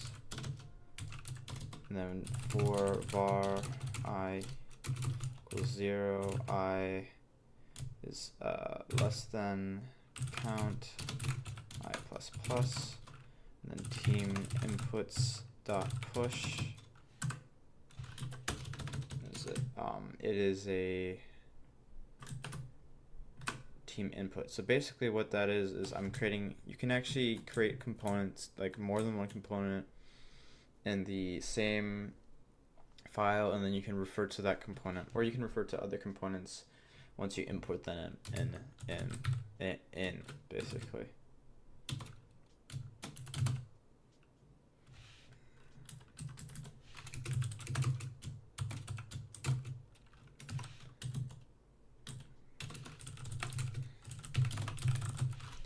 So then, and then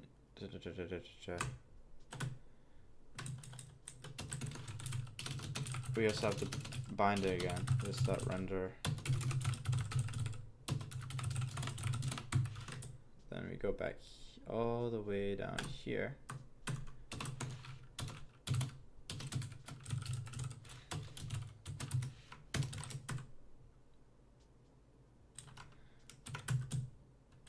We just have to add the super method because of inheritance.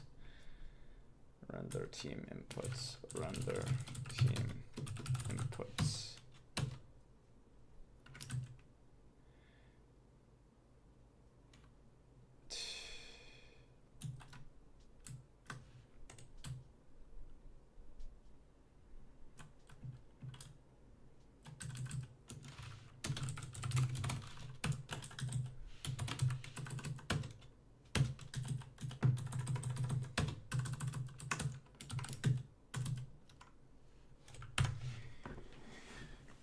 Render team inputs is not defined.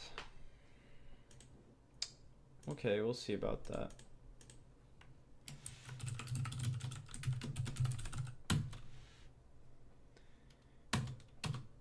It's right here.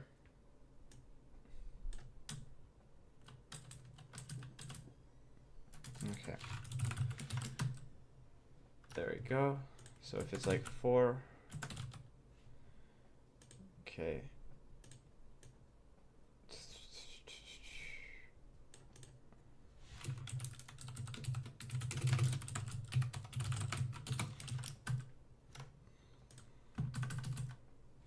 So then it's going to ask us to select team, right? In this case, we also need to actually create a way to select a team, right?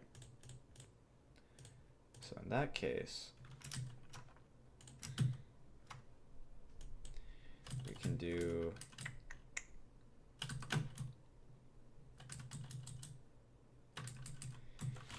team equals this dot props dot, right? Okay. Teams. And then we can do select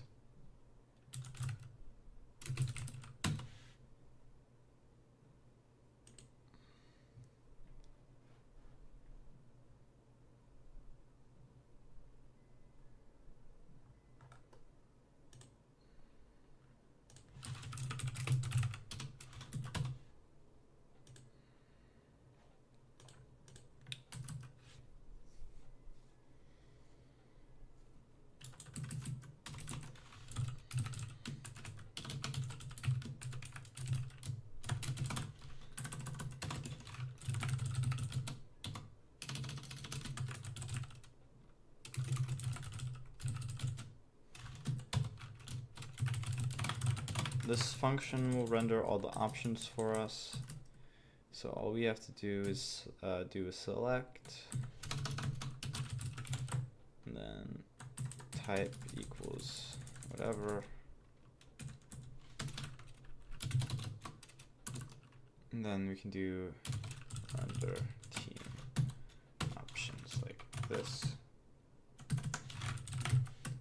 So var team options equals nothing, and then for what is it, for var I equals 0, I not is less than to equal to this dot props dot teams dot length I plus plus.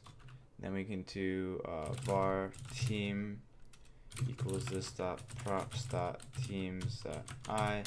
So that selects our team, and then we can do team options dot push option key equals I, value equals team dot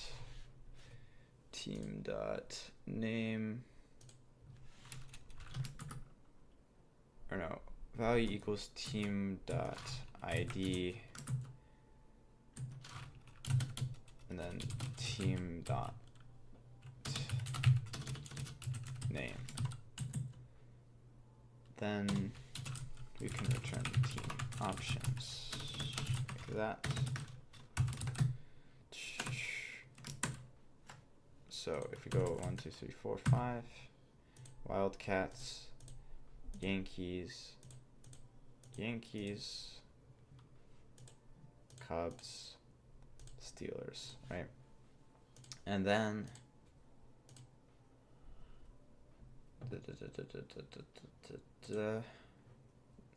how are we doing on time? Okay.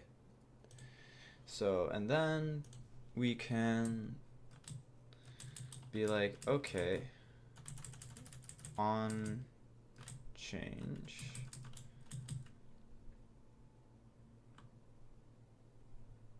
And then we have to have a way to update the team.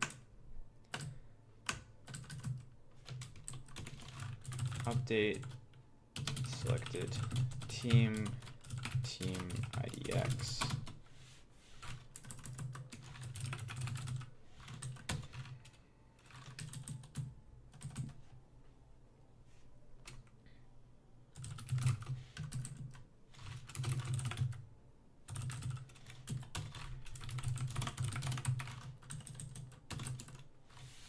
So we'll do var what selected teams equals this dot state dot selected teams,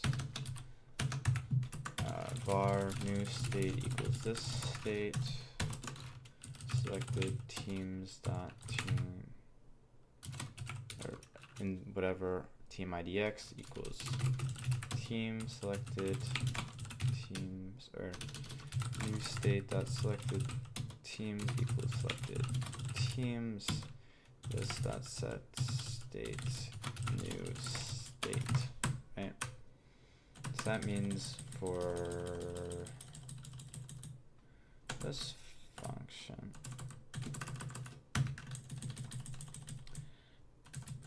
update selected team equals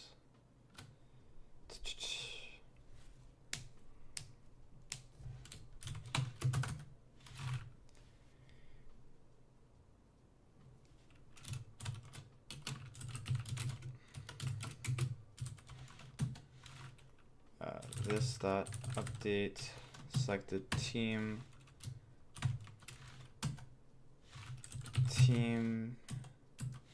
I.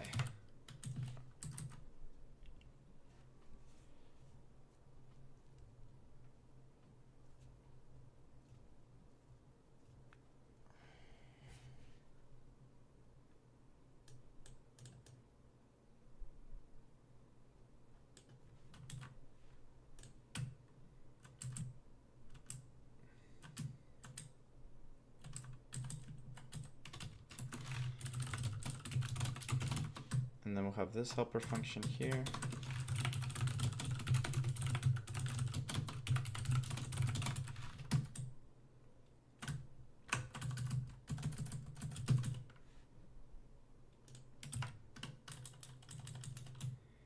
So on change equals this dot update team.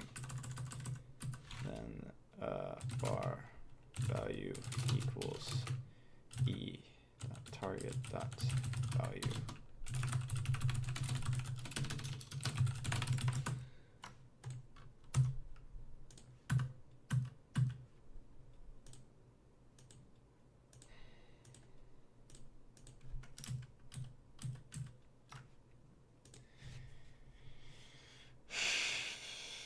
So this has a corresponding team. Ow.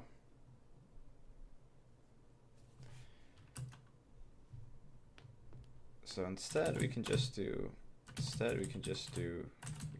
this, right?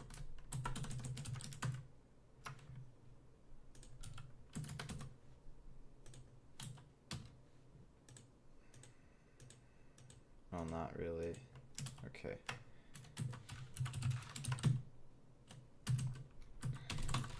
Var team equals this dot props dot teams dot find function team return team dot id equals value. Then okay, let's try that. Perfect, right? Almost perfect, right? Yeah, sure. So in this case, then we can do this dot props dot, is it this dot props dot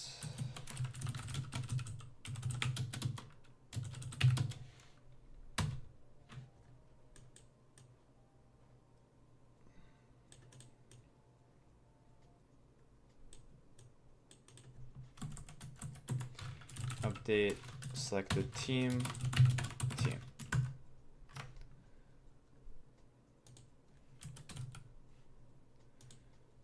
Yankees, Cubs, Steelers, Yankees, right?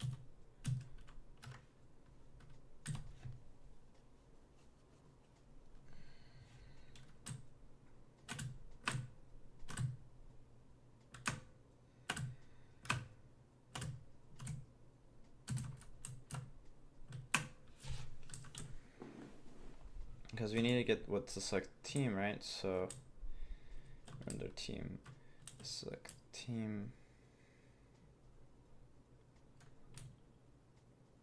Then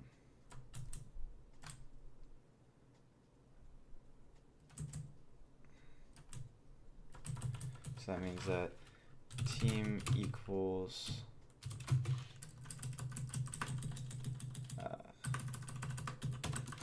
var selected teams equals this dot state dot selected teams. This would be selected teams.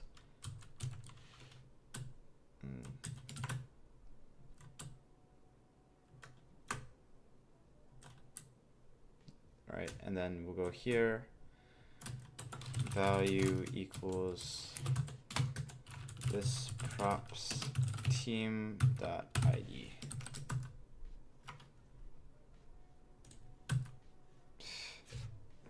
Can't get id if null, and if it's null, don't do it.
Okay, let's try that and see what happens. So then it can be like, well, this is actually, come on, would you?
Okay, I did a new property, we called it IDX, so we're gonna try to use that one instead.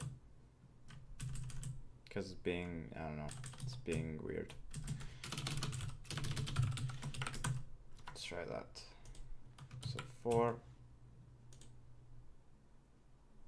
Yankees, Cubs, Yankees, Cubs, Steelers.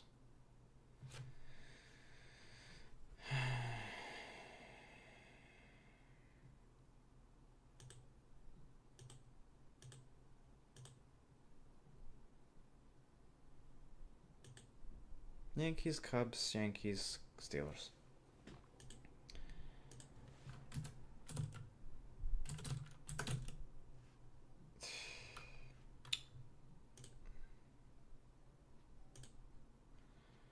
Right, so that's good. And then here we can be like, okay, button class name, button success, submit. Could do on click that submits teams. Can do submit teams here. Then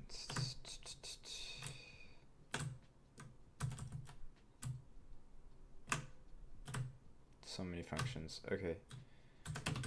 This that submits teams equals this that submits teams that find this. Da da da. Okay.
Wildcats, Yankees, Wildcats, Steelers. Perfect.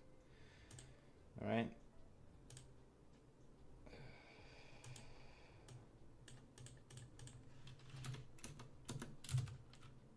I'm gonna add a BR tag because I want to. Just makes the spacing a bit better, or not. Let's do.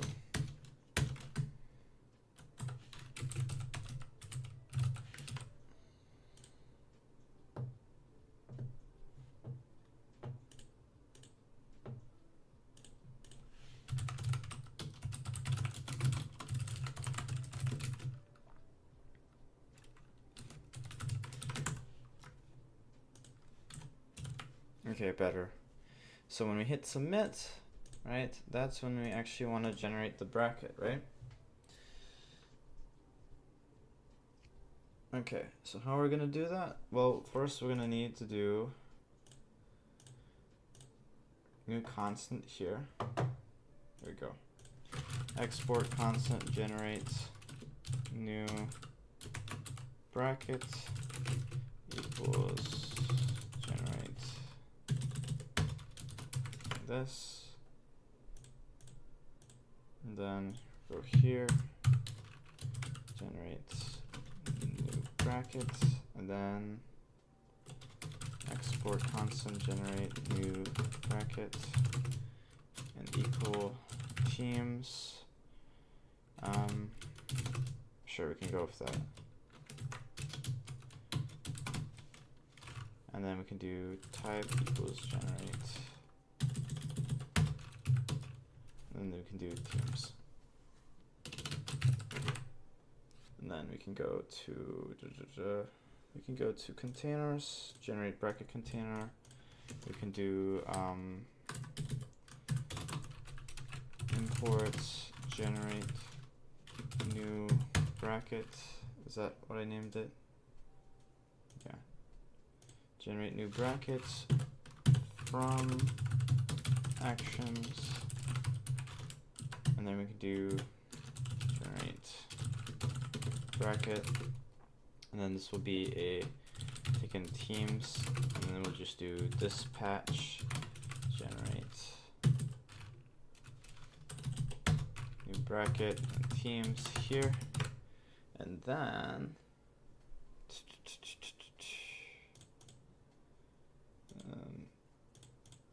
if you go back to this page,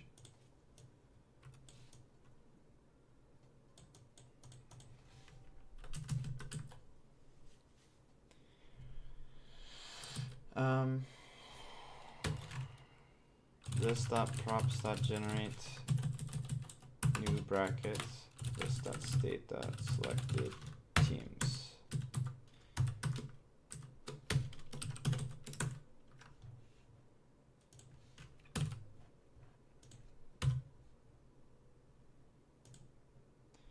And that's when we're going to generate the bracket, right?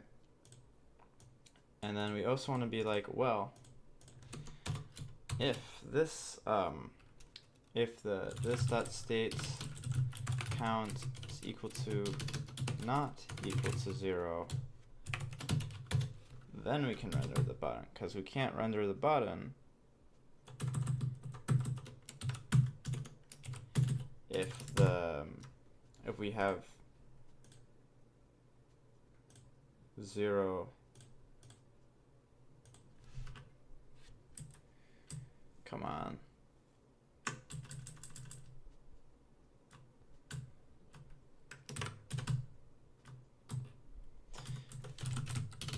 Teams count. If the teams count is equal to 0, then no. Higher, then we're good. So then we need to generate the bracket, right? So if we go all the way here,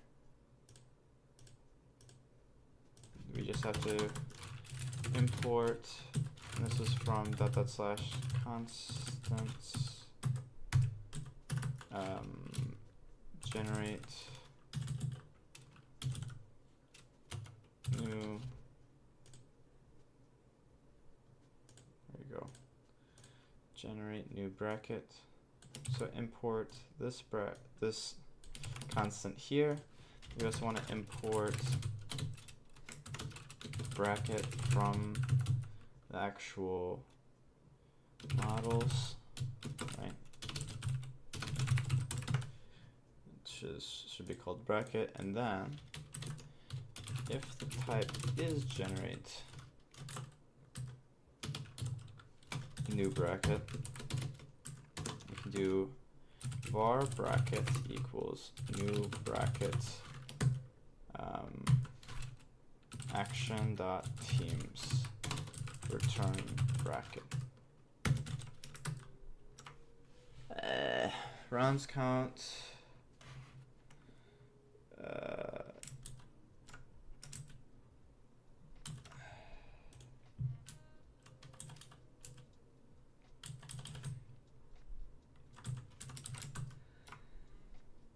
Line 199.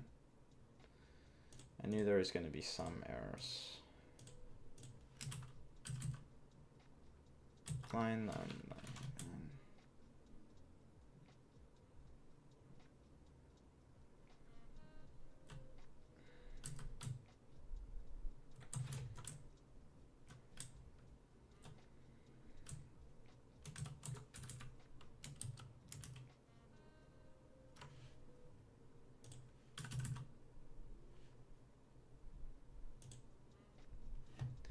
Cannot read property of null. What do you mean?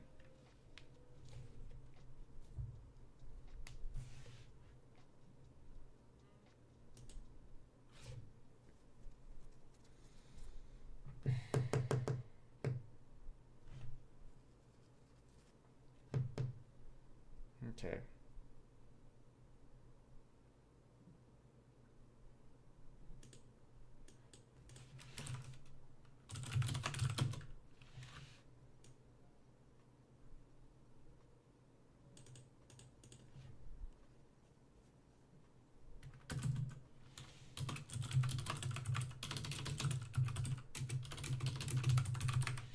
This is a cheat code. I don't recommend doing this, but I'm doing it.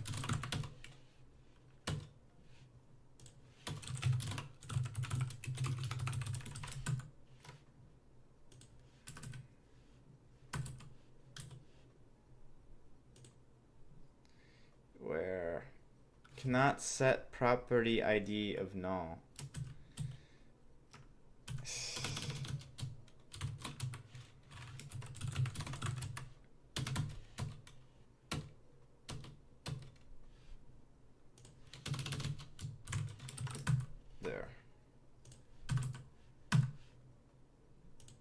There we go. Now we got a bracket. Bracket complete is false. The amount of rounds is 1. The current round's 1. There's 2 rounds. Got 1 here. Got another 1 here. And that's an empty match. That doesn't count, right? And we are finally done for the day. Oh, I could have just done that. Well, so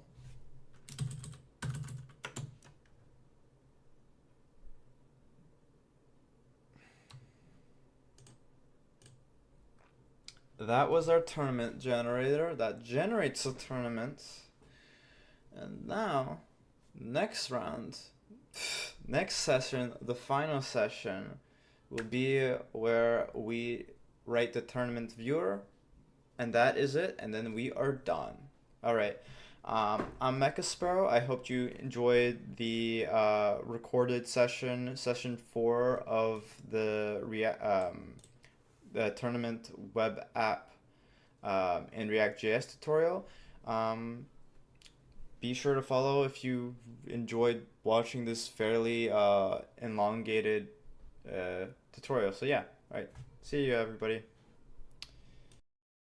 All right, everybody. Hello, and welcome to the 5th and final session of how to create a tournament web app with React.js and Redux.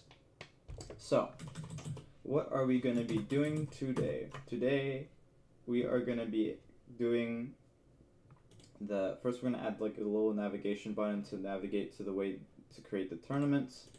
And then we are going to, here, I'll put this on I don't know, I'll put this on a Pomodoro, so why not? Because we can just see what's on here. I'm not going to actually use it, but we're going to have add navigation to the tournament generator. We're going to then have a way to, how do I put it? View current matches.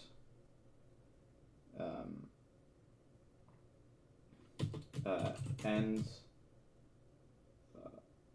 then what do we want to do? We want to be able to, like, basically, when all the matches are, we want to check if all matches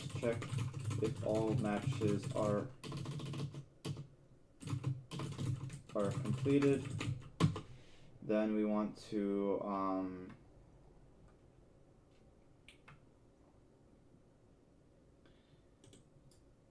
let's see.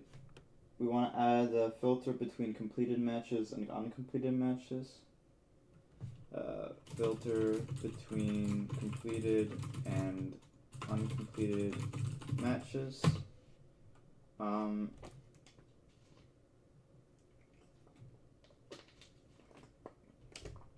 And then it generates the next sequence of completed uncompleted matches. And then we also want to modify how to put it. We also want to modify the way we modify the matches. So modify the way we update matches, right? So basically, first things first, we would have to add the navigation tournament generator, right? So we go. So this is like a lot of stitching stuff together and fixing things. So and we also have to modify some other things, but we'll see how things go, because we'll have to take stuff in this reducer and basically just move it to here, pretty much, and then some other stuff, but yeah.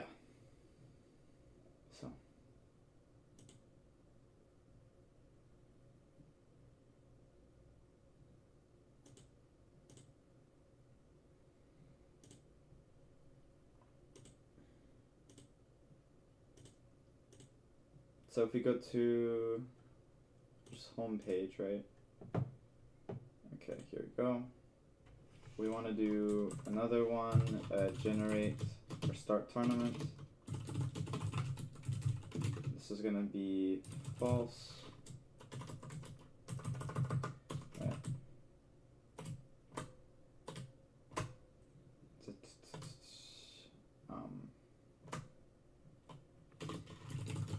Another function here, var new state equals the set state, new state, what is it, start tournament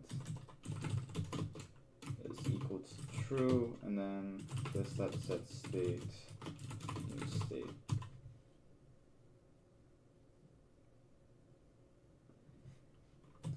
I'm guessing there's a cleaner way of doing this, but maybe, I don't know.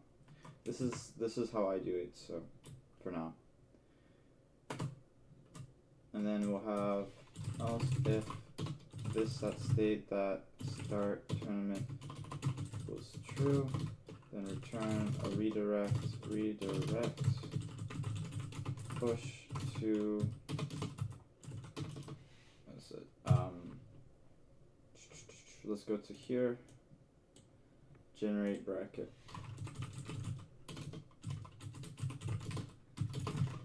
And then we also have to add another button here, button click this dot start tournament type equals button, class name equals button block, I don't know, button primary, and then start tournament.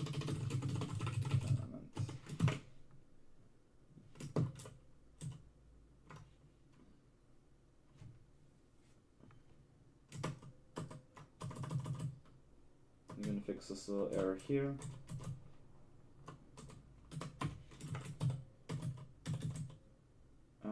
Let's go into Bootstrap and see what colors we can actually use.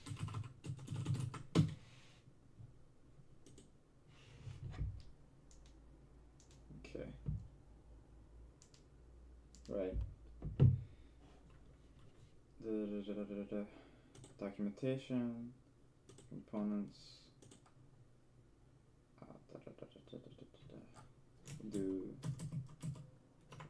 instead of on this button, we'll just do secondary. That'll work now. Okay. Alright, so here's our button, we click it.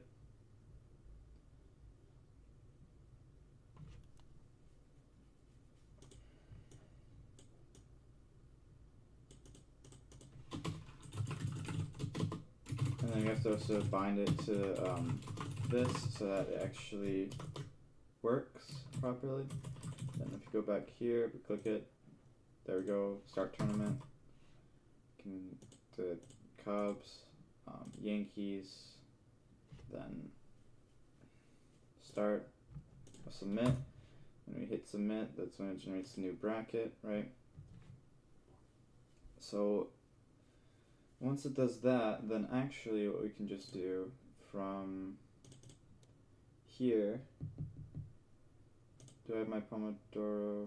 Okay, our Pomodoro is here, right?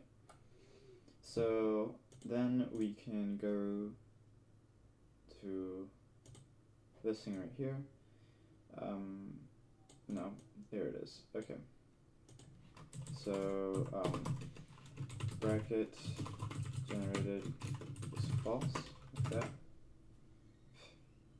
Okay. Then we can do if we go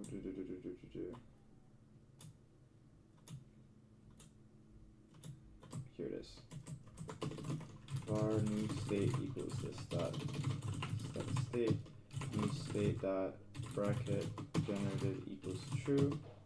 Then we can do this dot set state new state. Alright, so basically, so that so this will set bracket generated to true, so that means we can actually navigate off here. So in this one we can do, if I can, yeah, the redirect thing's there. Okay, so we can do if this dot state bracket generated equals true, right? Then we can just return a redirect push to, and this will go to the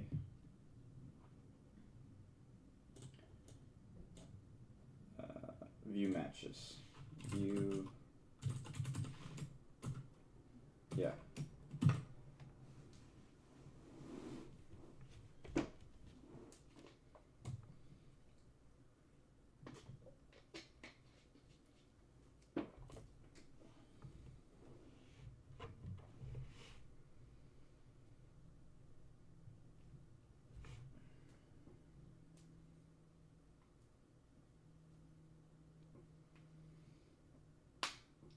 Okay.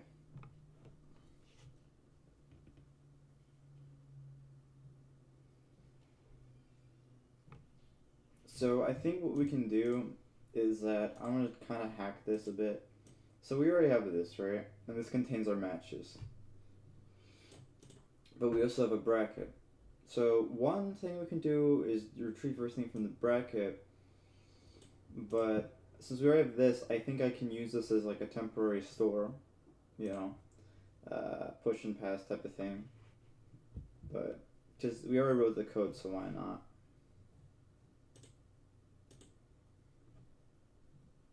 Yeah, okay. Because we can be like, oh, get these matches, you know, pull it, use it.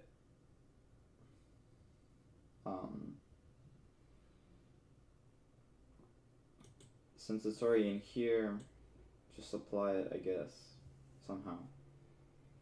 Or like update round, something like that.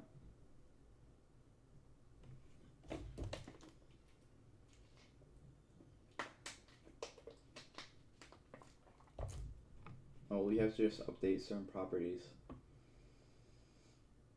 I think. Yeah. So we'll see.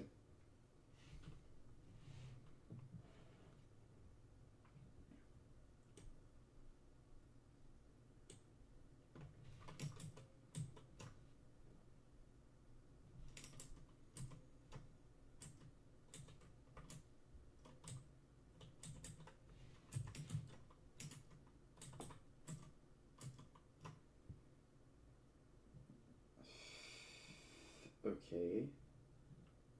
I don't know why that's there.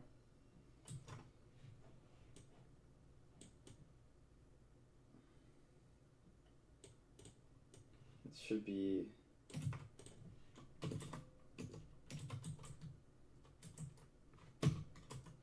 Well, yeah, that's right.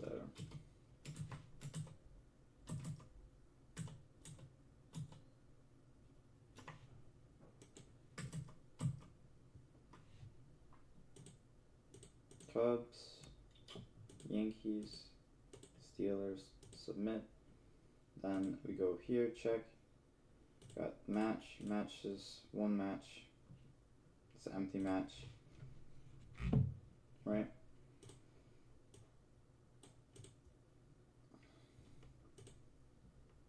So we can go to the containers, generate bracket container, handle match container, home container, view matches container. So we can go to here, and we can do bracket is state dot bracket,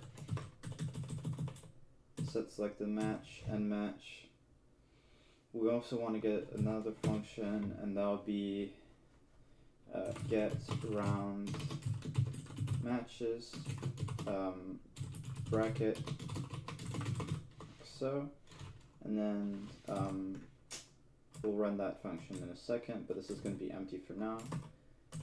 We go here, we look here, now we have a bracket which is null. So null means, well, shoot, don't, well, why are you there, basically.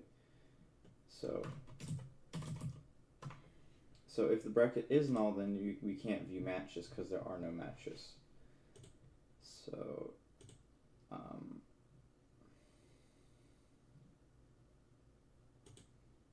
well, we can just say there's no matches, I guess, if the bracket is null.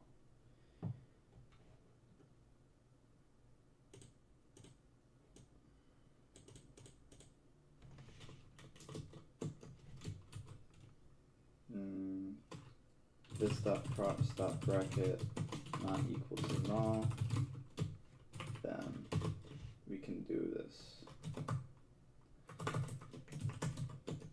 If it is null,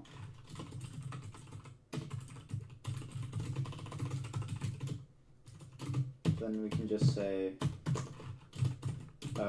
sorry, no matches, no tournament in session.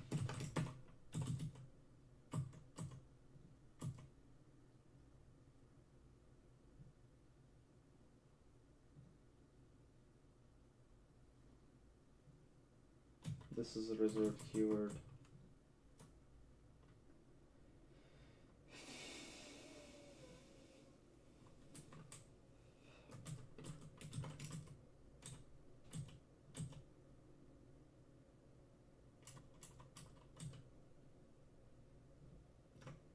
Yeah, okay.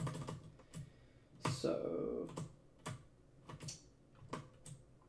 that means that there's no tournament session, but if we go back here, submit, now there is a tournament session. So what we want to do is we want to, when this starts, we want to invoke a function in the constructor. Well, is there an ng on in it? No, this is React, so that doesn't matter. Okay, so when the component,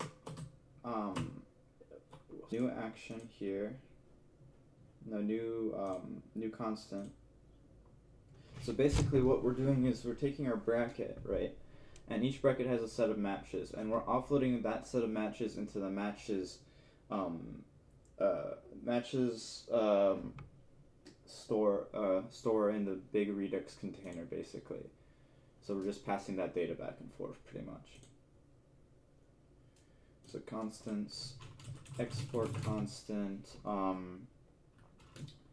get round brackets round matches,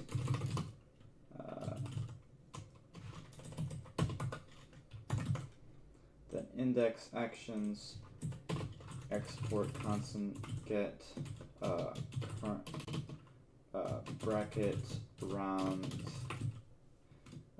matches, and this will be bracket, and this will be type equals get bracket round matches bracket. So we can go here, get bracket round matches. And then that means that we can go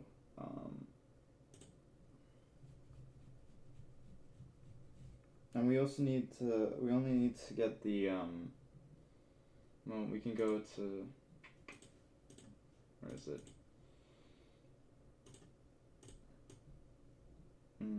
Get uncompleted matches for a round.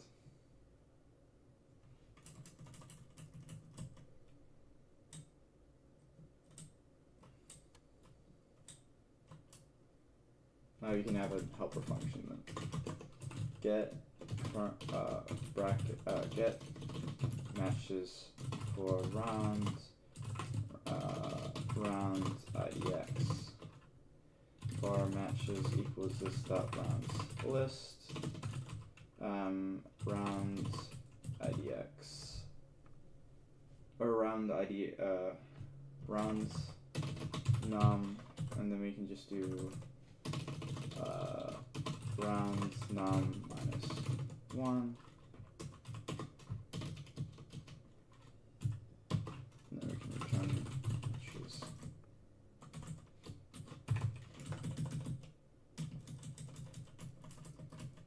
And then we can do get all matches for current round, and then return this dot get all matches for round, this dot current round.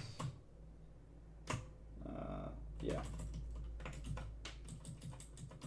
So this will get all matches for current rounds.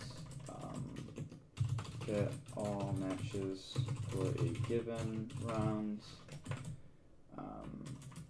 So then here we can just do this dot get all matches for a round, current rounds, and that'll do the same thing, right? So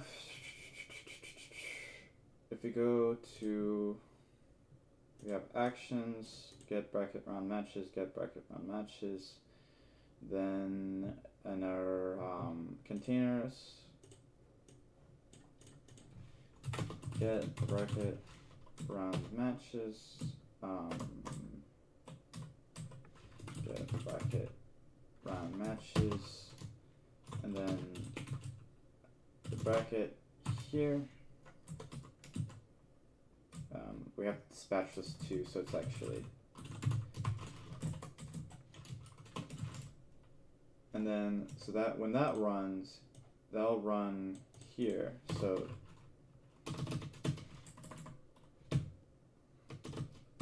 load in the current round matches. So that'll be this dot props dot get bracket matches, and then it'll do this dot props dot bracket.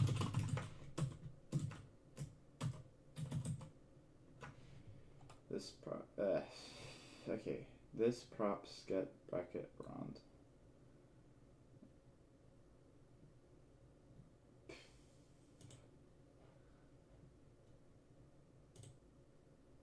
Okay, get round matches.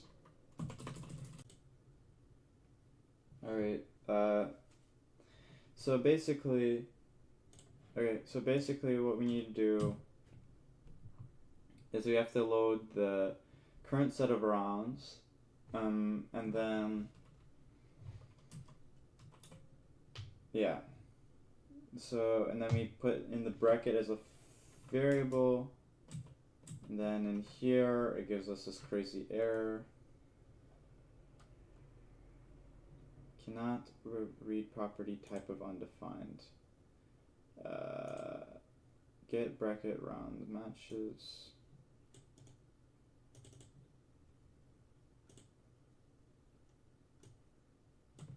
Should be here.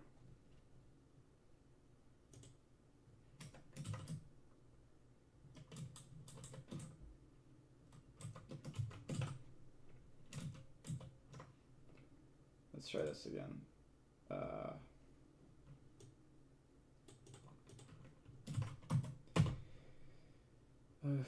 It's just acting so funky. Okay.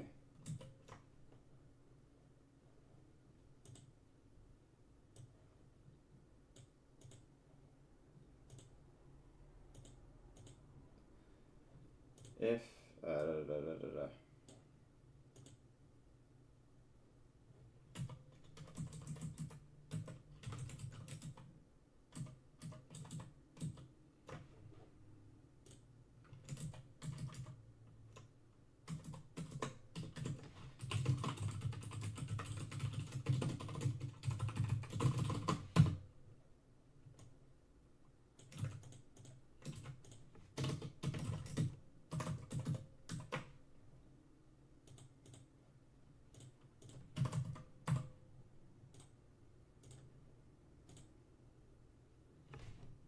cannot read property type of undefined.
Oh, I see what happened. Okay. Silly error. Silly error on my part.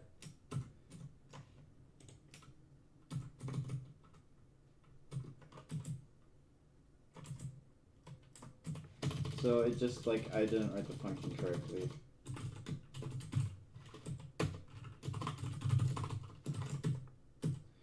So now it should work. So get bracket round matches, right? And then instead of the action, we get the bracket here. And then we want to do current round. So we go here to this reducer, matches, get bracket round matches, case get bracket round matches, then let bracket equal action, and then bracket dot return bracket.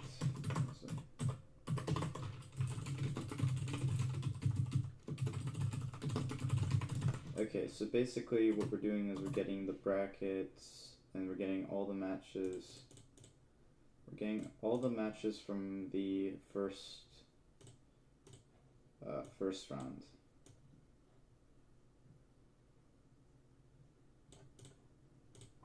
So that would be get all matches for current round. That's it. So I'll return all the matches for us, basically. And then what we should do probably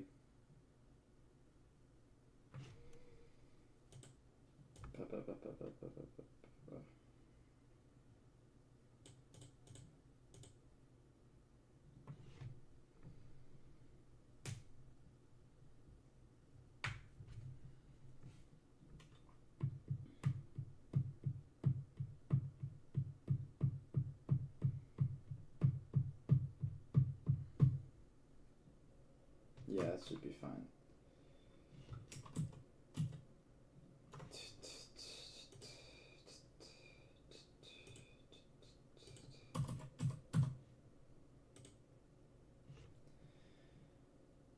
And then for here, we have our matches, we have our team, well, we have our teams, right? So that means in the view matches container, we should have a thing for teams. Teams equals state dot teams, right? And then there it is.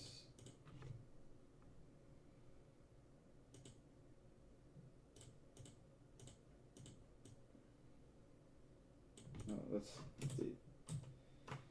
Okay, so we need to get all the teams, right? And it's in here. This is all our teams, right? So we need to get the associating team for it.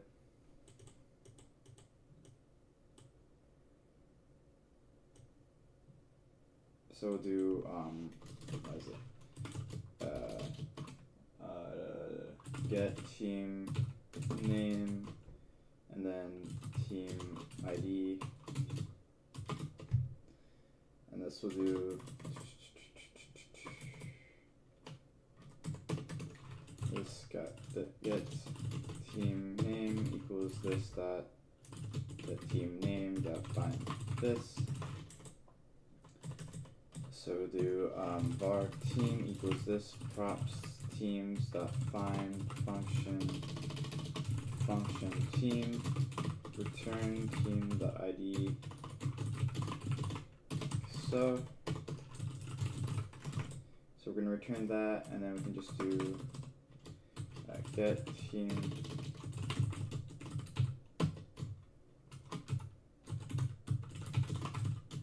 and see what happens there.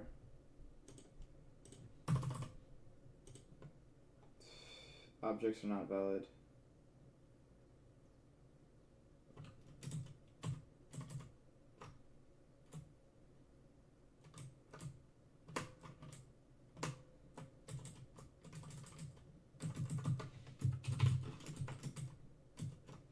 That should work because that's a string, so.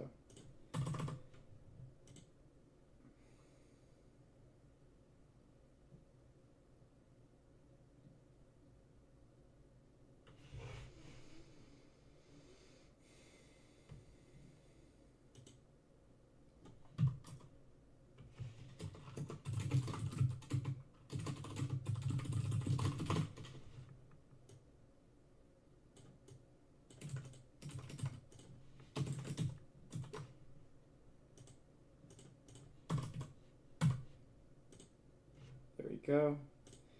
And then we can just do the same thing on the other side.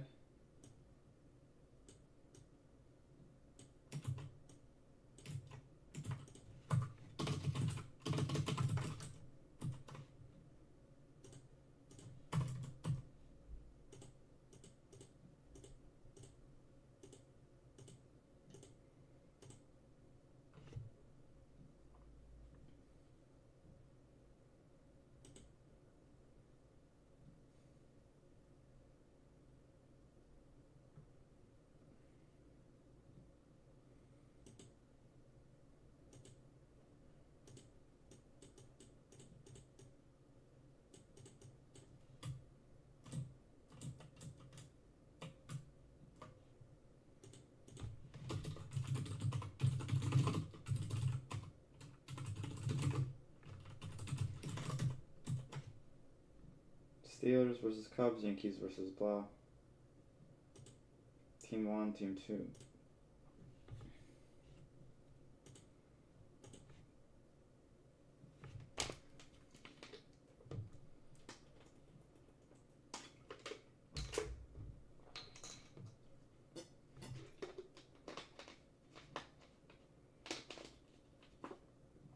I think what we can do is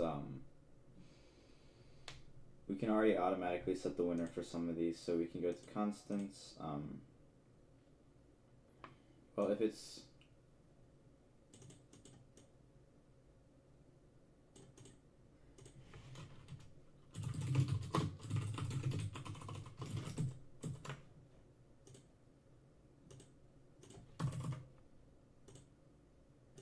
Wildcats, Cubs, Steelers, Wildcats versus nobody, Steelers versus Cubs. We can already say, hey, go to our bracket. Where is it?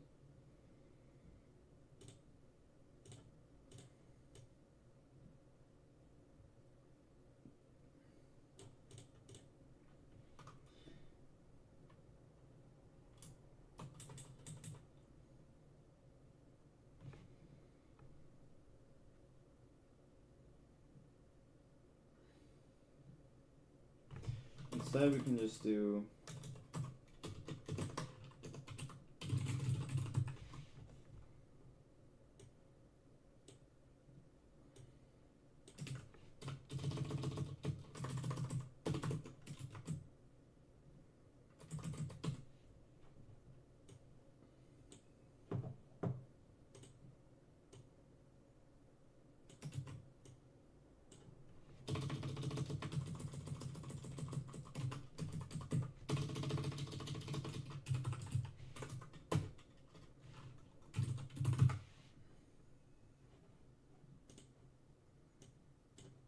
so what we're doing here is we're just saying, hey,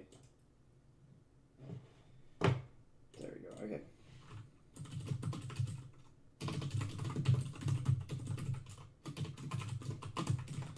If we already know that team 2's empty, don't even set it, because that's just wasted time. And then we can just do the same. You can just do the same thing here.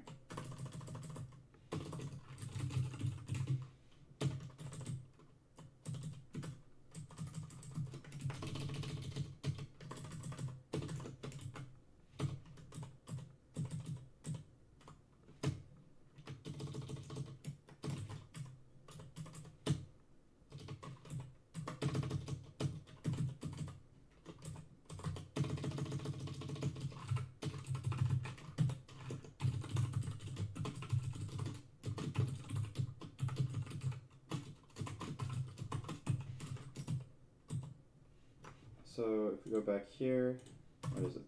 3 teams. We already know that team 1's the winner. If we want to go into a more simple or whatever version,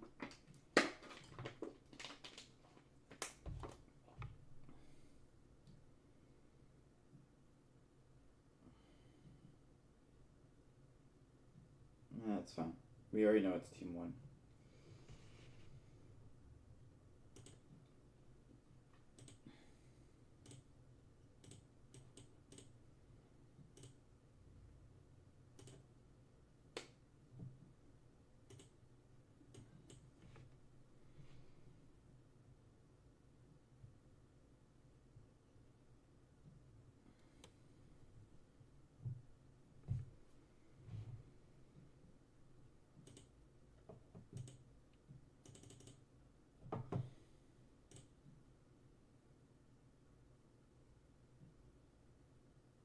So this updates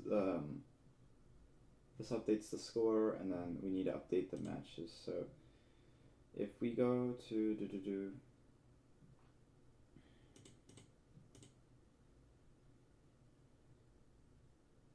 constants, containers, handle match container.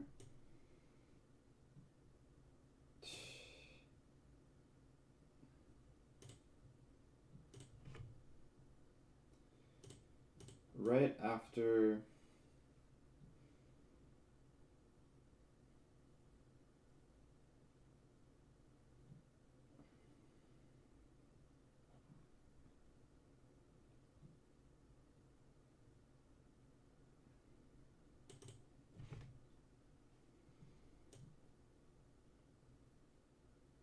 so wait a sec.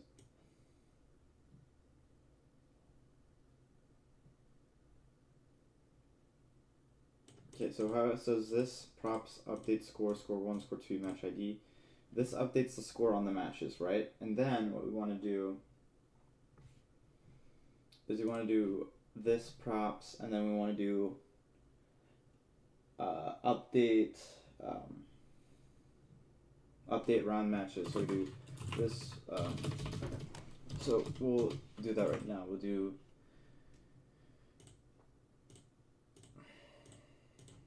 export constant update round matches equals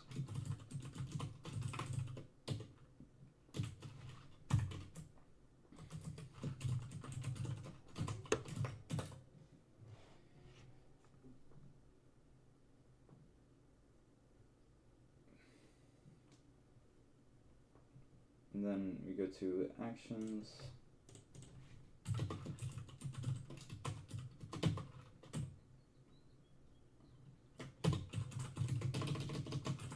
Constant update round matches.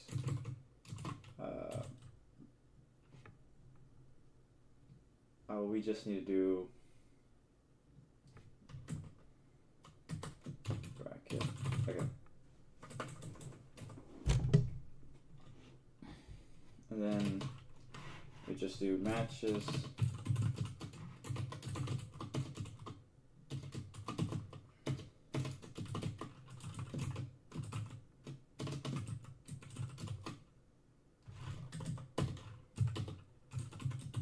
This, and then we go back to our handle match container. Update bracket like that, and then we can just do update bracket matches.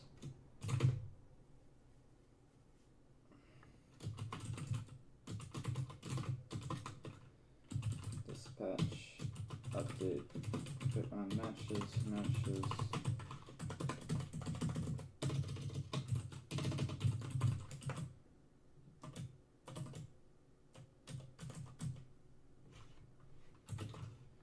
Matches equals state dot matches. So what we're basically doing is, you'll see in a second, we're invoking two actions. So this dot props dot update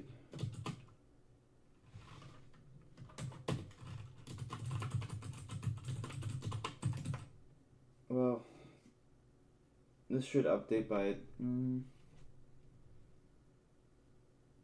well, it should update by itself.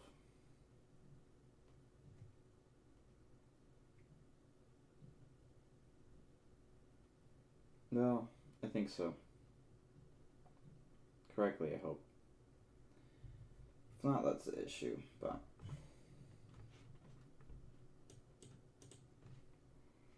we'll see.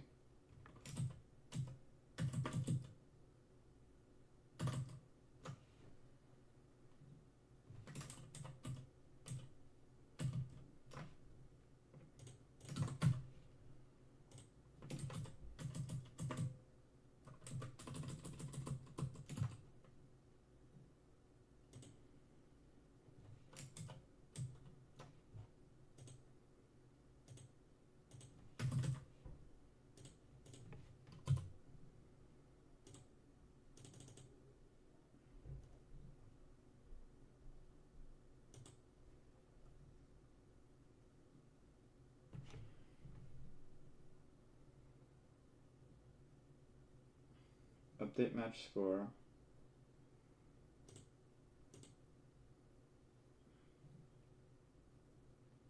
Then we did update bracket round matches.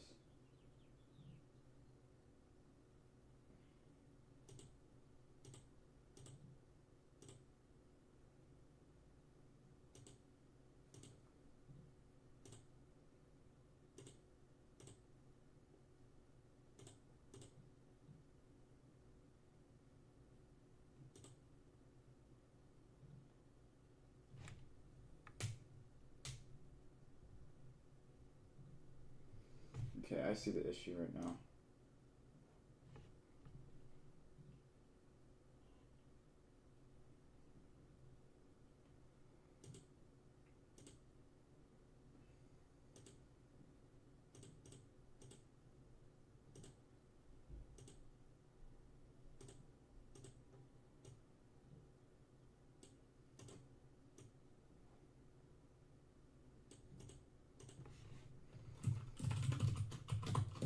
Because it has to not mutate, and it mutated for some reason.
Hmm.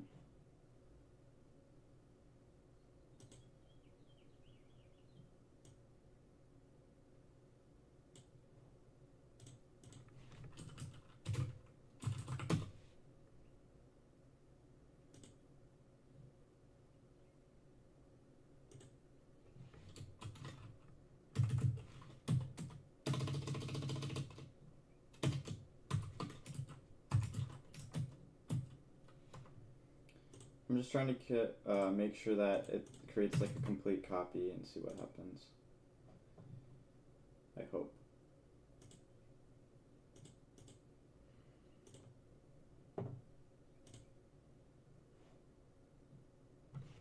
How's that not function? Okay, I see why.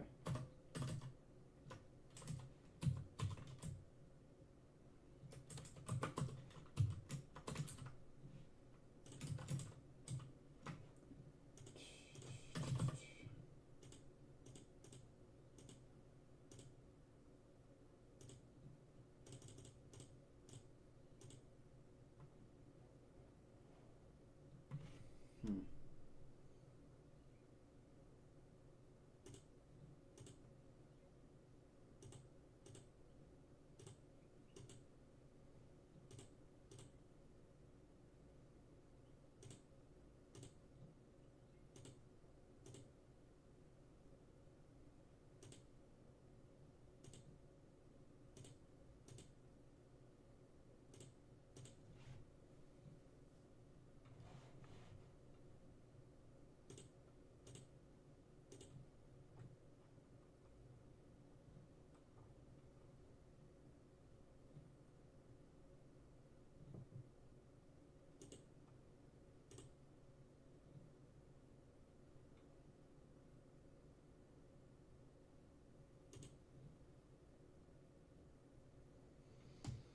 Okay, it'll still work. That's the main part. Somewhere along those lines, it's doing something weird, but.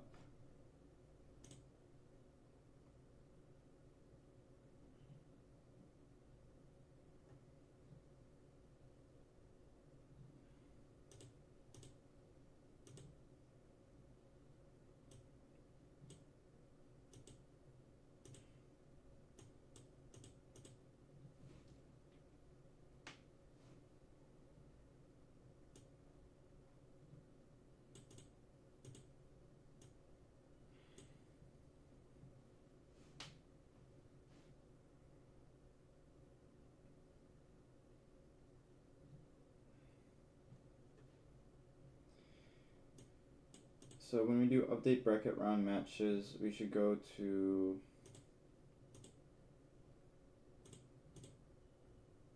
this one, update bracket round matches, case, update bracket round matches here,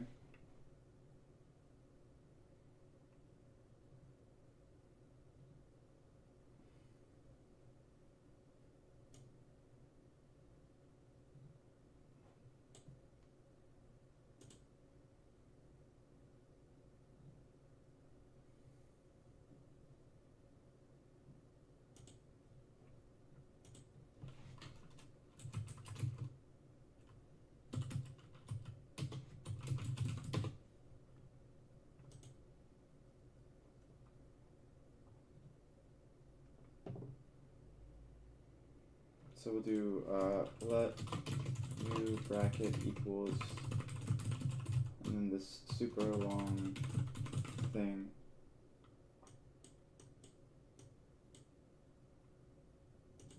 Here.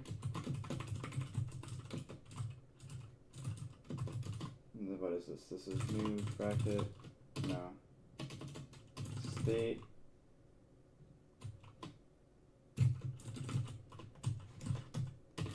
And then new bracket dot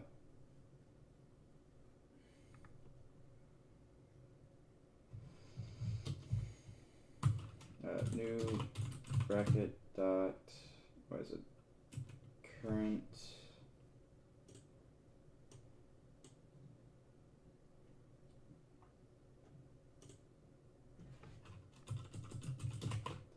round -1 equals action dot matches. Matches.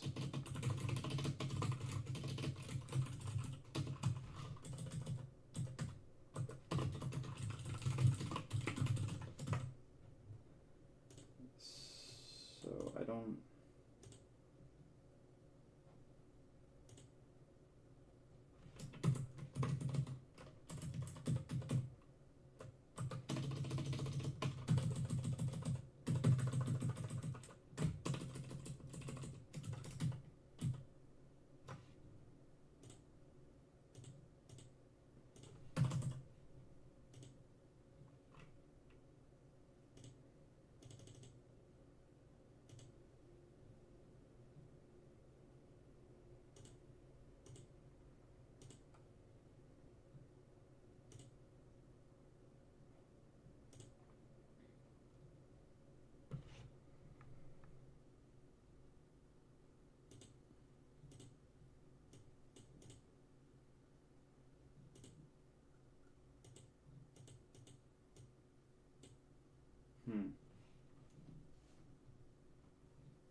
And then what else?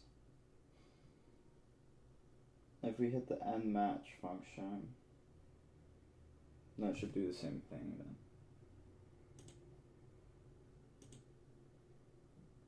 We should do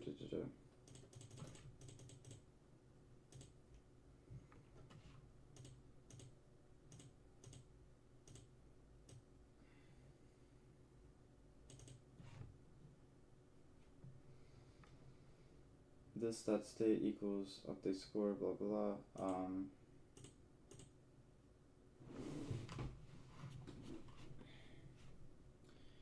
Containers view matches, update round matches.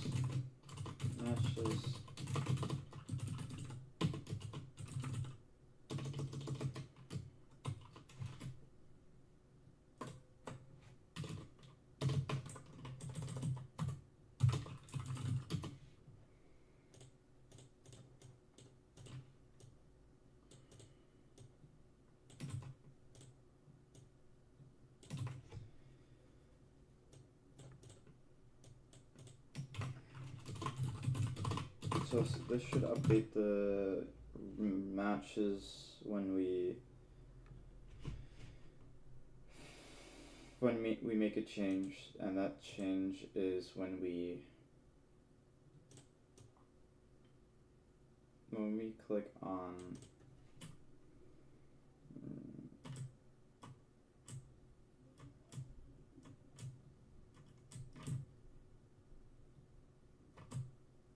this one? No.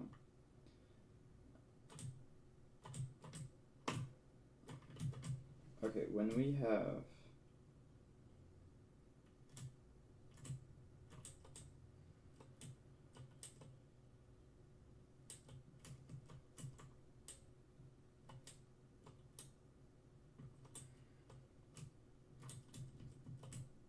this function right here,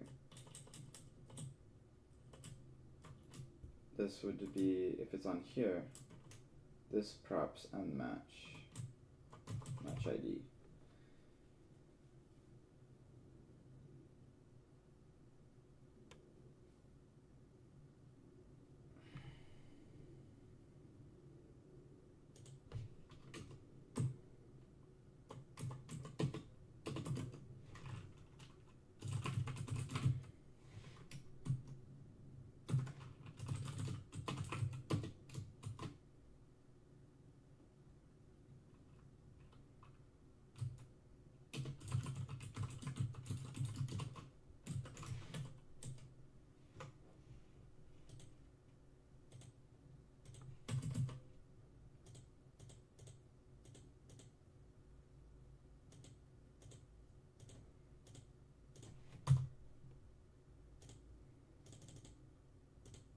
Okay, and then this should do and match, and then it says who's the winner. And then if we click here, we do team, next state, bracket, current thing, it says the winner is this one, and then the winner is team 1 on that one, because we updated it. So that means we should do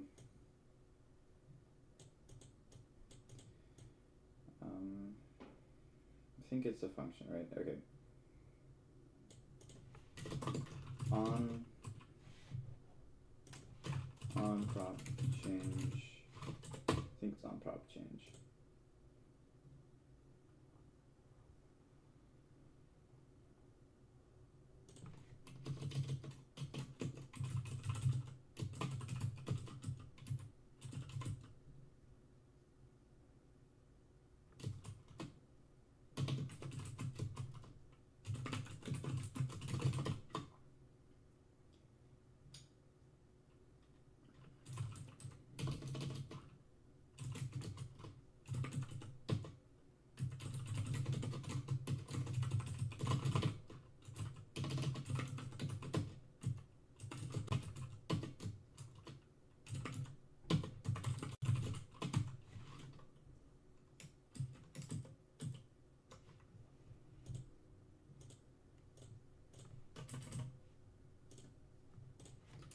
So then if you do view match pictures as a method, there we go. If we do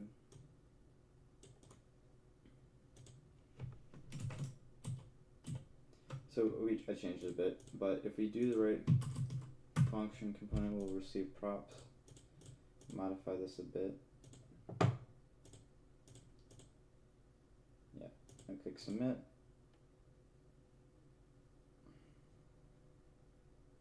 Okay.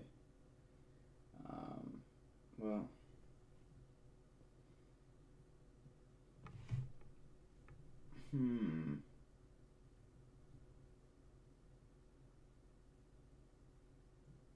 okay.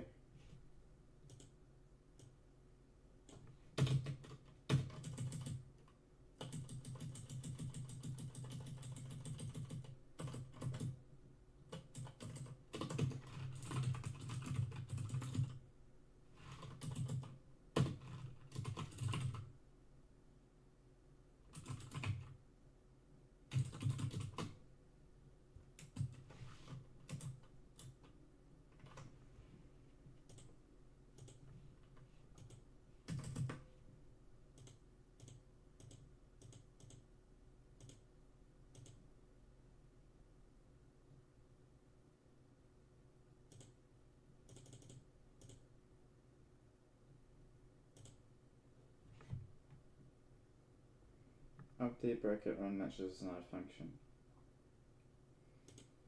Update bracket run matches is not a function. If you go back here, it's update run matches.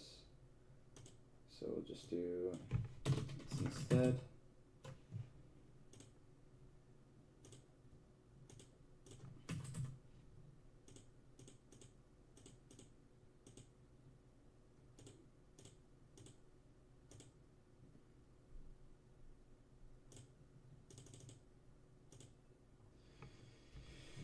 So it's updating the match score, then it's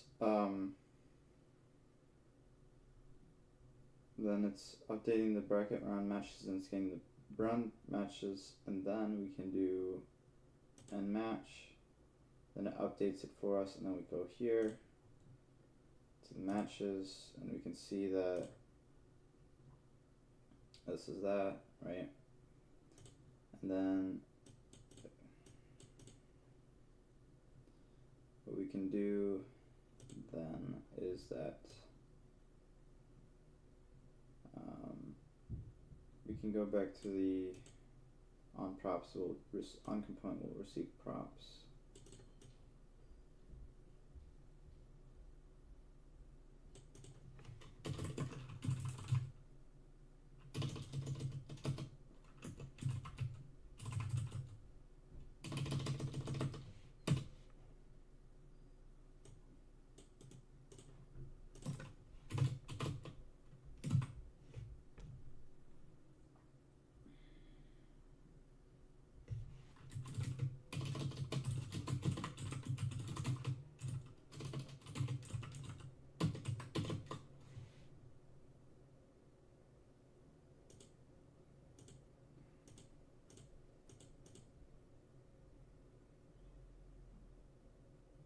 We're gonna have a function, and we're gonna do what?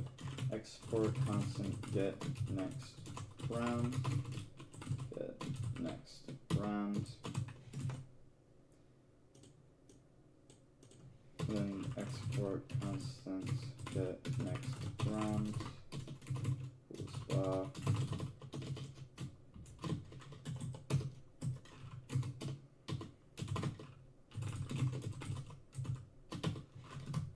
And what this does is that it'll update the bracket for us.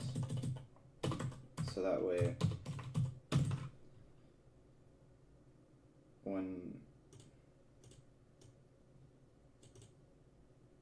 I'll update the bracket for us. So what we just have to do, we just have to run the functions again. So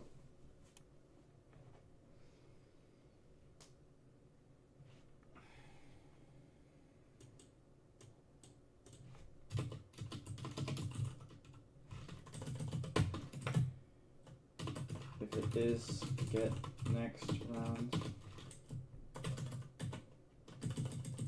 all we have to do is get the new bracket here.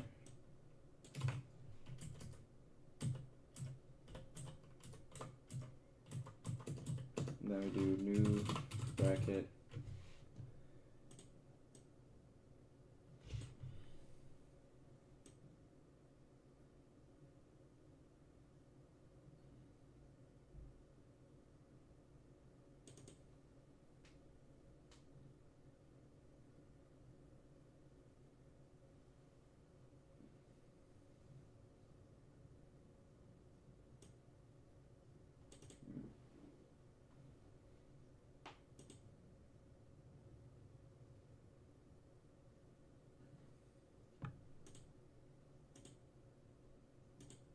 New bracket dot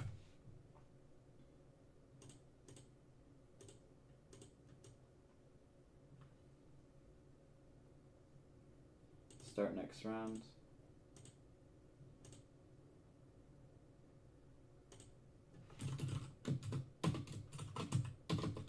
And we return the new bracket. So then we can go back to containers. This container get next round, dispatch,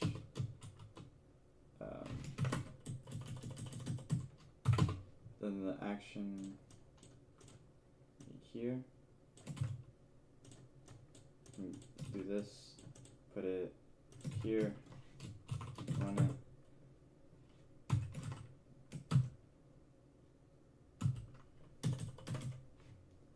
Then we can do if bracket dot, what is it? If bracket dot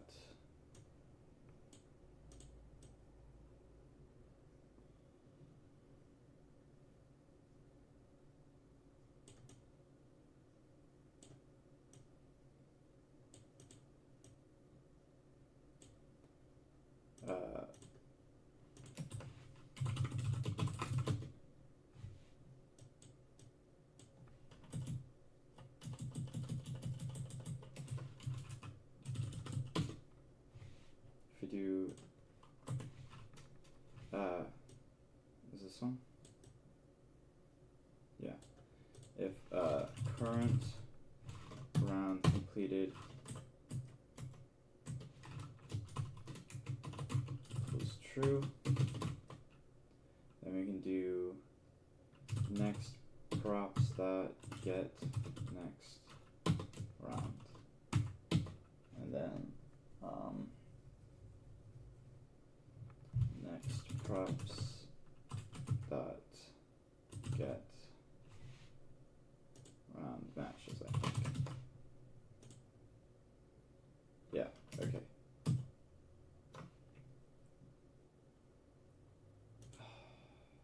Okay.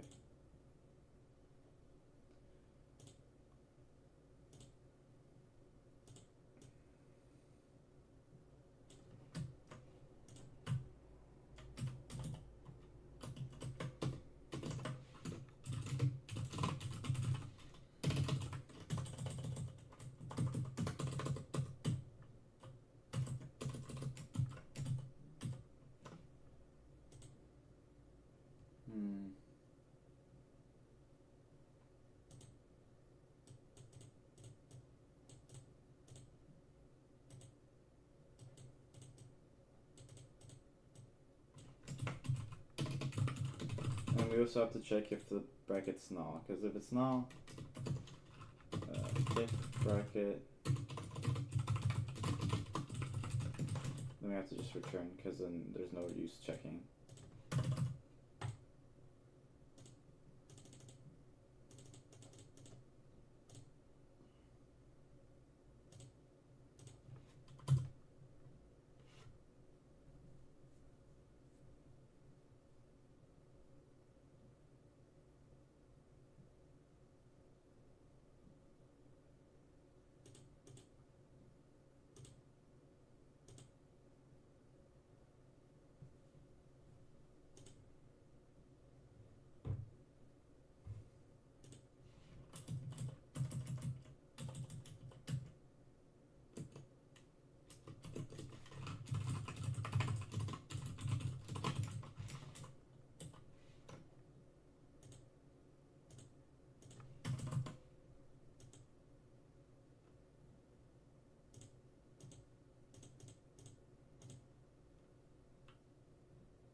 That's weird. Okay. I think a function's broken somewhere.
That doesn't make sense. It's like the inverse.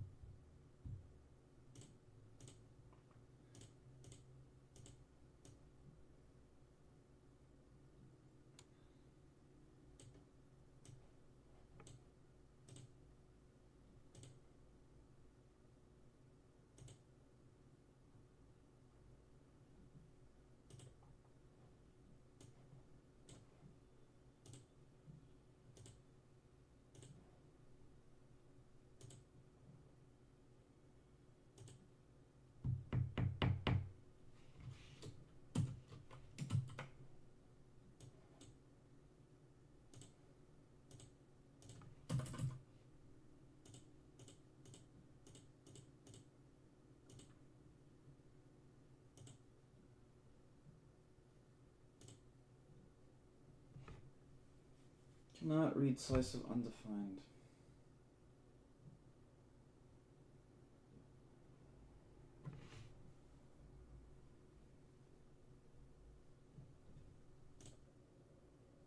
I'm gonna stop recording for a bit and then I'll come back after I figure this out. Okay, I'm back. I think I figured it out. I just have to update the thing. So this works, right? So basically, after a lot of trial and error, here are some issues I found that I had to stop for. Inside this reducer, we had it where this did not refer to rounds list, so you gotta change that. And then I think inside of bracket, I had to go to start next round. I had to generate the round first and then increment it. And then, so you get, matches, this rounds list, whatever. And then you get,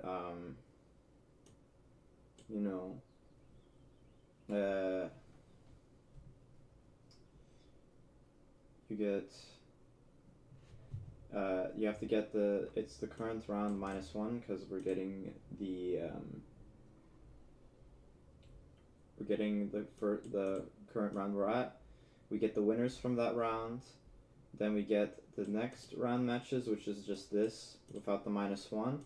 Then we update those matches using this algorithm, and then we return the match. And then this we set that next round so that's this current list, which is that thing. We set the next round. So if it's round 1, then that would be the second index because 1 is 2 when it comes to because array started at 0. So we set that updated matches to be the matches generated from the winners, and that's it, right? So that means that if we go to we have to find a way to basically figure out if we generated a new round. So I'm going to have a new reducer. I'm going to call it round generated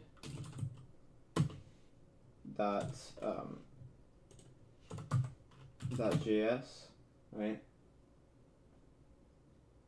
Yeah, so .js, and we're going to just copy this. Then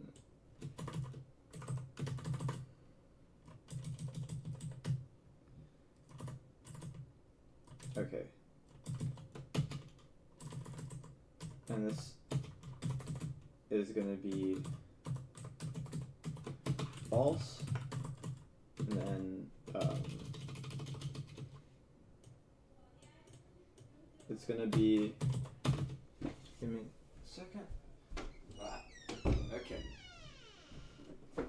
It's gonna be set round generated.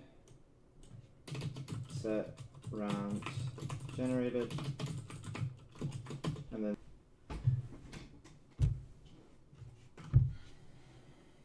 okay. So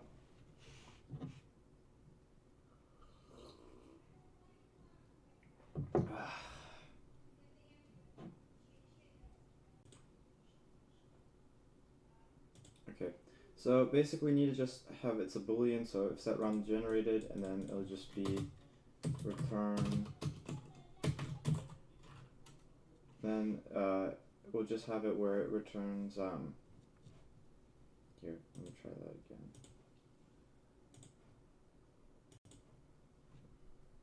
Okay, so we're just gonna have it. So we're just gonna have it where it's set round generated, and it's gonna return action round generated. It's just a boolean, right? So okay, and the way we're gonna do that is we're gonna have a constant here, export constant set round generated equals set round generated, like that. Then we're gonna have an action. It's gonna be export constant set round generated equals generated, and then it's gonna be type set round generated, and then round generated, and then we'll take this variable here, go here, that, and then on the containers we'll do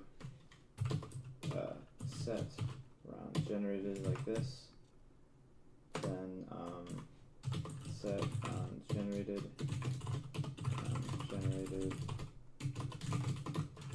dispatch set round generated.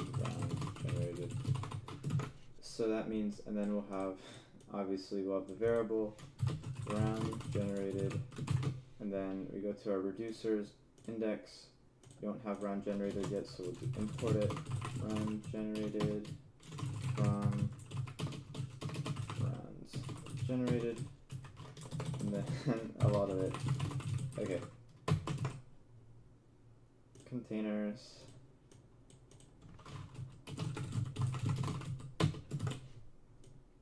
Okay, so it's either going to be false or true. That's basically all it does, right?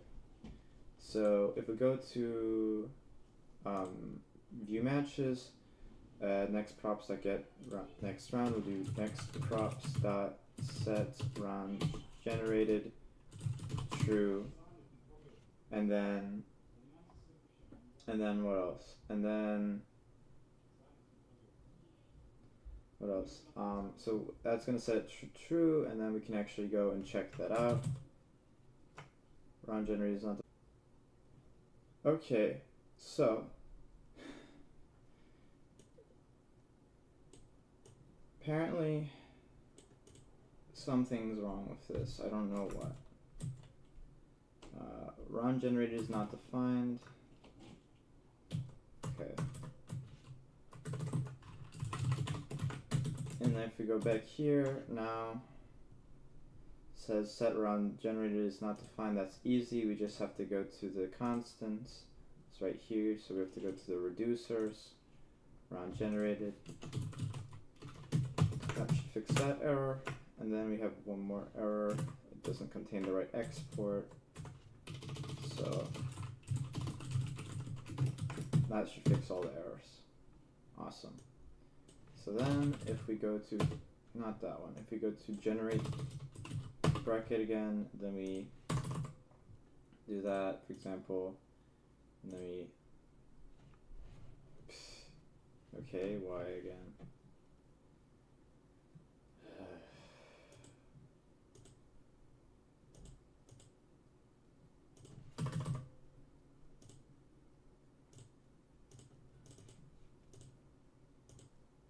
Okay, so here we have get next round, and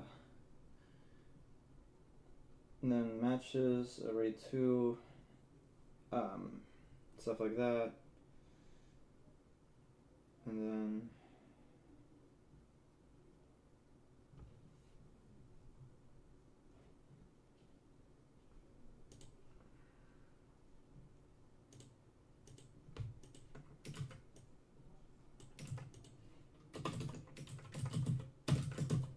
try that because I don't know why it's not working.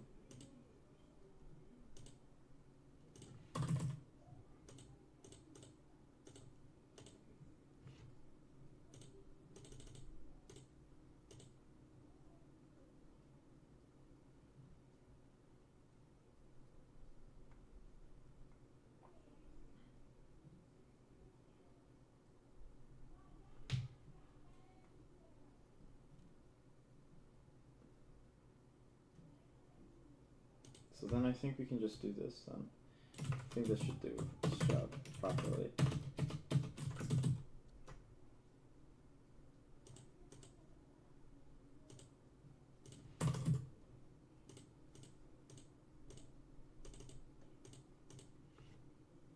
So it does gen next round, set round generated, we go to here, we go to the bracket, we get current round, round 2, and then we go here, we can see it's this last round.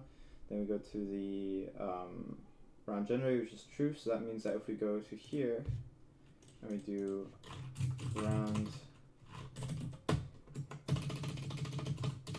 generated, then we can do if round generated equals true, we can do next props set round generated to false, then we can do next props get round, what is it? Then we can do get round matches. Get round matches, bracket.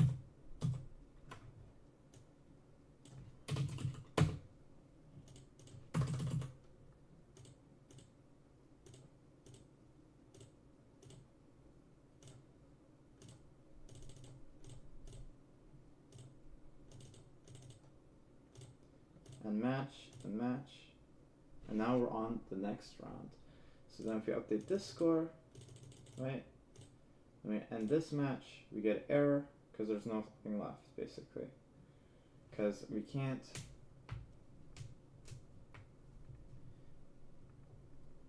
well, it should check for us, but I guess not.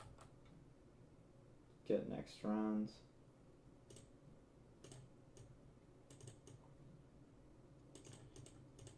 If current round completed is equal to true. So then we can do another check. If current rounds, because that doesn't exist anymore. If, and then, well, yeah, we can do let current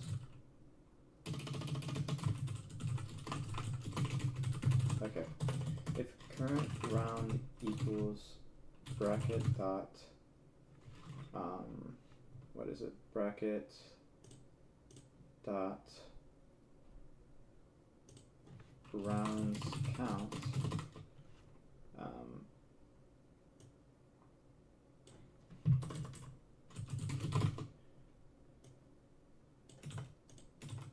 Instead, we can just say alert game over. So if we try that again and we do generate bracket, like this, Yankees, Cubs, Steelers, Yankees, something like that, then we update this score, we update this score, and this match, and this match, then we do that, then we can do, well, if it's a tie, then I guess neither of them win, if you think about it, but, and this match,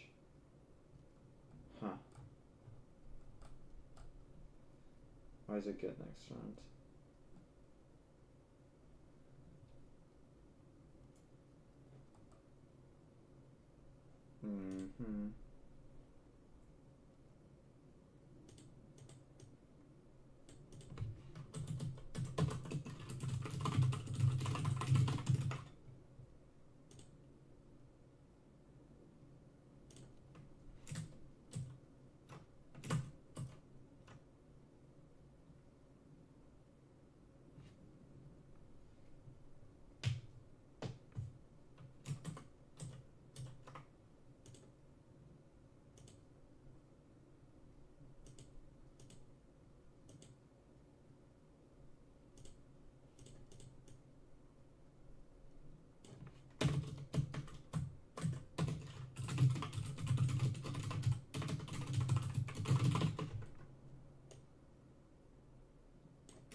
Let's see. It's doing something, I don't know what.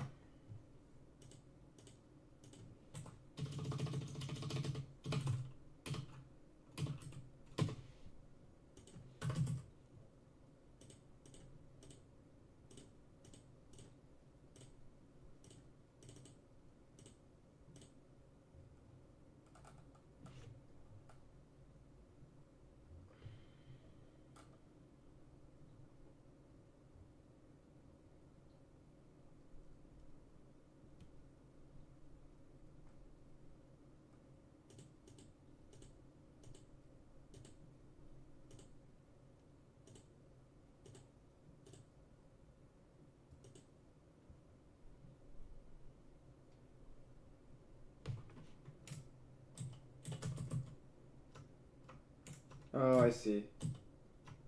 Okay. So it should be rounds count, and then it should do it. All these, like, see, it's all these little simple errors that, like, take forever to figure out. It's so crazy.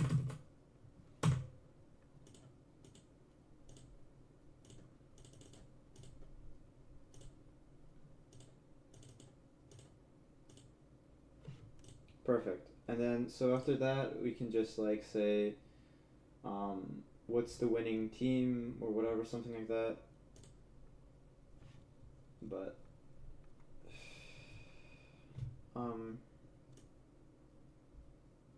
I think we should also figure out, okay, what's gonna happen if, one of the teams don't win, right? If it's a tie. Well, if it's a tie, then what? Well, it doesn't pop up, right? Maybe, maybe not.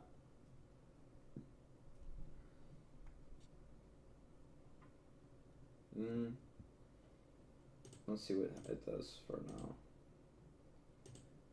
So if we go to generate a bracket and say it's a bracket of 3 teams, we do that, then we're like, hey, update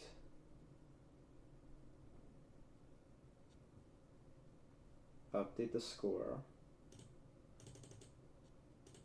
here, and this match, update the score, no, end the match, game over. No, generate bracket. Okay, has to be 2. There's so we have to go back to one of these components because one of these components isn't built correctly. Right now we have it where we should set this to render team options, update team, update select team, all this stuff, right? By default,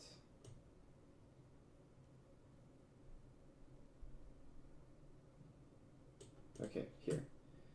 By default, teams count has to be 2. It has to be greater than or equal to 2, because that is it has to be like that. Let's try that and see what happens. Okay.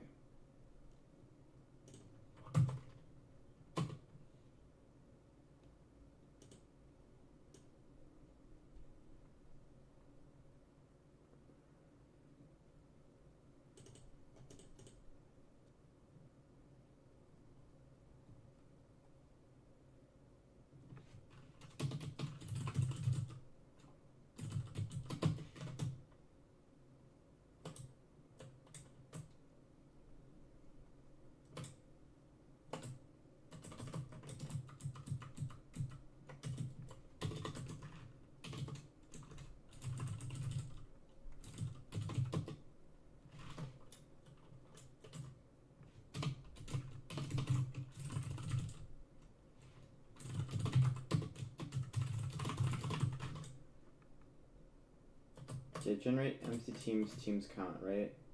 So we have a function right here. We're just gonna do this dot generate empty teams, then this dot, what is it? This dot teams count. Okay, let's see if that fixes it. No, it doesn't. Cannot get prep if undefined.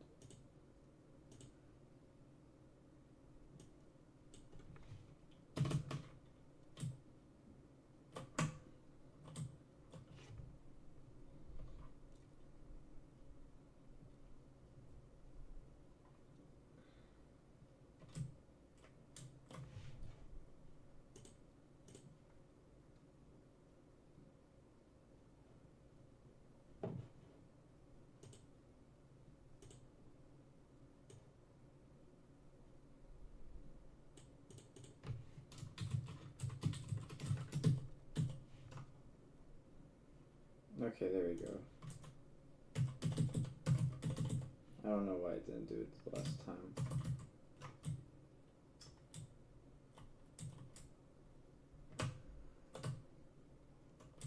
It's fine. Okay. So we have, starts with 2, starts with Cubs, go back 3 teams, Cubs, submit, and match. Okay, team 1 ID, team 2 ID. If it's neither, right, then neither of them won, basically. So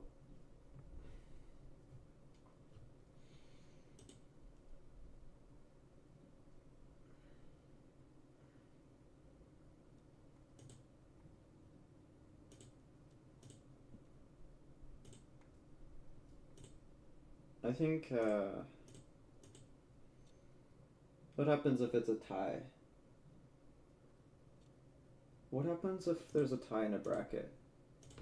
What happens when a tie happens in a bracket?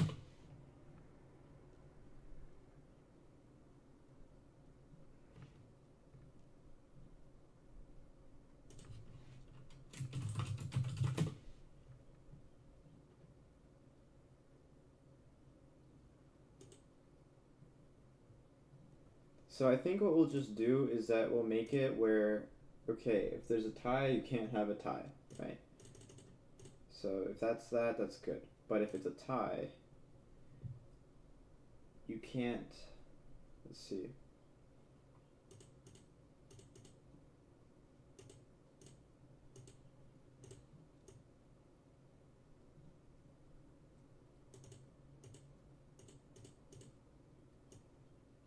You can't, basically, right? So can't have a tie, because I don't know how to handle ties, or if you can handle a tie. So if you do that, then you have, so and so, right? You can't end the match. You have to have it where it's not a tie, right?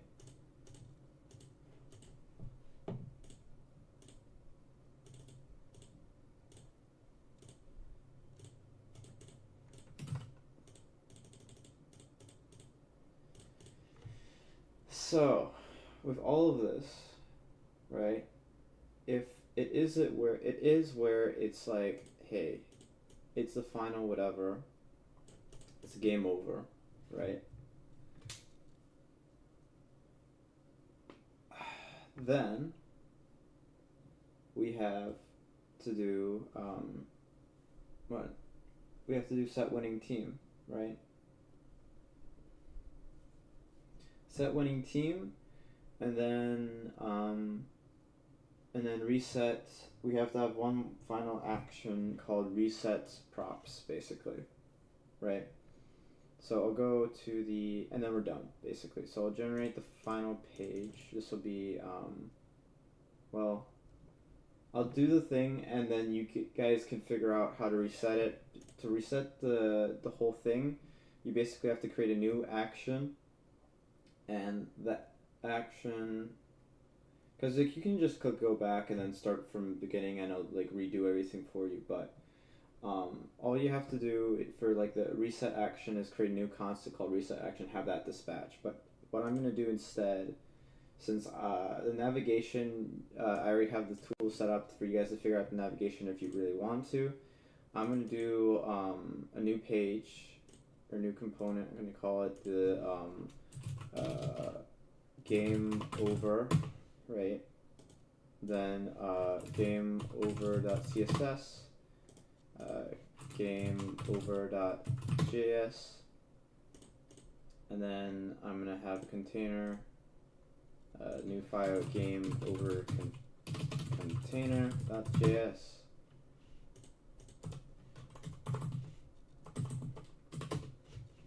I'm gonna check my phone. Okay, good on time. Yeah, that's a joke, but so game over container, copy something like this.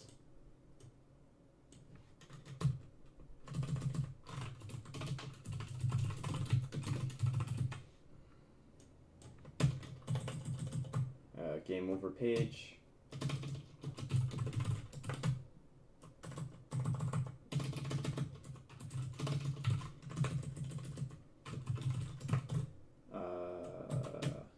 Then we can put this here.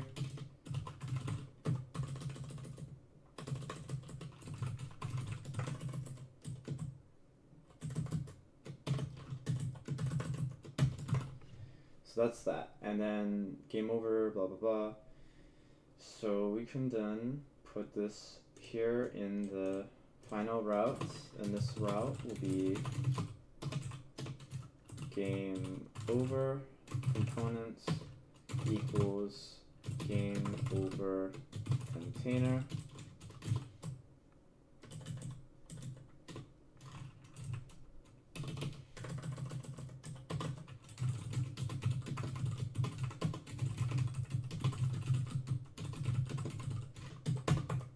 Like that, and then we just need to create this thing right here, so we just put this here.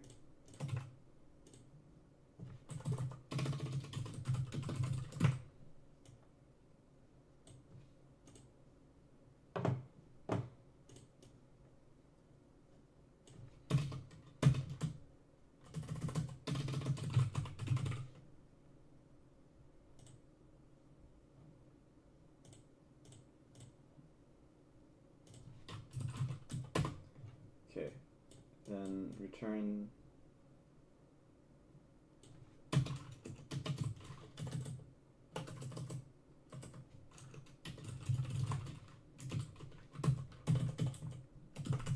and then this will just say, game over class text center, and then this game over page, game over page, then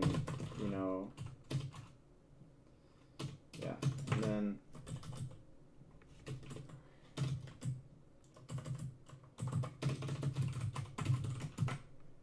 okay, so we can just go to game over, that's that. We can then do title dot title, margin top 32 pixels,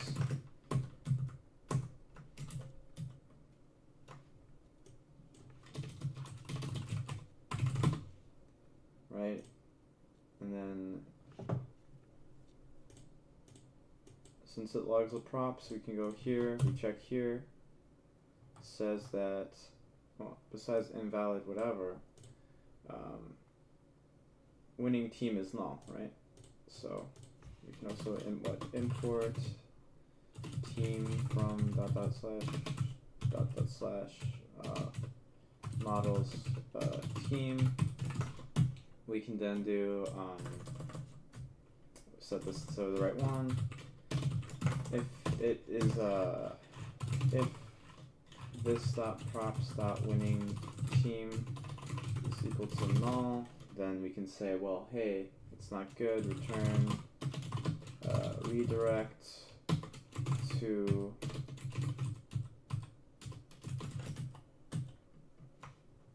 so that means that if it's game 1 or game over and it doesn't have it, then fine. So that means that we have to create a new action, and that has to be what? Set winning team. export constant set winning team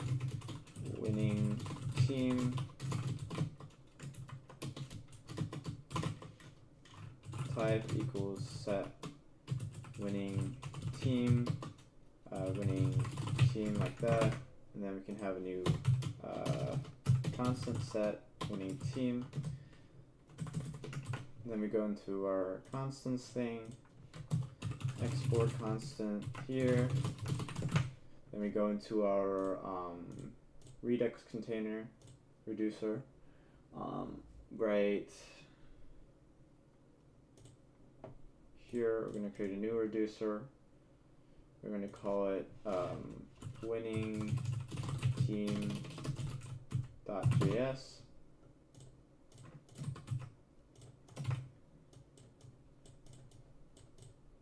And then we'll just do winning team.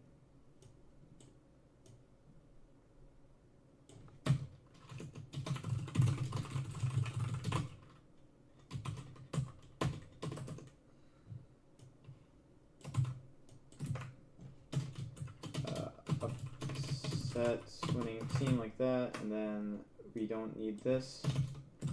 Action type state equals null. Case set winning team, and then we just have to return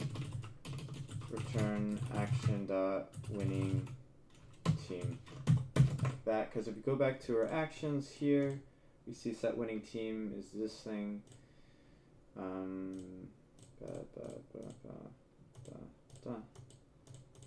Then by default it's null, and then in our index thing we can do import winning team from winning team like that. And then if we go to our handle match container or view matches container, set winning right here, put that in our view matches thing here. Then we can just put the set winner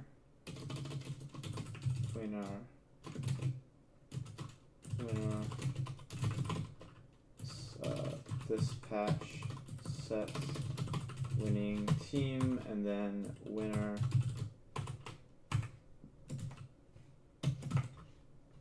so that means it goes fooey.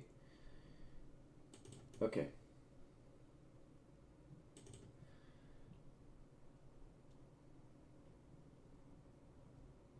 So now we can go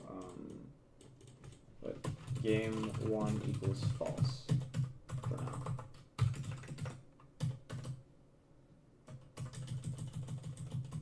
Else if this.state.game1 return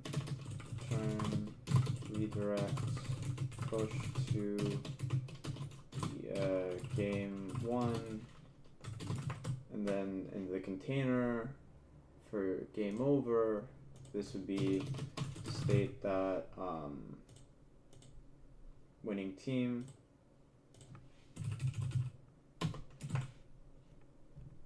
Back here, so we know it's going to be that. So we go all the way to this thing right here, and then we can just do I don't know, we can have a function called set game 1 like this, and then that'll be like, and then we can have we need to get the winning team, so var match equals bracket dot rounds list bracket dot rounds count -1 var winner id equals match dot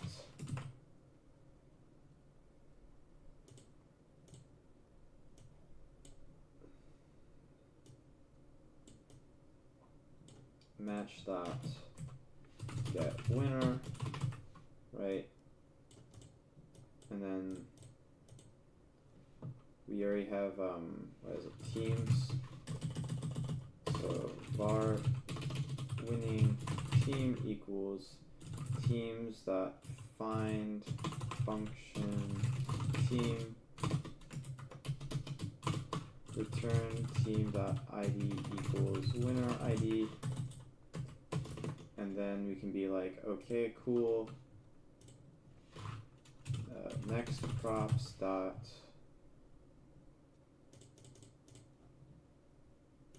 and then go back to our container here.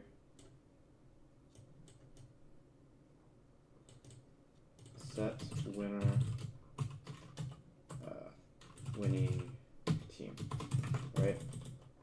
And then we have to do set game one. Set game one is pretty simple. Set game one var this var new state equals this state, new state that game one equals true, this set state equals new state, right? And that was here. This set game one, so that this little trick again. Then start tournament. We can do 2 teams.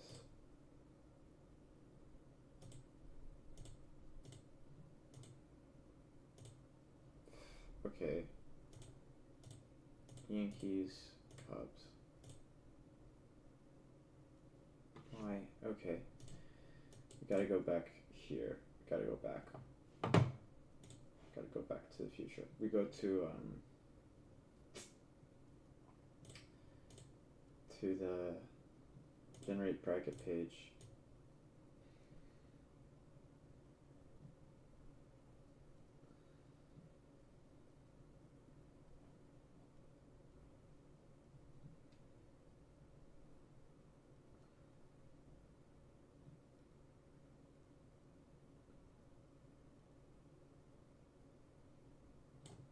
Okay, var placeholder team will equal this props teams 0. Okay, and then we just do placeholder team.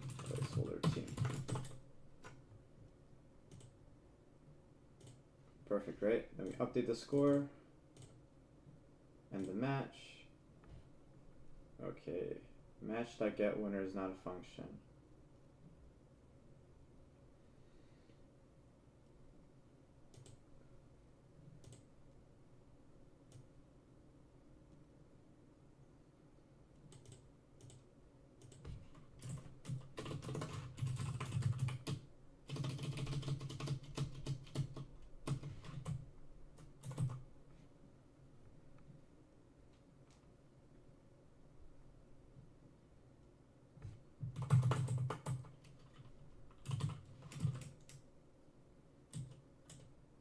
Let's try that.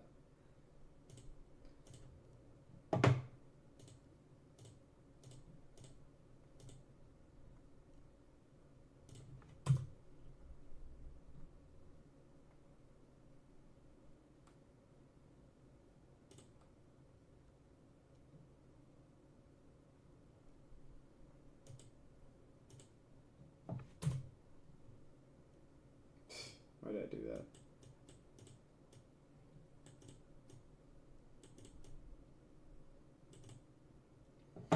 Maybe this route doesn't even exist. That's another possibility, that I just didn't put the right route.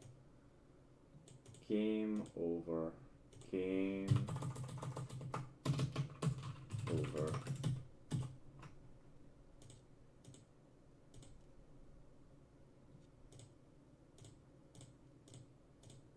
There we go. Then we can go all the way over here, and we are almost finished. And then if you guys can, there should be enough info in here to like actually, you just use redirect and buttons to change the navigation and stuff like that. But I'm doing, the bare bones application, since like super complicated stuff, but at least, I don't know, takes up a lot of time. Let's go with that.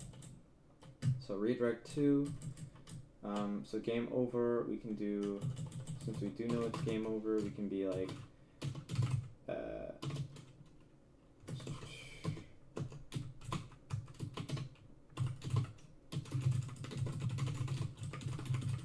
okay, so-and-so, so this props winning team dot name 1. Then we go back here, we start a tournament, Cubs, so Cubs, Steelers, Cubs, Yankees, stuff like that, start, and this match, update score of this one, and that match, new round, and match the Cubs won. Oh my gosh, that is incredible. So that's that. I know I didn't cover, there were some extra features that I didn't cover for the sake of time, but I hope you guys enjoyed this tutorial. If you guys, I'll make sure to post the source code so you guys can play around with it.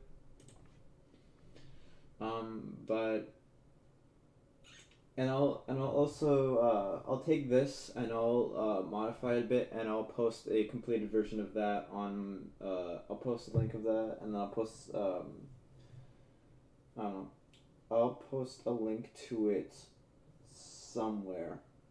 Just feel free to reach out to me on, I don't know, at mechaspero@gmail.com if you want a link. But that's that. So we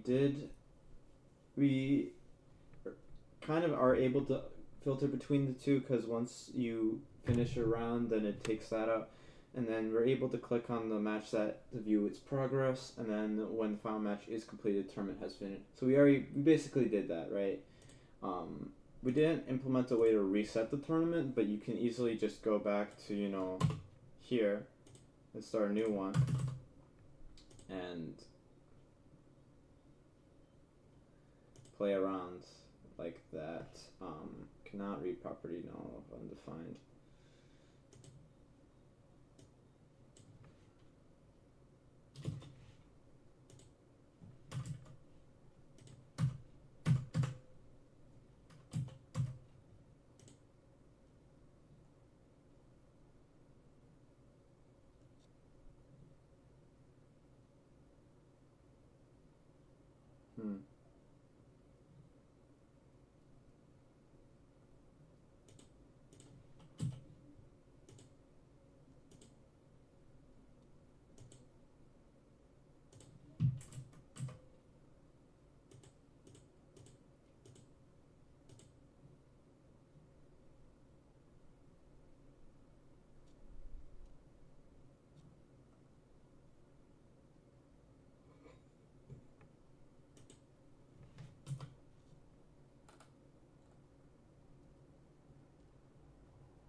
Yeah, so it has some shop stuff, but that's about it in a nutshell.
Okay, I think I figured it out.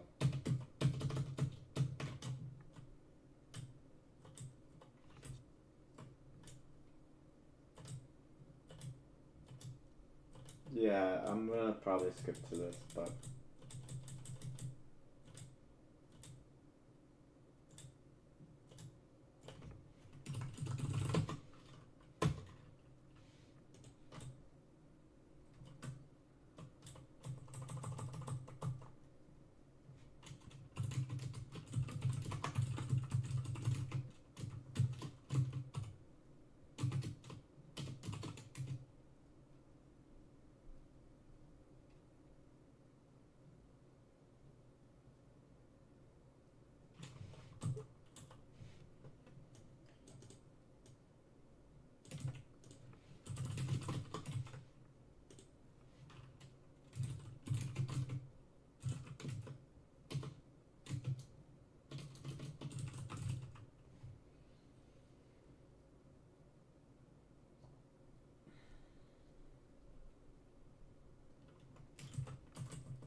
okay, I fixed it. Okay. Anyway, as I was saying,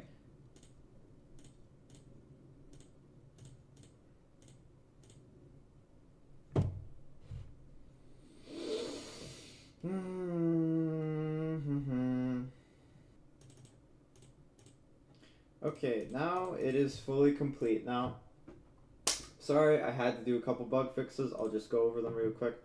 I had to just check that. I had to check that if the winner is undefined, as in like it's not an existing team, don't add it, whatever. And then I also had to do, you know, here, let me go back here. You know, if it's if there was some sort of issue with like if there was an extra match or something, I'd set it to, you know, null, right? Because it would be necessary, whatever. And so that was in here. Wait. Yeah, I had to set just a special edge case if there was no teams left. That means you have to create an additional match. And then in here, I would be like, okay, well, if that's the case, then I have to make sure that it's not a empty match. Like, there has to be teams in it. So that's that. I hope that you enjoyed this tutorial. I know it was all over the place, but when it comes to something like